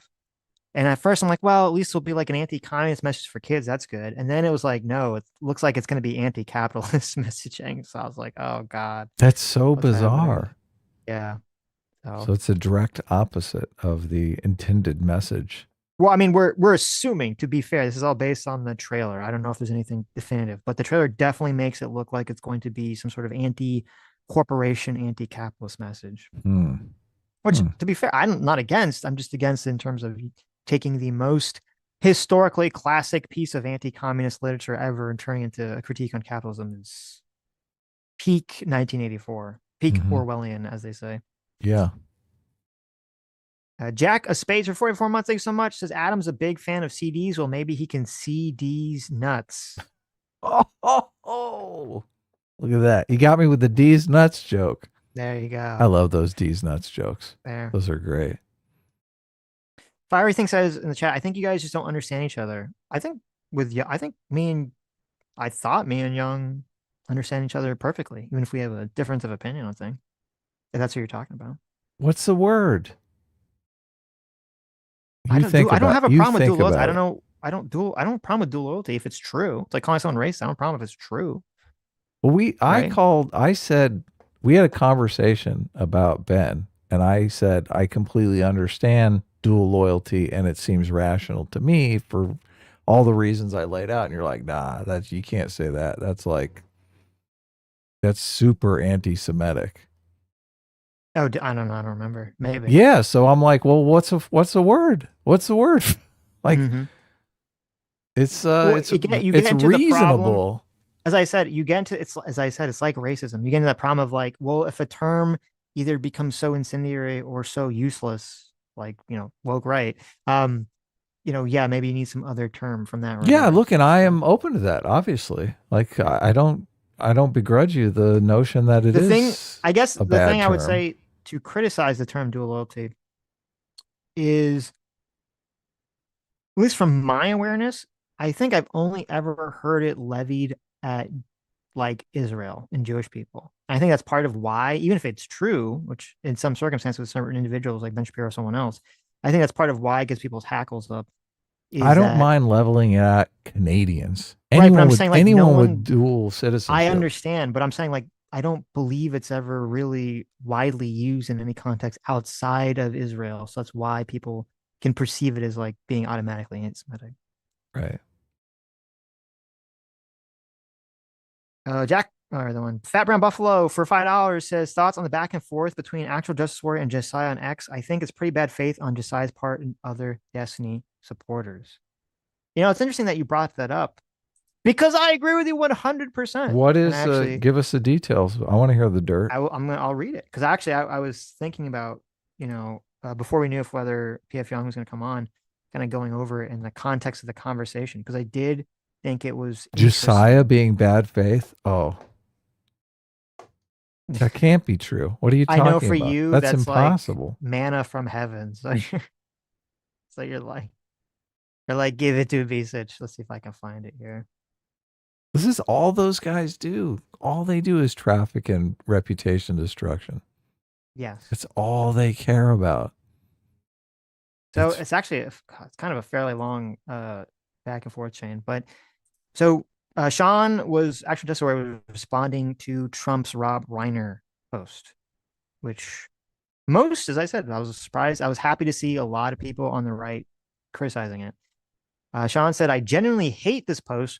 Reportedly, he and his wife were killed by their drug-abusing son. This would have been the perfect time to point out how the horrors of addiction go beyond Trump's rural, often forgotten base and have impacts at all levels of society. Instead, we got this. That's actual justice war. And I completely agree with that.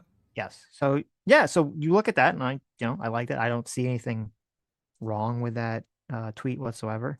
But Josiah is going to come in and be like, "How dare you sweep for Trump?" Right. Now, the responses under it are a little fascinating, which I actually didn't read because I was kind of looking at the retweets. The top response is from Chris Raygun, of all people. Wow. Chris Raygun responds saying, "It's an upsetting tweet. It's so unlike him." I think there's some sarcasm there. I think there's Do some you do the sarcasm there. /s? No, but we all read it's into it. It's implied, yeah. Right. And then which Sean responded saying, "Come on, Christopher, you're way too creative to just vomit up the same crap as Destiny. I never said nor implied I'm surprised. I said I didn't like, and then I offered an alternative. Try reading the post slower next time. That might help." Oh my God. AJW going after Chris Reagan. This is getting good. I like this. And I see there's another account, Button Masher, who is kind of woke too, who said, "Bookmark this for when Sean supports Trump running for a third term, LOL." Wow. Anyway, okay. So that was the post Sean put out. This is something we talked about too. It's like someone says something you want them to say or like them to say, and then you attack You them. still attack them. Yeah, exactly. So you're disincentivizing anyone from ever coming to your side or attacking their own side, because then you just viciously attack them when they do the thing you want them to do. Yeah, you should just retweet Trump and go, "Based." Yes, exactly.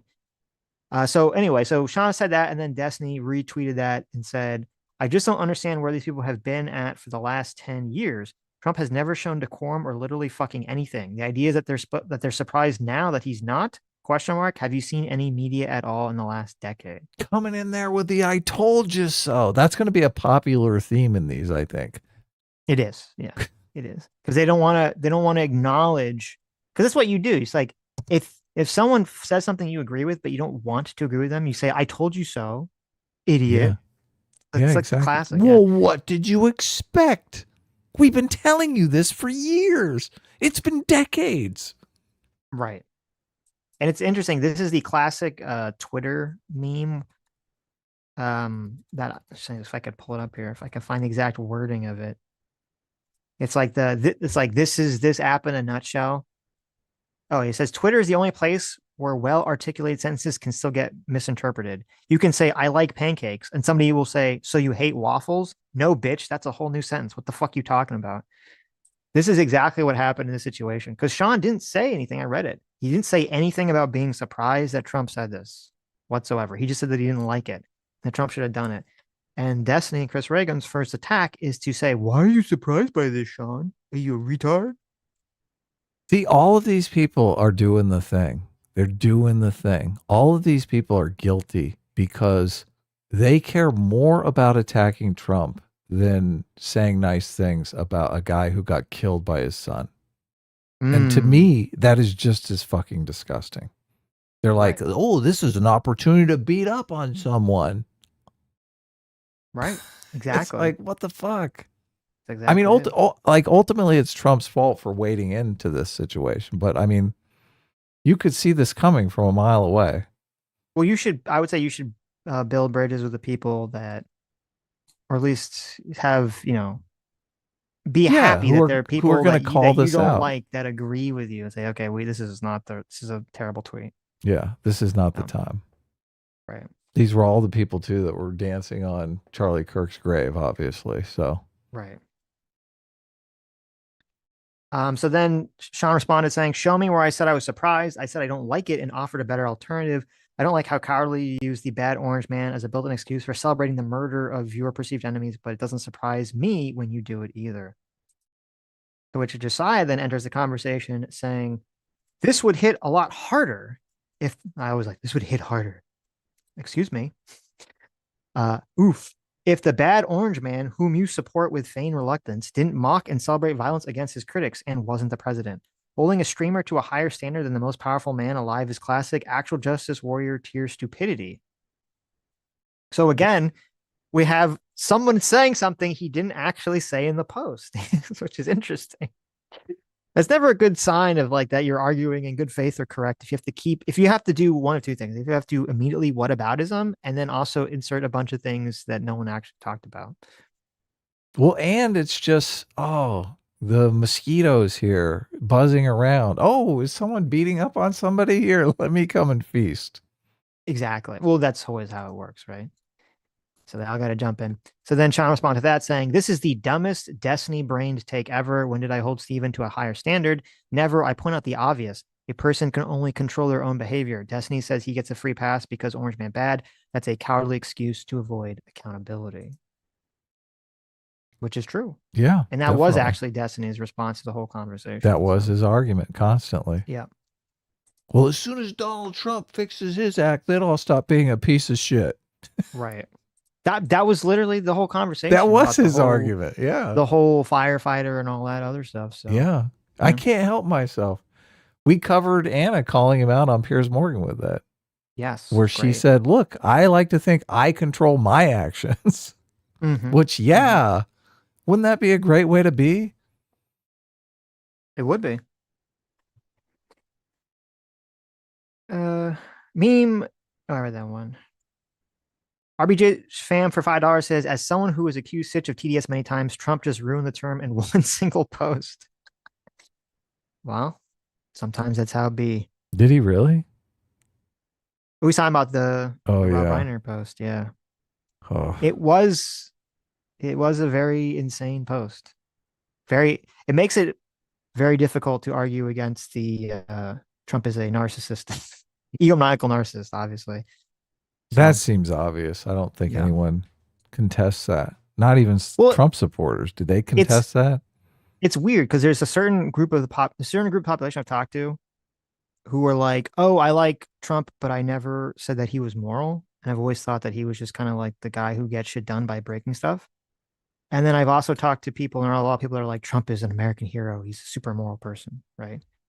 I think those are more like the boomer pilled people. I think those are more like the boomer people, but it's definitely out there. So, will this have any impact on like Trump support? I don't think so, like at all. But it is obviously a despicable. And I would even agree with Young going as far as saying it is a demonic post. That level of kind of insanity. So right.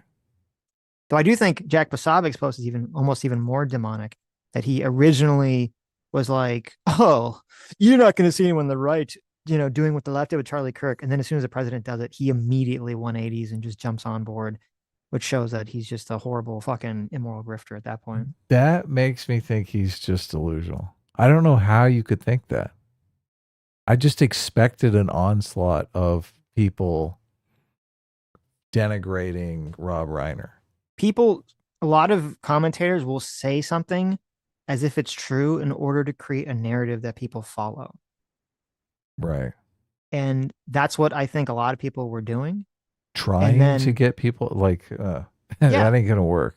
Right. Well, it kind of was working until Trump came out, and Trump doesn't listen to any of those people, probably didn't even know what their comments were, doesn't care what any of those comments were. And he just comes in kind of like the bull and just knocks everything over. So then you got to respond to it. And you can either respond, say Trump bad, which to be fair, there were a lot of commentators I saw that did say that. And I think that was great for them to say that. Shows that they are people that actually have moral centers and free will and can, not just immediately pivot to being part of a tribe. And Jack Posobiec showed that he doesn't, that he's a fucking lying, immoral hypocrite. He doesn't really care about anything other than power, I guess. Yeah, I mean, he could have kept his mouth shut too. He didn't have to wade into it. Yeah. He could have just been like, I'm going to chill. Let's see what happens here. Let me step back. Mm-hmm. No, he's like, I got a moral grandstand. Right. This happened 2 minutes ago.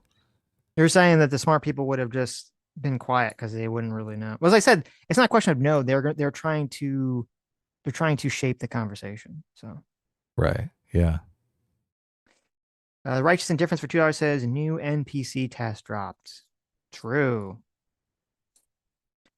RBGH fan for $5. Oh, I read that one.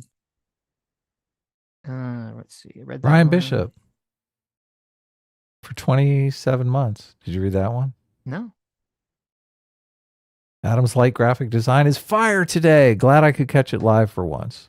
Well, I see you put a bunch of he's disciplined. My Little Ponies around Paul for some reason. Well, you guys were talking about being strong, and I was thinking, Why did you discipline equals freedom is I think it's the third tier. So thank you so much for being a member. That's mighty nice of you. We That's my are not here to manipulate you. You are here to manipulate us. There you go. No, I mean, in terms of the persuasion competition, I do think, I mean, I think we do try to persuade people that what we believe is true, obviously. Yeah, if it's based on evidence and facts. But I mean, so much of politics is there is not a lot of evidence or facts. Right. But I guess the difference is like we can try to persuade people and say, oh, if you don't agree, we're not going to like say, well, then you're banned from the community forever, right? You're shunned out of you're exiled because you don't agree with us on some issue. I like to And- think we're kind of dipping into issues that we don't really have a good understanding of and trying to figure them out. Well, I I guess mean, it that's seems part like of that's it. what we used to do. I mean, obviously, Well, when we're I think we do both of those things. I mean, Yeah. obviously, when we covered all the woke shit, we are trying to persuade people that all woke shit is horrible.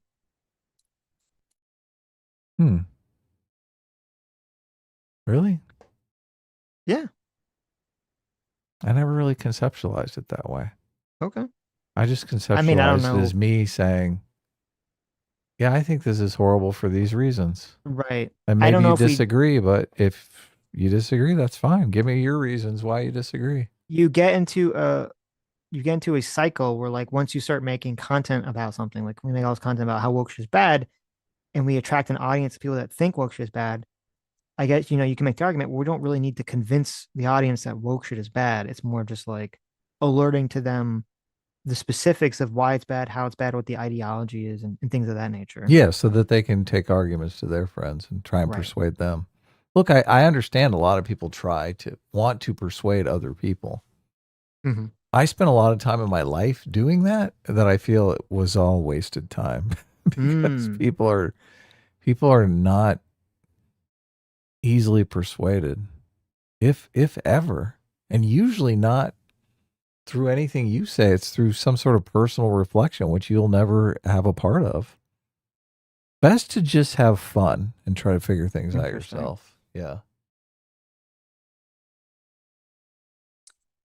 Death by Sloth for $2 says leftists have basically become moral hoarders.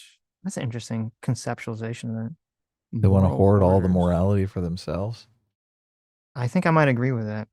And I think it's also to the right's detriment because I think the right has, unfortunately, maybe because of that, in response to that, a lot of the internet right has given up on all morality that exists outside of like a classical tribalism. Like, I think this is how you get the mix videos with like people being deported and arrested and everyone cheering it on and all that shit, which you can support people being deported without being like, yeah, we should like take some sort of relishment or some sort of pure joy in watching like a beat tape on a mixtape about, the whole situation. Though, I guess to be fair, I think a lot of it maybe of people cheering that on is that I don't know how much of it is people cheering on the actual action and how many people are just cheering on the idea that, well, this pisses off the left and triggers them. And so that brings me joy. I think that's probably like the majority of it, sadly. Caleb for $10 says Christianity's strength is in its aesthetic resonance. People internalize an emotional atmosphere before they develop a proposition. Modern mood is indifference. Authenticity is now the primary virtue.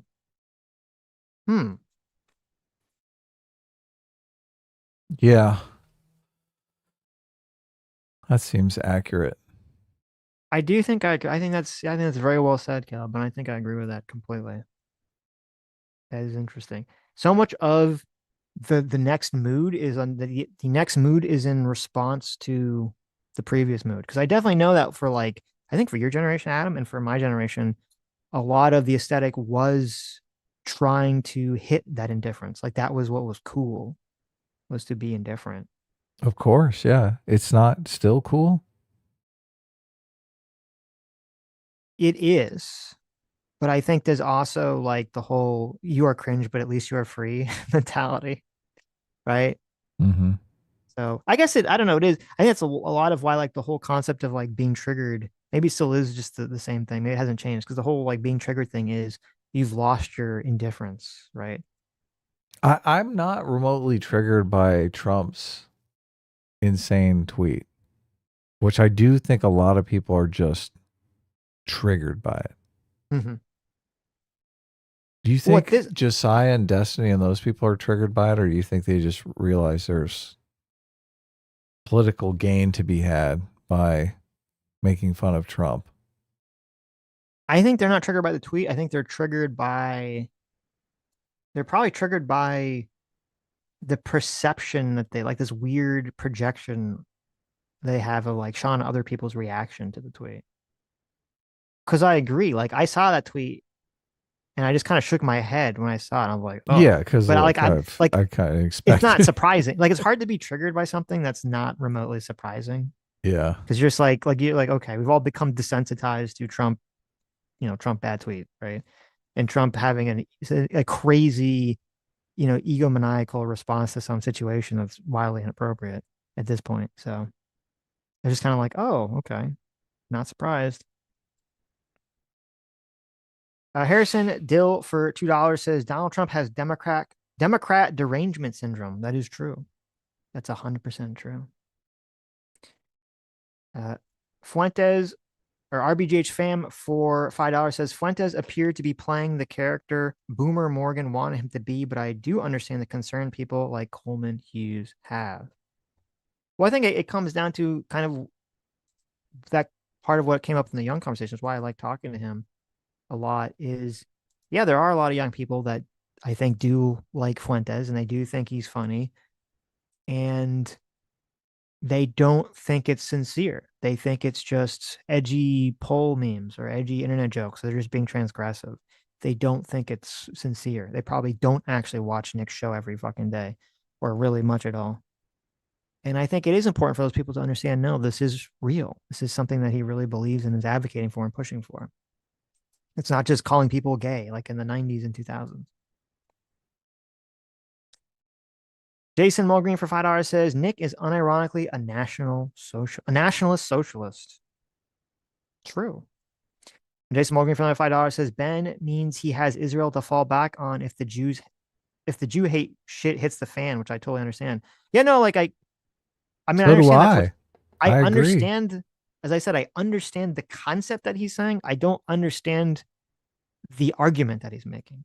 Because if you say that you have to have a backup plan, that generally means you have less investment in your primary plan. So I don't understand the logic that he's employing when he says, well, the fact that I think Israel exists as a backup plan makes me more loyal to Israel. That's the part I don't understand the logic there. Right. You're saying kind of, you would fight harder if you burn the ships. Exactly. Yeah. And it was kind of fascinating. I get that too. But at the same time, right. I mean, look, if the Jew hate shit hits the fan, I'll put you on the plane. I'll ship your ass out of here, buddy. No, right. But it was interesting because Young Paul brought up that clip, and it's like a clip that's obviously very important to his conceptualization of a lot of these conversations because he kept citing it. And I listened to it and I said, I don't understand the clip.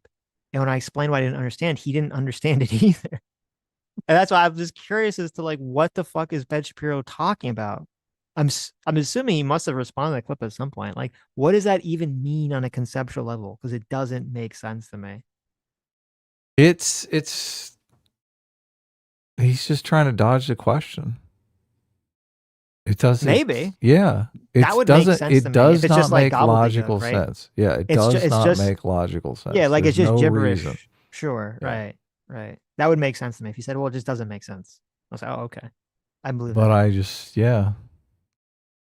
I mean, you would be more loyal to a country that did everything it possibly could to maintain your safety. Of course. Even if it went to having some place in the world where they could ship you off to if things hit the fan. I mean, that's just a safety measure, right? Yeah. But see, if and maybe that's what he meant and he just did not word it properly, because I understand that concept. Yeah. Right. It's like the fallout shelter. Right. Or you could say something like, well, now that you said that, and now that I heard the part he said afterwards about how America has like these internal values, and I could be giving him way too much charity, but now I think now that I've heard what you just said, I could maybe interpret what he was trying to say was that I think he's trying to say that the fact that America as a country would defend Israel conceptually and ideologically is like evidence of why he would forever be loyal to America. If that makes sense. Like he's Right. saying like that because he's saying like the We're going to action protect the fallout shelter. well, not even from the false, but I'm assuming, and I could be really wrong about this. So someone see if there's a clip where he kind of extrapolates on this or expounds upon this, is that he's trying to say that like, because remember, right after that sentence, he's kind of went into like the values of America. He's saying that the fact that America has a value system which leads them to defend Israel, he's arguing that's why he's loyal to America. Not because they defend Israel, but because they have a value system that he thinks is correct, is morally correct. And thus, since he also thinks defending Israel is morally correct, that's why America takes that position. It's kind of like when the Calvinist, the Christian section of the Calvinist who believed in predestination, and they would sort of say like, oh, well, you get into this quandary of like, if you believe in predestination, then how do you enforce people to actually act moral in the world? Because you think everyone's already either going to heaven or doomed to hell. And sort of their response was, well, if you're acting good outwardly, then that's proof that you are already predestined to go to heaven, right? It's kind of like this like trick. Does that make sense? To like get people to do the right thing, even though you sort of argue for predestination. Yeah. Anyway, that probably was a bad example. I made it more complicated. Sell it for $5. I think the fallout shelter is pretty easy, right? Like, right, but that's not. That is easy, but that's we why don't it's need either the fallout shelter. But wait, that fallout shelter's for me. It doesn't make sense. Yeah, but anyway, sell it for $5 says maybe Ben meant he loves the U.S. because they support Israel. Okay, I mean, I think that was a far simpler way of saying what I was trying to say, kind of overly complicated with my autistic self.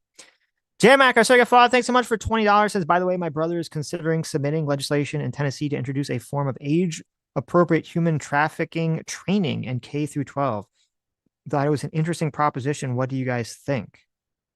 Yeah, obviously, if you're going to teach school kids about human trafficking and how to cite it and point it out, and no, they could narc off all the human traffickers, right? Yeah, I mean, I'd have to obviously see the program, but I don't conceptually. That seems like it'd be fine. I don't see what the problem with that be. Alerting children to dangers that they may interact with or face with in an appropriate way seems good. Yeah, a deeper understanding of the stranger danger. That stranger could be trafficking little Timmy. Mm-hmm. Your friend might be a victim of human trafficking. Christian Ball for $5 says the fact that the U.S. supports Israel means U.S. is still a safe place for Jews, is what Ben is saying. Yeah, there you go. Yeah, I guess he is a very, very clumsily worded thing that he was saying. That would be the first thing to, before the real Jew hate comes out, right? The first thing to go is going to be the support for Israel. That's when you start getting nervous. Yeah, but the problem, you're right, but the problem with that is you could definitely have an America that doesn't support Israel, but doesn't hate Jews or fall into anti-Semitism. It doesn't go that far. Right. Yeah. I was curious too, because when we're having this conversation about like, a lot of people have turned against Israel and Jews and all this other stuff. I know I thought that like around the oil embargo, I think there was actually like a boost after the oil embargo, but I think before and then slightly after the oil embargo, a lot of people were very anti-Israel in America. So I would be curious historically, how different are we? I know we're different from like, the last 20 years or so, but how are we really at some historical low point for support of Israel? Or are we just kind of back at some sort of historical norm where it was kind of low, 30, 40, 50 years ago? So I just looked up if we sell weapons to the UK.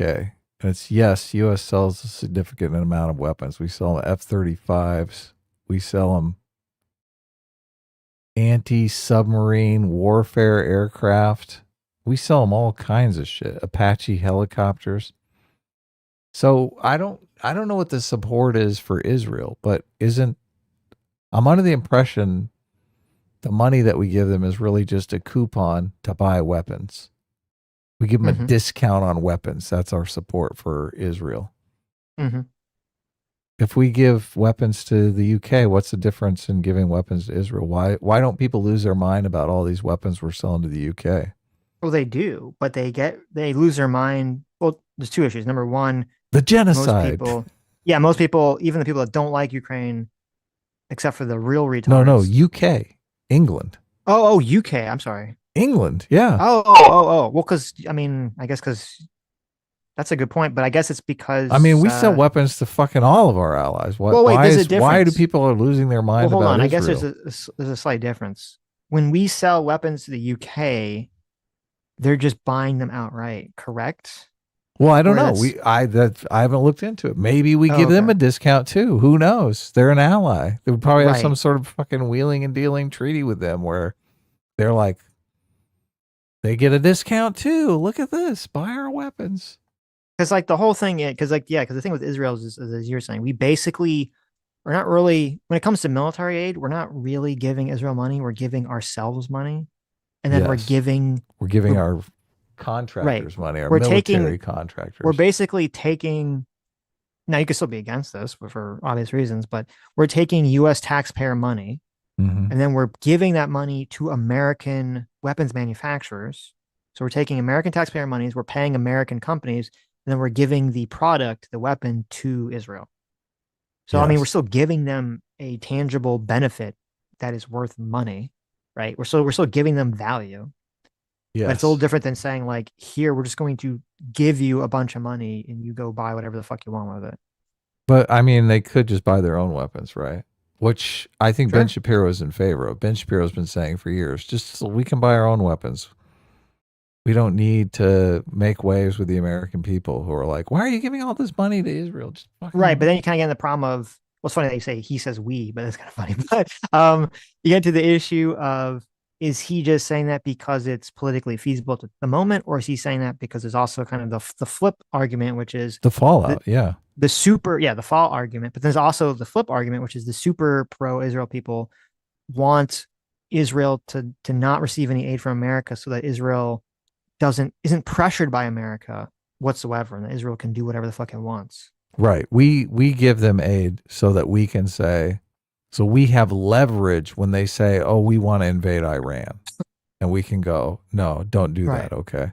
Or if you invade Iran, we're going to not give you any of those weapons. Right. Or with Trump's first terms, when they wanted to take a bunch of the West Bank, and then, Trump was had to, they kind of scraped together the deal to prevent Israel from doing that.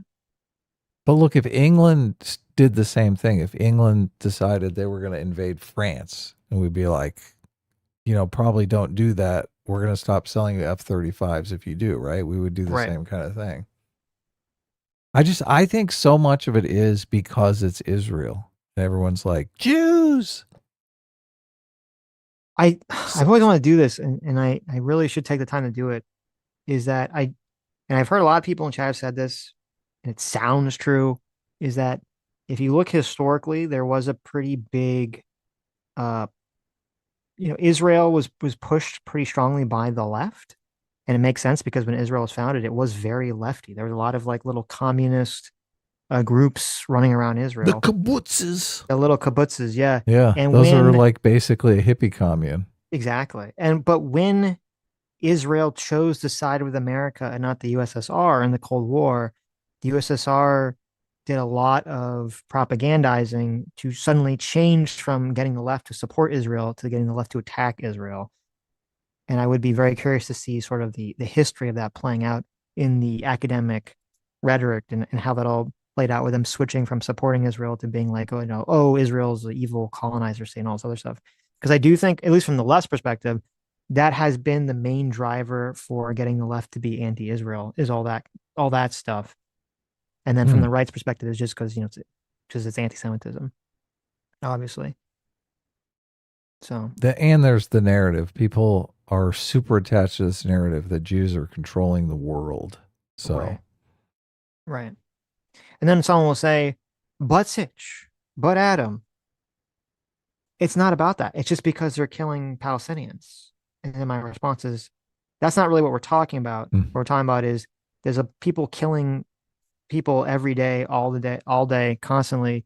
All those people America's supporting, including the Middle East. We've given a lot of weapons to Saudi Arabia, do all sorts of military campaigns that killed shit tons of people.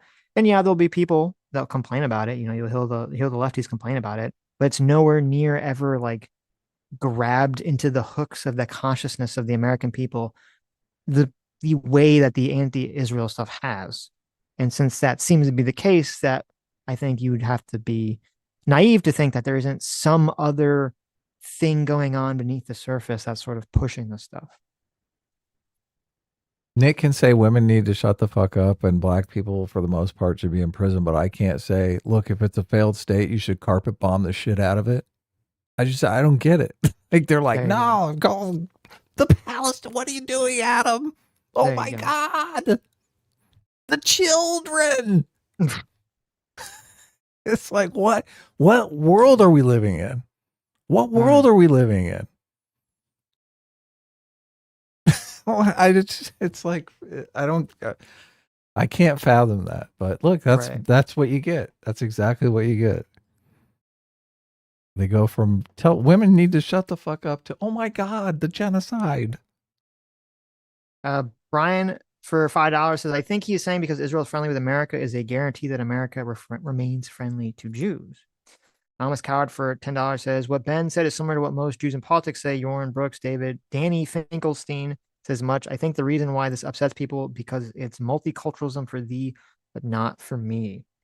Well, I agree with the latter part, but I don't think that's what he was saying. The chat follower for $10 says, Shapiro's company, Daily Wire, has been at the forefront of the most important social issues, transes and vax mandates.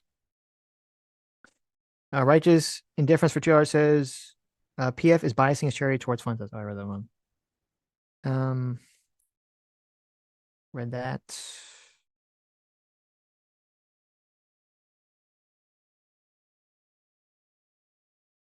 Read that. Caleb for $5 says 2016 liberals, Trump will cause detrimental harm to our political culture, and you guys should not entertain him. 2024 Republicans, Fuentes will cause detrimental harm to our political culture. Yeah, I hope not. I hope that's not the situation we're cruising towards, but maybe. The Albert for 35 months says perception is what shapes our reality, lowercase. Uppercase reality simply is what it is. True. Yep. Saw it for $10 says, a while back I said Shu said in her last video, quote, no one cared until Nick talked about Israel. I was wrong. She said that right-wing pundits never cared. Still bad, but I want to correct my misinformation. Well, it'd be interesting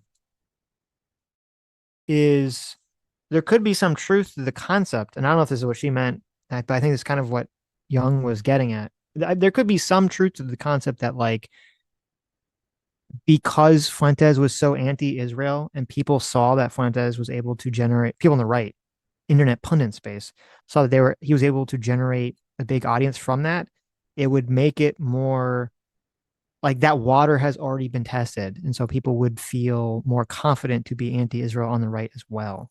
That's definitely possible that something like that happens. Jersey Ed, thanks so much for the $5. Yeah. Louise for $5 says, didn't Congress denounce Nick Fuentes? Why are we even still talking about this? They clearly solved the problem. Clearly. That's all you have to do, right? You just put a denouncement and then, you're Did done. they really do a denouncement? Wow. Probably. RBJ's fan for $5 says, Adam, do children in that region deserve rights? The children is a difficult situation, obviously. I mean, the right thing to do is to get the children out. But obviously you can't necessarily get children out with their families because dad might be have a bomb making apparatus in his garage. So I don't know. What do you do about that, Sitch? It's interesting. I'm glad we need a term for this. and I think this is the most important thing that came out in the conversation that we had with Paul today. The pointless question or the useless question. And it's sort of like, okay, we get really bogged down in this question of like, is Nick Fuentes racist or anti-Semitic? And it's like, okay, but it doesn't really matter. What matters is he making other people racist and anti-Semitic? Is he spreading that idea? Is he making that meme more widespread? And the answer is obviously yes. And so trying to have this argument about what's in his headspace is stupid. And I agree with that. And we need a term for this so that you can actually concentrate, so we can concentrate on what's important. And I think I kind of feel similarly about a lot of this conversation with Israel. I've asked this question from the beginning repeatedly. And I think it's the most important question that people have when discussing this, and no one ever has an answer for it. And I think that's part of why the trigonometry people kept asking this is I can agree that I don't want innocent people to be murdered. I think most people agree with that that's fucking horrible. It's a horrible situation. So what is the solution? Yeah. Solution. What is the viable alternative? Nobody has one ever. That's why they throw the question in your face. Right. And that's sort of the problem is like, because whenever people give an answer, they give the stupidest, most retarded answer. And I'm like, no. The real question is not even what would you do after October 7th? The real question is, what is the military solution? Because you know there has to be one. What is the military solution and strategy that Israel should employ after October 7th against a failed state like Gaza? What do they do about that? You know there has to do something about that. And I'm not some military expert. I don't know how this stuff works.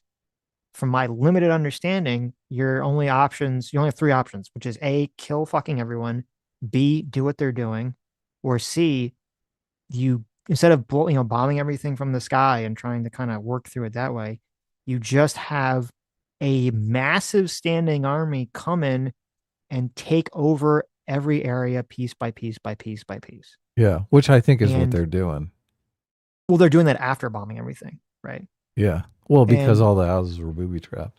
Right. But I'm saying like that would be do that without bombing everything in order to prevent civilian deaths and destruction. And while I would imagine that would dramatically lower civilian deaths if they did it the last way without bombing everything from the sky, it would dramatically increase Israeli soldier casualties. It would make the war go way slower. 20 years.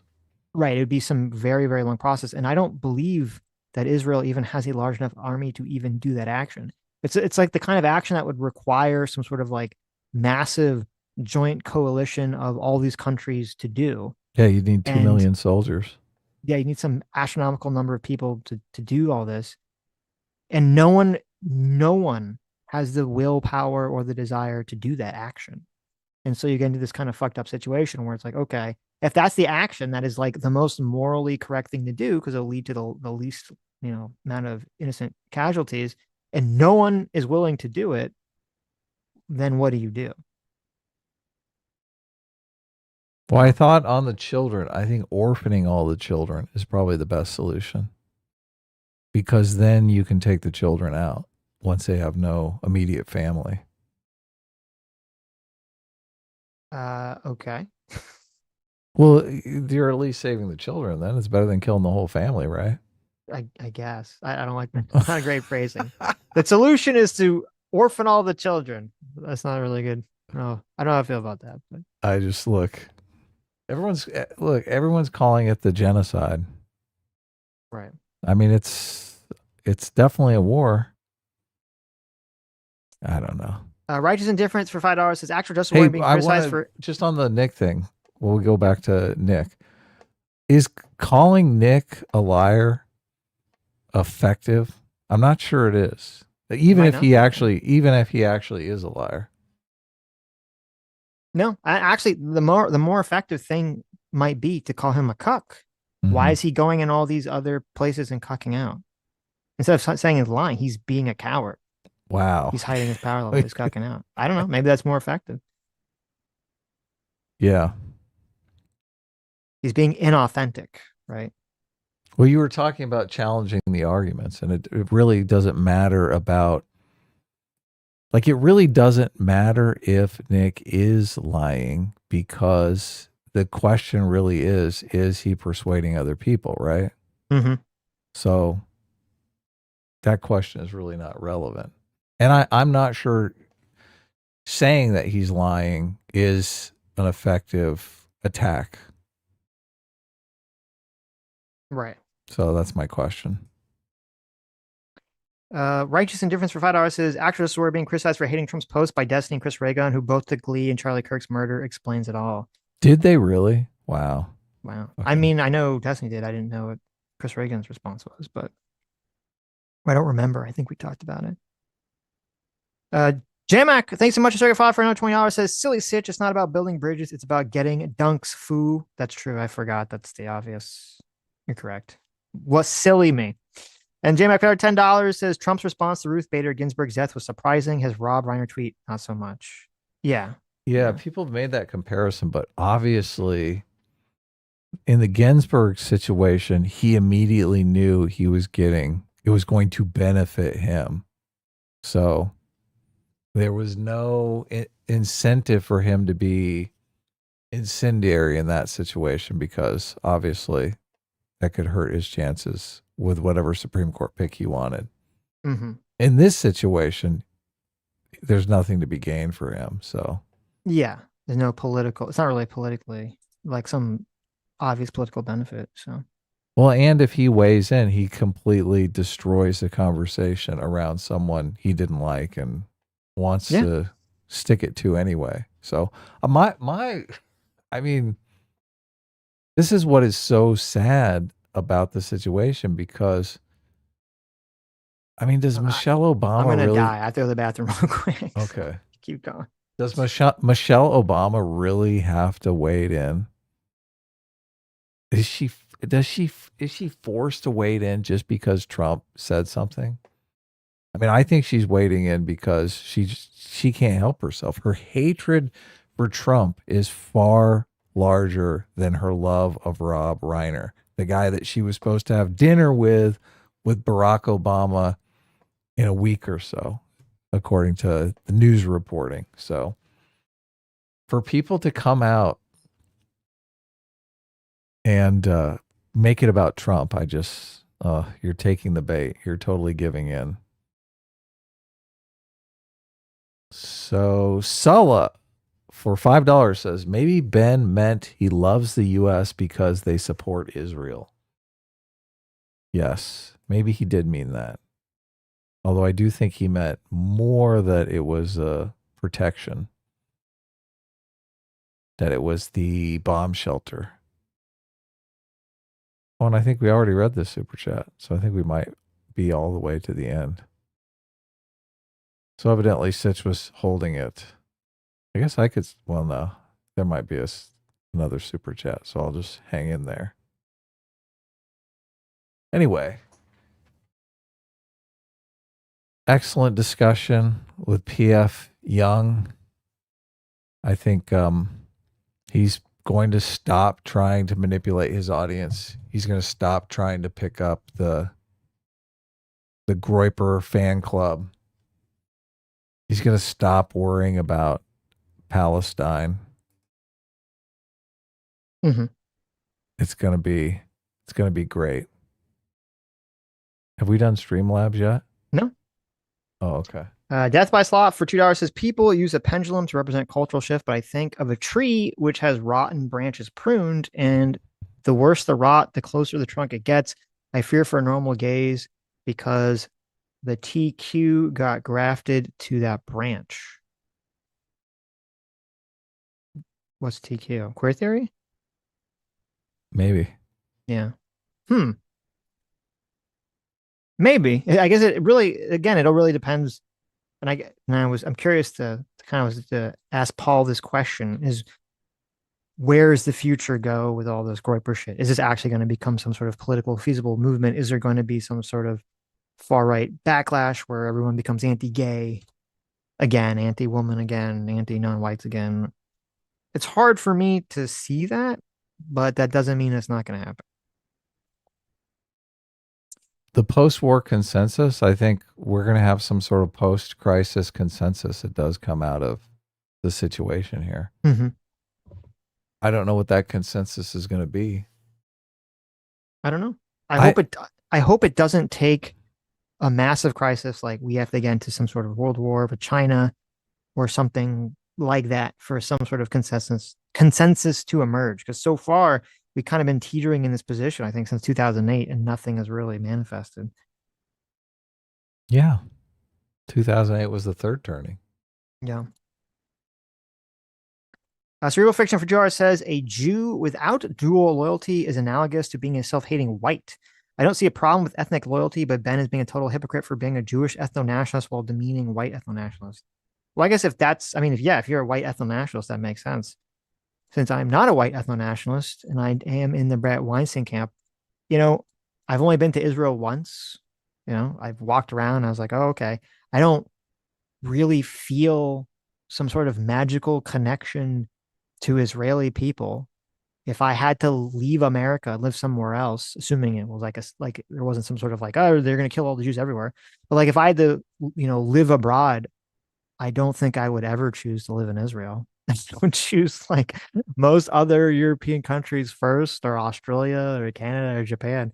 I do not really feel some sort of magical ethnic connection with people just because we share some sort of ethnic blood or some sort of religion that I don't really even practice. So from that perspective, no, it's Yeah, but I take more, I'm more emotionally reactive to people hating on white people and thinking that that's more aligned specifically with me than people complaining about Israel or something. right. Is it wrong to have those feelings? So I feel like 20% of the population has the super individualist feelings, and 80% of the population has the ethnocentric feelings. Is what wrong? To have an ethnocentric feeling? Yeah, to An have ethno-nationalist feeling? like a tribal Well, affiliation. it is in America because America's not really, and this is kind of what we're talking about with Joran Brook, is America's not found on, and this is sort of why all the alt-righters got super fucking triggered when Vivek said this. America is not founded as an ethno-nationalist country. It's a country founded on ideals and values. And we've said, hey, if you assimilate, which is the key word here, if you adopt and assimilate our ideals and values, then anyone can become American. Now, I'm American, and I will say that's true for America. I'm not going to really wade into what Europeans should do, what Israelis should do, what Japanese people can do. Everyone in those countries can make their own decisions about how they want that to happen. But in America, I do think that we are and should be the great melting pot, not the salad bowl, because that's bad. Multiculturalism sucks shit, but we are the great melting pot of the world, and we can mold people into Americans. Yeah, but you're talking about the difference between public life and private life, obviously. We're talking about a state level versus a personal level. And people feel like at a personal level, they're being shit on for having feelings of affinity for their group. I don't think you should have... we encourage it in Black people and Latino people and all that kind of stuff. Those people are encouraged. Oh yeah, knock yourself out. You feel affinity. I think you should be neutral. I don't think you should have an affinity or a distaste for people because you're like, well, we share some attribute like skin color. Yeah, I know, but those are your personal. I know, that's what I'm saying. So when you say, is it wrong? Then I'm saying yes. I think there should be neutral. I don't think you should have an affinity or a distaste for people on those bases. So you're saying it is wrong to have those feelings in your private life? I just think 80% of people have those feelings in their private life. And well, you can have the feeling, but if you shouldn't really, I mean, the difficulty is not to act upon it, right? Well, not to act on it in public life. Yes. Act on it all you want in private life. Well, it depends what that means. Like if you say, I don't want my child to be a part of an insular community in your private life, you're more than you can do it. I think if you say to your child, you're not allowed to date someone outside your skin race, I think that's a morally wrong thing to say and to do and to try to get your child to act that way. Right. Well, the question though is if they want to do that on their own without any sort of coercion or anything like that. I guess it would family wants to do that. You're saying that it's wrong for them to want to do that. No, it would depend on the motivation.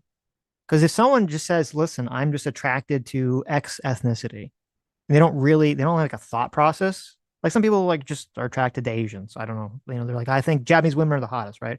Or some people are like, oh, I'm only attracted to white women, or I'm only attracted to black people or black women or something, right? If someone just has like a feeling and it's not really based on some sort of ideology, I say go for it. It doesn't matter. That's totally fine. Whatever. That's however you feel.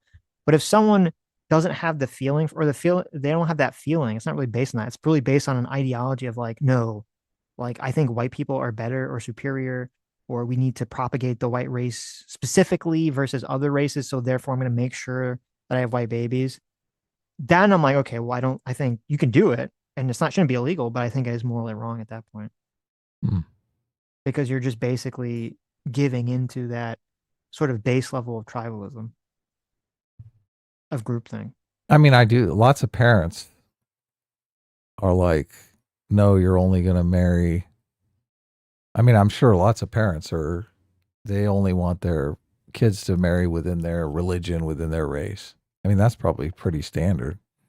Religion's a little different because religion is tied into a moral framework. Mm-hmm. Like race isn't or shouldn't be. Yeah, but it can be, obviously. It can be culturally, but you can date someone you could date someone who shares your religion and they could have completely counter moral views of the world than you do. Right. So it's not a 1-for-1. Right. Yeah, of course. Yeah. It's just a short. There's a wide spectrum, obviously, in all religions and all sects.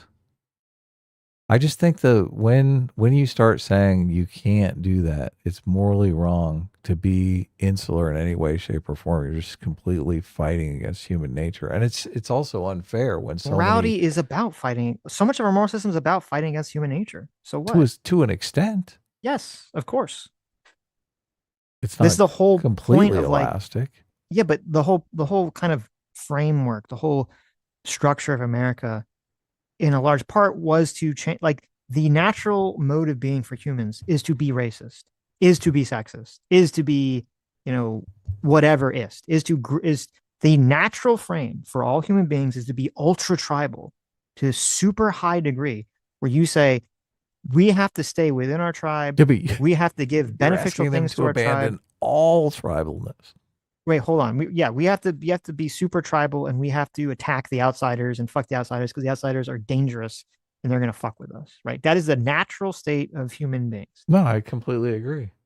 Okay. And so then we say, okay, well, now as society grows, we try to kind of like supplement or, kind of, you can't completely do away with it, but you can kind of make it come out in pro-social ways. So instead of killing each other, you watch a sporting event, right?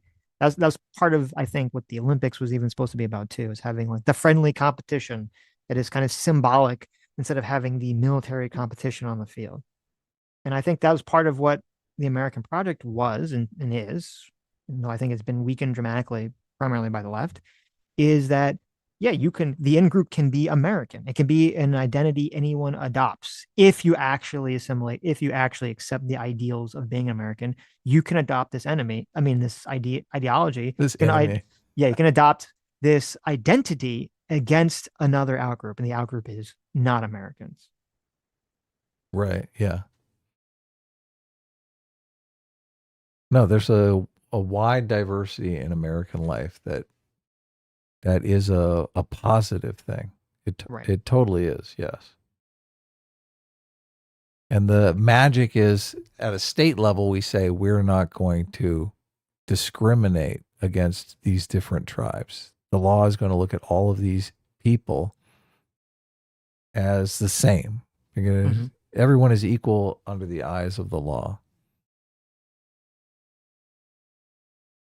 Okay. Yeah. Dr. for $2 says, I feel like the Israel thing is a red herring in a sense. The kind of people that Nick Fuentes is courting, especially on the right, are not bleeding heart Teddy Roosevelt types who hate injustice. They're mad because they think that some portion of their hard work taxes are going to some foreign war for a country they don't care about because they're not evangelicals, they're isolationists. No, I think that's a massive part of it as well, in terms of like the mainstream right. That's why I don't know if I agree with what Paul was saying about even without Fuentes, which I agree, definitely could have could have, as I said, could have showed right-wing commentators that you're allowed to criticize Israel. It's definitely possible.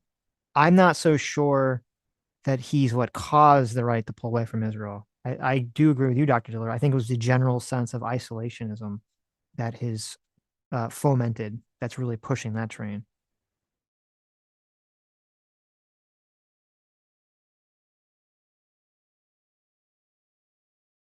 All right. Seki Jokes for £2 says it's human nature to fight against human nature. That is true. At some level. Nick Tomato for 5 CHF says it is wrong.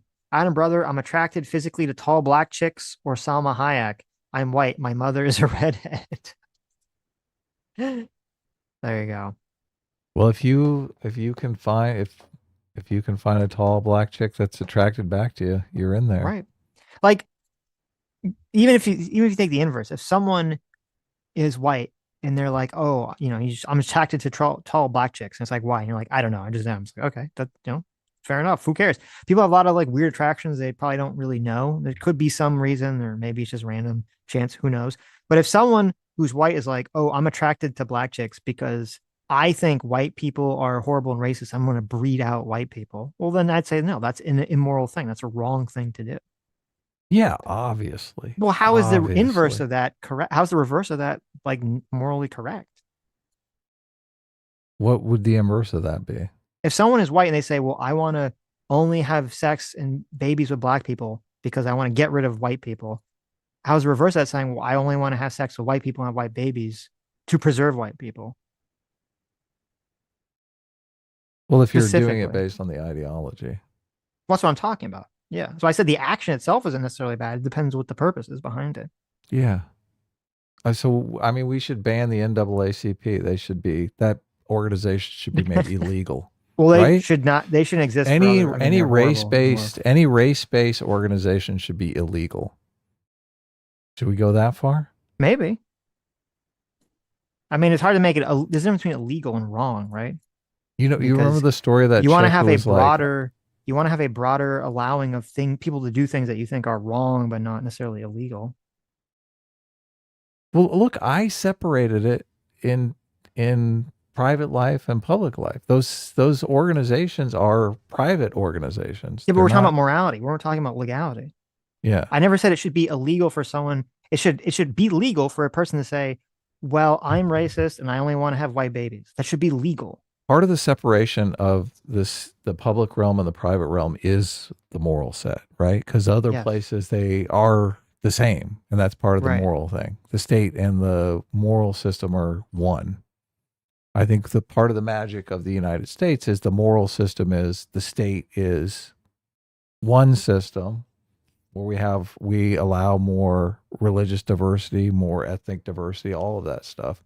And then the private system where we're more hands off. Okay. But they bring this up as an argument all the time. They're like, why can black organizations have these ethnic organizations? No whites allowed, but white people can't. There is a certain unfairness to that. Are you asking I'm assuming you admit that. Obviously. Okay, good. About a lot. Are you asking me why it is allowed on ideological levels, or why is it? Because these are different questions. It's allowed because for a long time, and now this is changing because of the woke shit.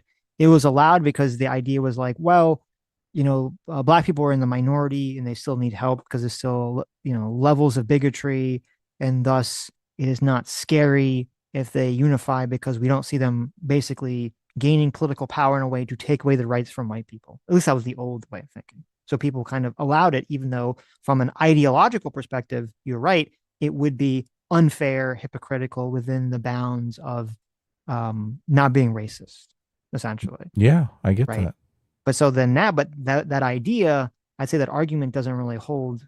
The old argument about like it not being threatening to white people doesn't really hold merit anymore, because obviously we see that the whole part with wokeness was that no, this stuff, even though a lot of white people were on board with it, was threatening to whites and white males specifically in terms of being prejudiced against them. Yeah, well. And then I think with the legality, it's mostly white conservatives. But though my understanding with the legality of like the NAACP or something, there's never been a law. Like you could have an organization that's the white version of the NAACP. The only part that would be illegal would be if they said, well, we're only going to hire black people. You can't work here if you're white. I think that's where it would be illegal. You can still have an advocacy group for whatever issue you want, even if the action is illegal, I think. Like, I don't know if, like, the NAMBLA shit, I don't know if that's illegal for them to have that group, even though obviously what they're advocating for is like fucking disgustingly immoral and illegal. Does that make sense? Yeah, totally. Okay. I don't know. I'm not sure the employment habits of the NAACP, but that would be interesting. Mm-hmm. God's joke for $10. Thanks so much. Says, I find the genocide ethnic cleansing point unconvincing. If the Jews had raped and pillaged a German village and most Jews didn't care about the German village, the Germans would be right to carpet bomb the Jews. Arithmus for $2 says, I'm assuming Ben is saying that his loyalty for America is guaranteed insofar as America continues to support the existence of Israel, since he sees Israel as a backup plan for Jews around the world. No, it's interesting. You got to listen, like go back and really listen to the exact language he said, maybe even bring up the transcript. Because I understand, like what you just said is the way that Paul interprets it. And that's the way that most people interpret what he's saying. And that's why they listen to it and they say, well, that's fucking insane, because that would be dual loyalty if that's what he's saying. But that's not the actual technical words that he used. He used a very different set of words, which is where the confusion comes, where you say, well, what the fuck is he talking about? So we had a person come to our writers lab from CBS promoting some diversity program. Mm-hmm. And they were asking people to apply. There was a bunch of white writers were in the group, obviously. Right. And it was one of the writers did ask, well, look, it sounds like this program is only for minorities. Is it okay for us to apply? And there was just like a long silence. Like she didn't really know how to respond to that. Yes. And then she said, oh no, you should apply, when it was obvious you're wasting your fucking time if you apply to that program. Right. So that is the world we live in now. Why did she have a long silence? Why didn't she just say what was true? Because she knew they're going to be like, yeah, fuck that. Look at this look at this white writer. I'm saying, why does she not say that? Why does she have to lie? She has to lie because obviously it's illegal. Yeah. Exactly. Yeah. Right. So, but no, I agree. Obviously, and this was the big criticism against affirmative action programs and DI programs and all this other stuff, which was correct. Well, yeah, 50 years ago, they would have said, look, I'm Jewish. Should I apply? Right. And they would be like, oh, yeah, of course, apply. Right. And then like, yeah, it's a trash can. But no, so it's that is the correct critique against all these DI programs and affirmative action programs, is that they are racist and they should be legal, and I would argue are legal within the letter and spirit of the law, including I mean, this is the same thing. This happened, I remember years ago. I thought this was particularly disgusting. Was YouTube, they had some sort of creators program, and they're like, oh, we're going to help, YouTube creators. We're going to give you can come if you're like live in like certain big cities. You can come and there'll be like a YouTube studio if you like win the opportunity to do this, and you can use their equipment, and they'll have people that'll help you their channel and all this other stuff. And I looked at that and I said, oh, that's awesome. And there was one in the city that I was living at the time. And I said, this is fantastic. And I go and I click to sign up for it.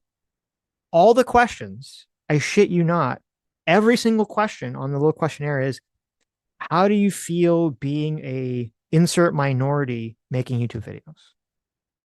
They were all aimed at being a minority, the entire thing. I found the program. I put it in the chat. It's the Paramount Writers Mentoring Program. And for years and years and years, you can go back and look at the picture. And it's find the white male is the game. Right.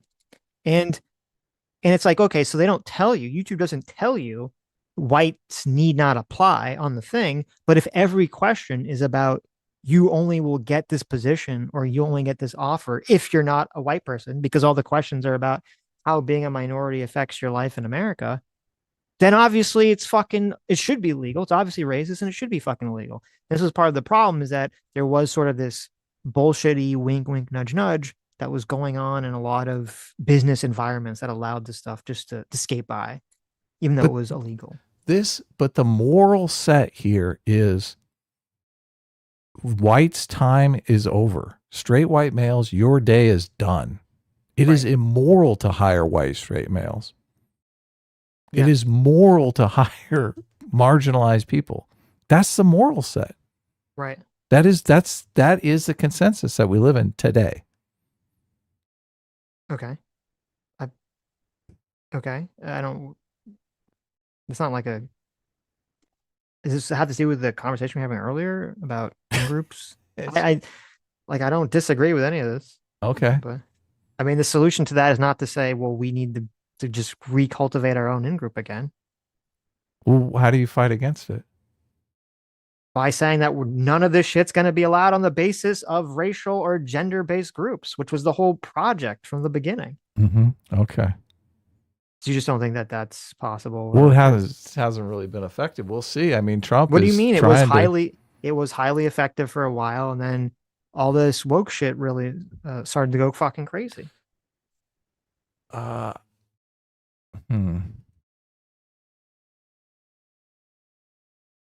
not really sure when it's news to me. I didn't know that this is the first I've heard that you've basically on the train of like throwing out the colorblind project.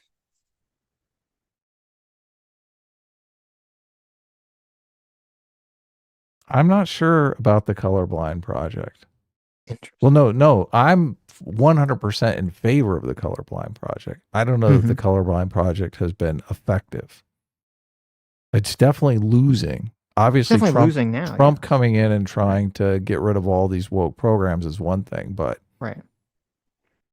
I don't know. If we can establish color blindness as the new consensus, that would be great. But if we're going to establish the consensus, like the current moral consensus as the World War III post-war consensus, then we're fucked. I agree completely. We're totally fucked. If I was black, I think I would be completely enraged if I heard what you said.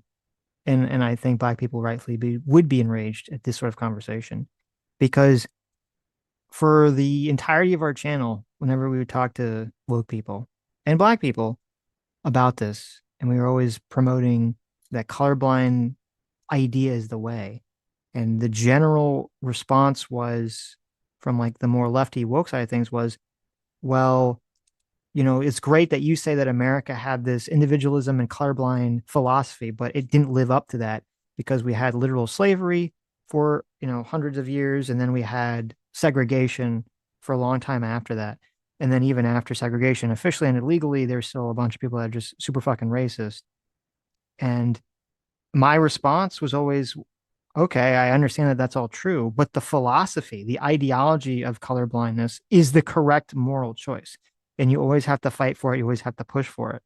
And to me, having to go through 10 to 15 years of wokeness doesn't mean that we give up on, like, if we're not willing to give up on colorblindness after enslaving people on the basis of their race, after having laws of segregating people on the basis of their race, but we're going to give up on it because now it affects us because we're white after 10 to 15 years of some sort of woke policies, then we never had a leg to stand on in the first place. And the woke people were correct. And we should just individual liberalism from the beginning. We have plenty of black people in our audience.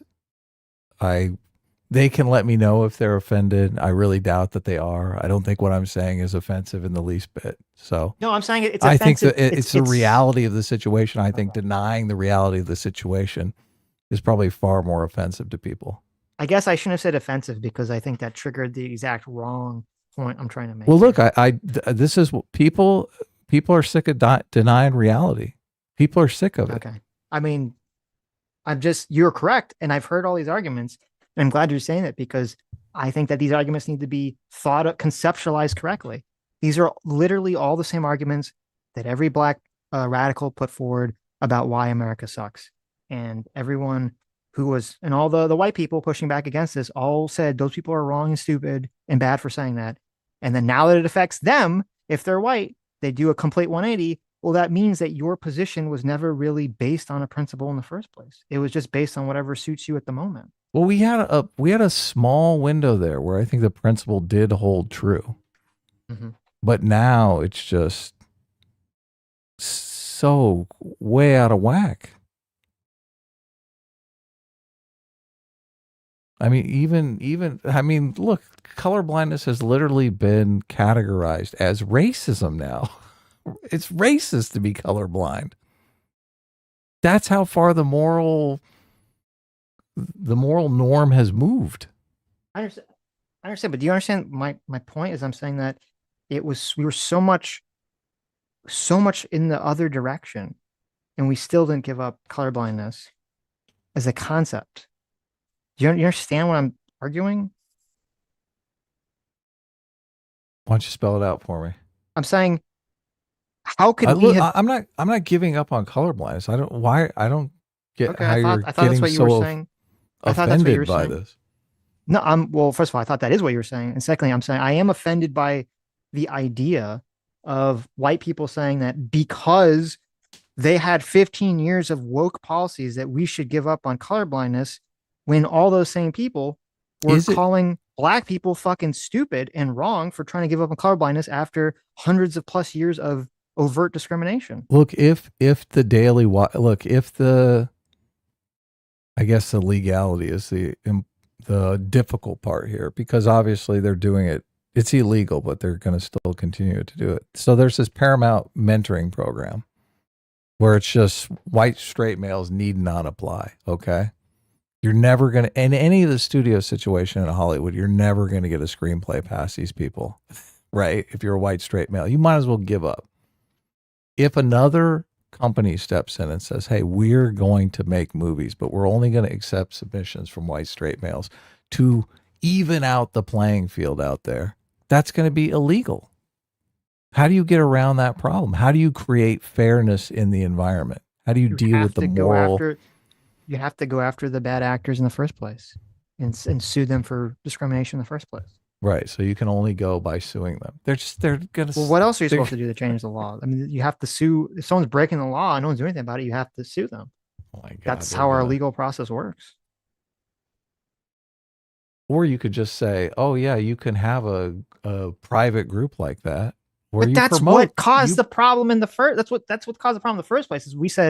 Is that you had minorities say, oh well, sure, the law says you can't discriminate against black people, but they still are. So we're going to go create a bunch of black only groups. There are a million black only groups. I know, but you were saying that but you're saying that those were bad. Black owned businesses. Wrong. Yeah, they are. Okay. I mean, I would like to go back to the colorblind system, but okay. Well, I'm just saying that having the white version of that doesn't seem to me. Well, you would have the white and black version of that. No, people would be opting into their own segregation. Get rid of the whole system is stupid. Listen, so there's been a lot of lawsuits against businesses where they have some sort of. There's gonna be zero lawsuits, man. All these attorneys are fucking left wing. Well, then sue these people. No, things. What do you mean? Things change. Okay, things will change. There's a time period where everyone was super fucking racist overtly, and then they weren't, and then now the question is whether they're going to be super fucking racist again. Okay, attitudes change dramatically. You're telling me that there can't be some gripers that grow up and become lawyers and then sue Hollywood because they're racially discriminating against white people? Oh my God!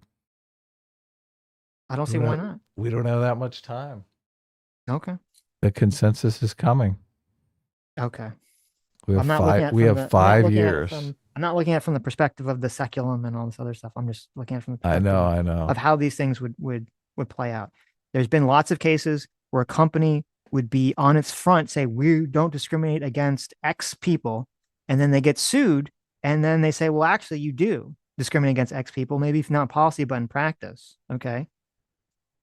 So I don't see why they can't apply to white people. David Puff makes it perfect. He says, look, Adam's advocating for DEI for white He is. He is. See, it's laughable. It's laughable. I don't understand why it wouldn't be the same. Like some lawsuit against Hollywood should be fucking super easy as once someone takes up the mantle, because first of all, you already have the Academy Awards, which is putting in some kind of bizarre fucking racial quota system. And if you say, listen, this Netflix or this studio, they've never hired a white male writer for the lead any project in like 5 fucking years. This can't just be random chance when the majority of people in the country are white people.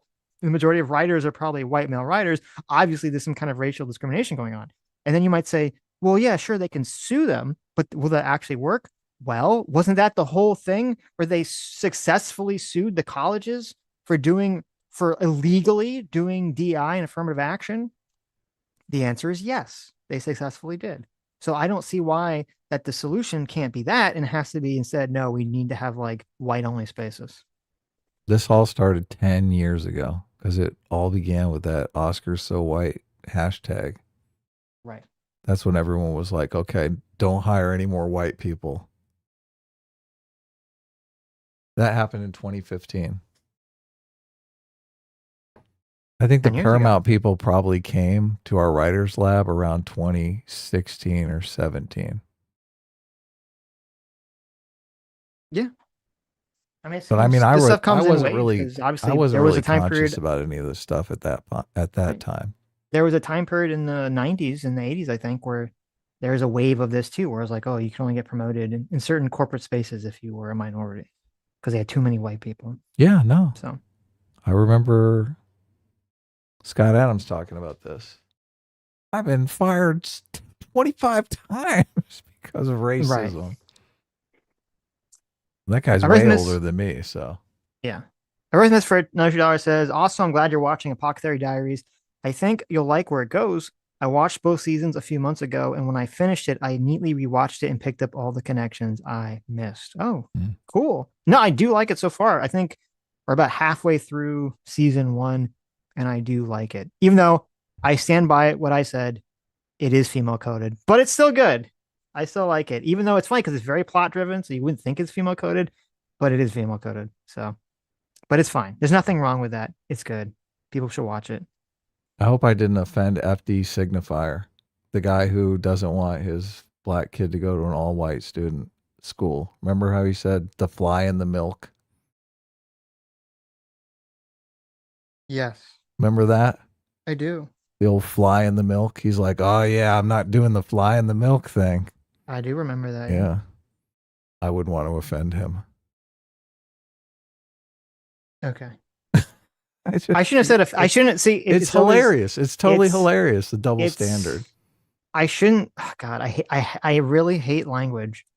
I hate language. The whole point of language is to convey a concept that you're in your mind to someone else's person, but because certain phrases and words have emotional baggage to them, it completely throws into chaos, and you say the wrong magic word, and it distracts the entire fucking conversation. I shouldn't have said offended. It just completely just like not the point of anything I was trying to get at. But I said the magic no word, and it just, slid the whole conversation down this pathway.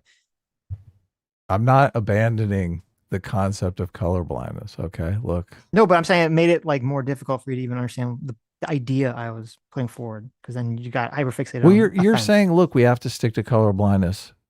We have to do it no matter what. No, I'm just saying, how can we say that we're abandoning a project after 15 years of wokeness when we've been arguing that black people can't abandon it after 100+ years of fucking slavery and segregation? It just is insane to me. Mm-hmm. Yeah. Okay. Dr. Diller for $2 says, I will go one step further. I think this ethnocentric yearning is cringe in the United States and should be phased out. You're not Irish American because 150 years ago your ancestors came over. You're American, which is better. Very true. We should get rid of all the hyphenated American shit. Is super mega gay cringe. But people used to love that shit. They did, yeah. Yeah, so I mean... Well, I think when it first came about, like, I don't know, it was in like the 80s or 90s, I think more people were doing it just because they're like, oh, it's like, I'm boring to be American. I'm like cool because I have some like modifier, right? I'm unique. And then it kind of became the weird woke shit that it is now. But yeah, we do need to go back to that. It doesn't make sense. I mean, my family came to America, let's see, over 120 years ago. I don't conceptualize myself as anything other than American. This website's hilarious. I gotta send it to you. Now, you can just look at this website and realize why all your movies these days fucking suck. Mm-hmm. Fucking suck. Because Paramount has a mentoring program. Oh, That's right. no whites allowed. Well, look, white women are allowed, obviously. Mm-hmm. Of course, Paramount's only one studio, so. And who got bought by Netflix? Was it Paramount? No, it was Warner Brothers. But I'm sure Warner Brothers has an equally insane mentoring program. Mm-hmm. Someone sent there's a clip of Candace Owens talking about her meeting with Erica Kirk. Bring it up. Oh, well, no, my it's, God. It's AI. Oh, okay. Well, but that's it's not like good. so. Like I'm just kind of like looking at it. So I don't know if it's just the audio, but I'm looking at it and like you just glance at it and there's like no, it's like too perfect. Oh, really? Oh no, the audio's kind of fucked and scuffed when I'm listening to it. It's like all fucked up. But that's scary. We're so fucking close. We're so close to just not being able to know what's real anymore. I mean, we're probably already there, but we're like really on the cusp.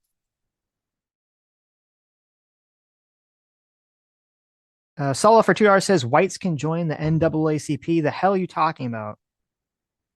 Yeah. Well, as I said, yeah, they can. Who you can hire versus who you advocate for is different in terms of the law. Look, I'm Nick, going to look up the local chapter and I'm going to go in and say, hey, I want a job here. right. Throw my application and see what happens. And if they don't hire me, I'm going to sue them for racism. Nick Tomato for 2CHF says, I'm into the Amazon types or Salma Hayek. Well, listen, there's nothing wrong with that. Okay. Nothing at all. Squeeze Louise for $5 says to get rid of versus preserve. One is destructive, one isn't. Yeah, I understand what you're saying, but I still say that it's to put value in the thing in the first place, as opposed to the idea or the person. To me, is the issue, is to put value in the skin color when there shouldn't really be. There should be value in the culture. There should be value in ideas and the way people act, but not in the color of someone's skin. Nick Tomato for 2 This CHF. is great. Somebody says, I think Adam is advocating for the mad policy for racial discrimination, like the nuclear program. That's exactly right. Mutually assured destruction. If that's perfect. if that's the framing, we say, listen, you gotta stop all this shit, or we're gonna have our own version of it. Like as the mad, then yeah, I'm in favor. Like that's fine. Well, that's I think this is exactly what's happening with Nick Fuentes and the Groypers. I think that's exactly what they're doing. They're saying, listen, mutually assured destruction here. We're going to blow it all up. That's not what they're doing. Because the mad thing is saying, we don't want this, but we're going to basically do it to prevent you from doing it. That's very different than saying we actively want this thing and think it's morally correct and justified. Yeah, there are probably adherents to both those strategies involved in the coalition, though. There are probably people in the coalition that are like, no, we don't want any sort of marginalized people around us. Mm-hmm. And there are probably people who are like, I'm sick of getting discriminated against, so I'm going to throw my lot in with the racial coalition as the mutually assured destruction technique. Mm-hmm. Nick Tomato for 2 CHS says England is destroyed because of DEI. I hope it's not destroyed, but definitely seems to be damaged substantially by it. I think it's really damaged by, I guess it's tied into DEI. It's really damaged by the concept of countries that are white majority countries are not allowed to be nationalistic, proud, patriotic, and defend their culture and their values. And that was the real thing that was kind of like fucking over a lot of these European countries when they just took in a huge swath of immigrants and didn't really try to assimilate them, or took in way too many people to even be assimilated in the first place, and let them, clump up into enclaves. Nick Tomato for 5 CHS says the World War II vet who literally on camera saying he regards, maybe it means regrets. He regrets fighting. He wouldn't have done it if he knew while crying over his dead brothers. Okay. He was mad about fighting World War II. I mean, that makes sense. Obviously, most people would not fight in a war. Part of the way that war works, and it's weird, it's both a positive and negative, is like, yeah, most people are not going to fight, even if they have to protect their own country. They're not going to fight if they know it means to sacrifice their own individual loved ones. So, Nick Tomato for 2 CHF says, also, I like Salma Hayek. Damn. Well, there you go. We're all unified around Salma Hayek being hot. Nick Tomato for another 5 CHF says, Aliens, 100% female, made over 2 decades before I was born. My favorite film ever. Literally 2 mothers duking it out. Ripley versus the Alien Queen. That is true. That is true. Anyways. All right. This was fun. I hope I didn't offend anyone. I hope Adam offended Actually, everybody. I hope I offended all of you. I hope I offended everybody. Thanks for coming on, Paul. Everyone should subscribe to PF Young. I do think, even if you don't like some of the things that Paul is saying, I didn't watch his last video, but his previous 2 videos, I think, really elucidate or explain some very important concepts to understanding the political environment. Even more importantly, the autism versus schizophrenia, which we didn't really get into, but I think is very useful for understanding what's going on. So I highly recommend that you guys check out his channel. All right. Yeah, check it out. Maybe I'll even check it out. There you go. Bye-bye. Bye-bye, everyone.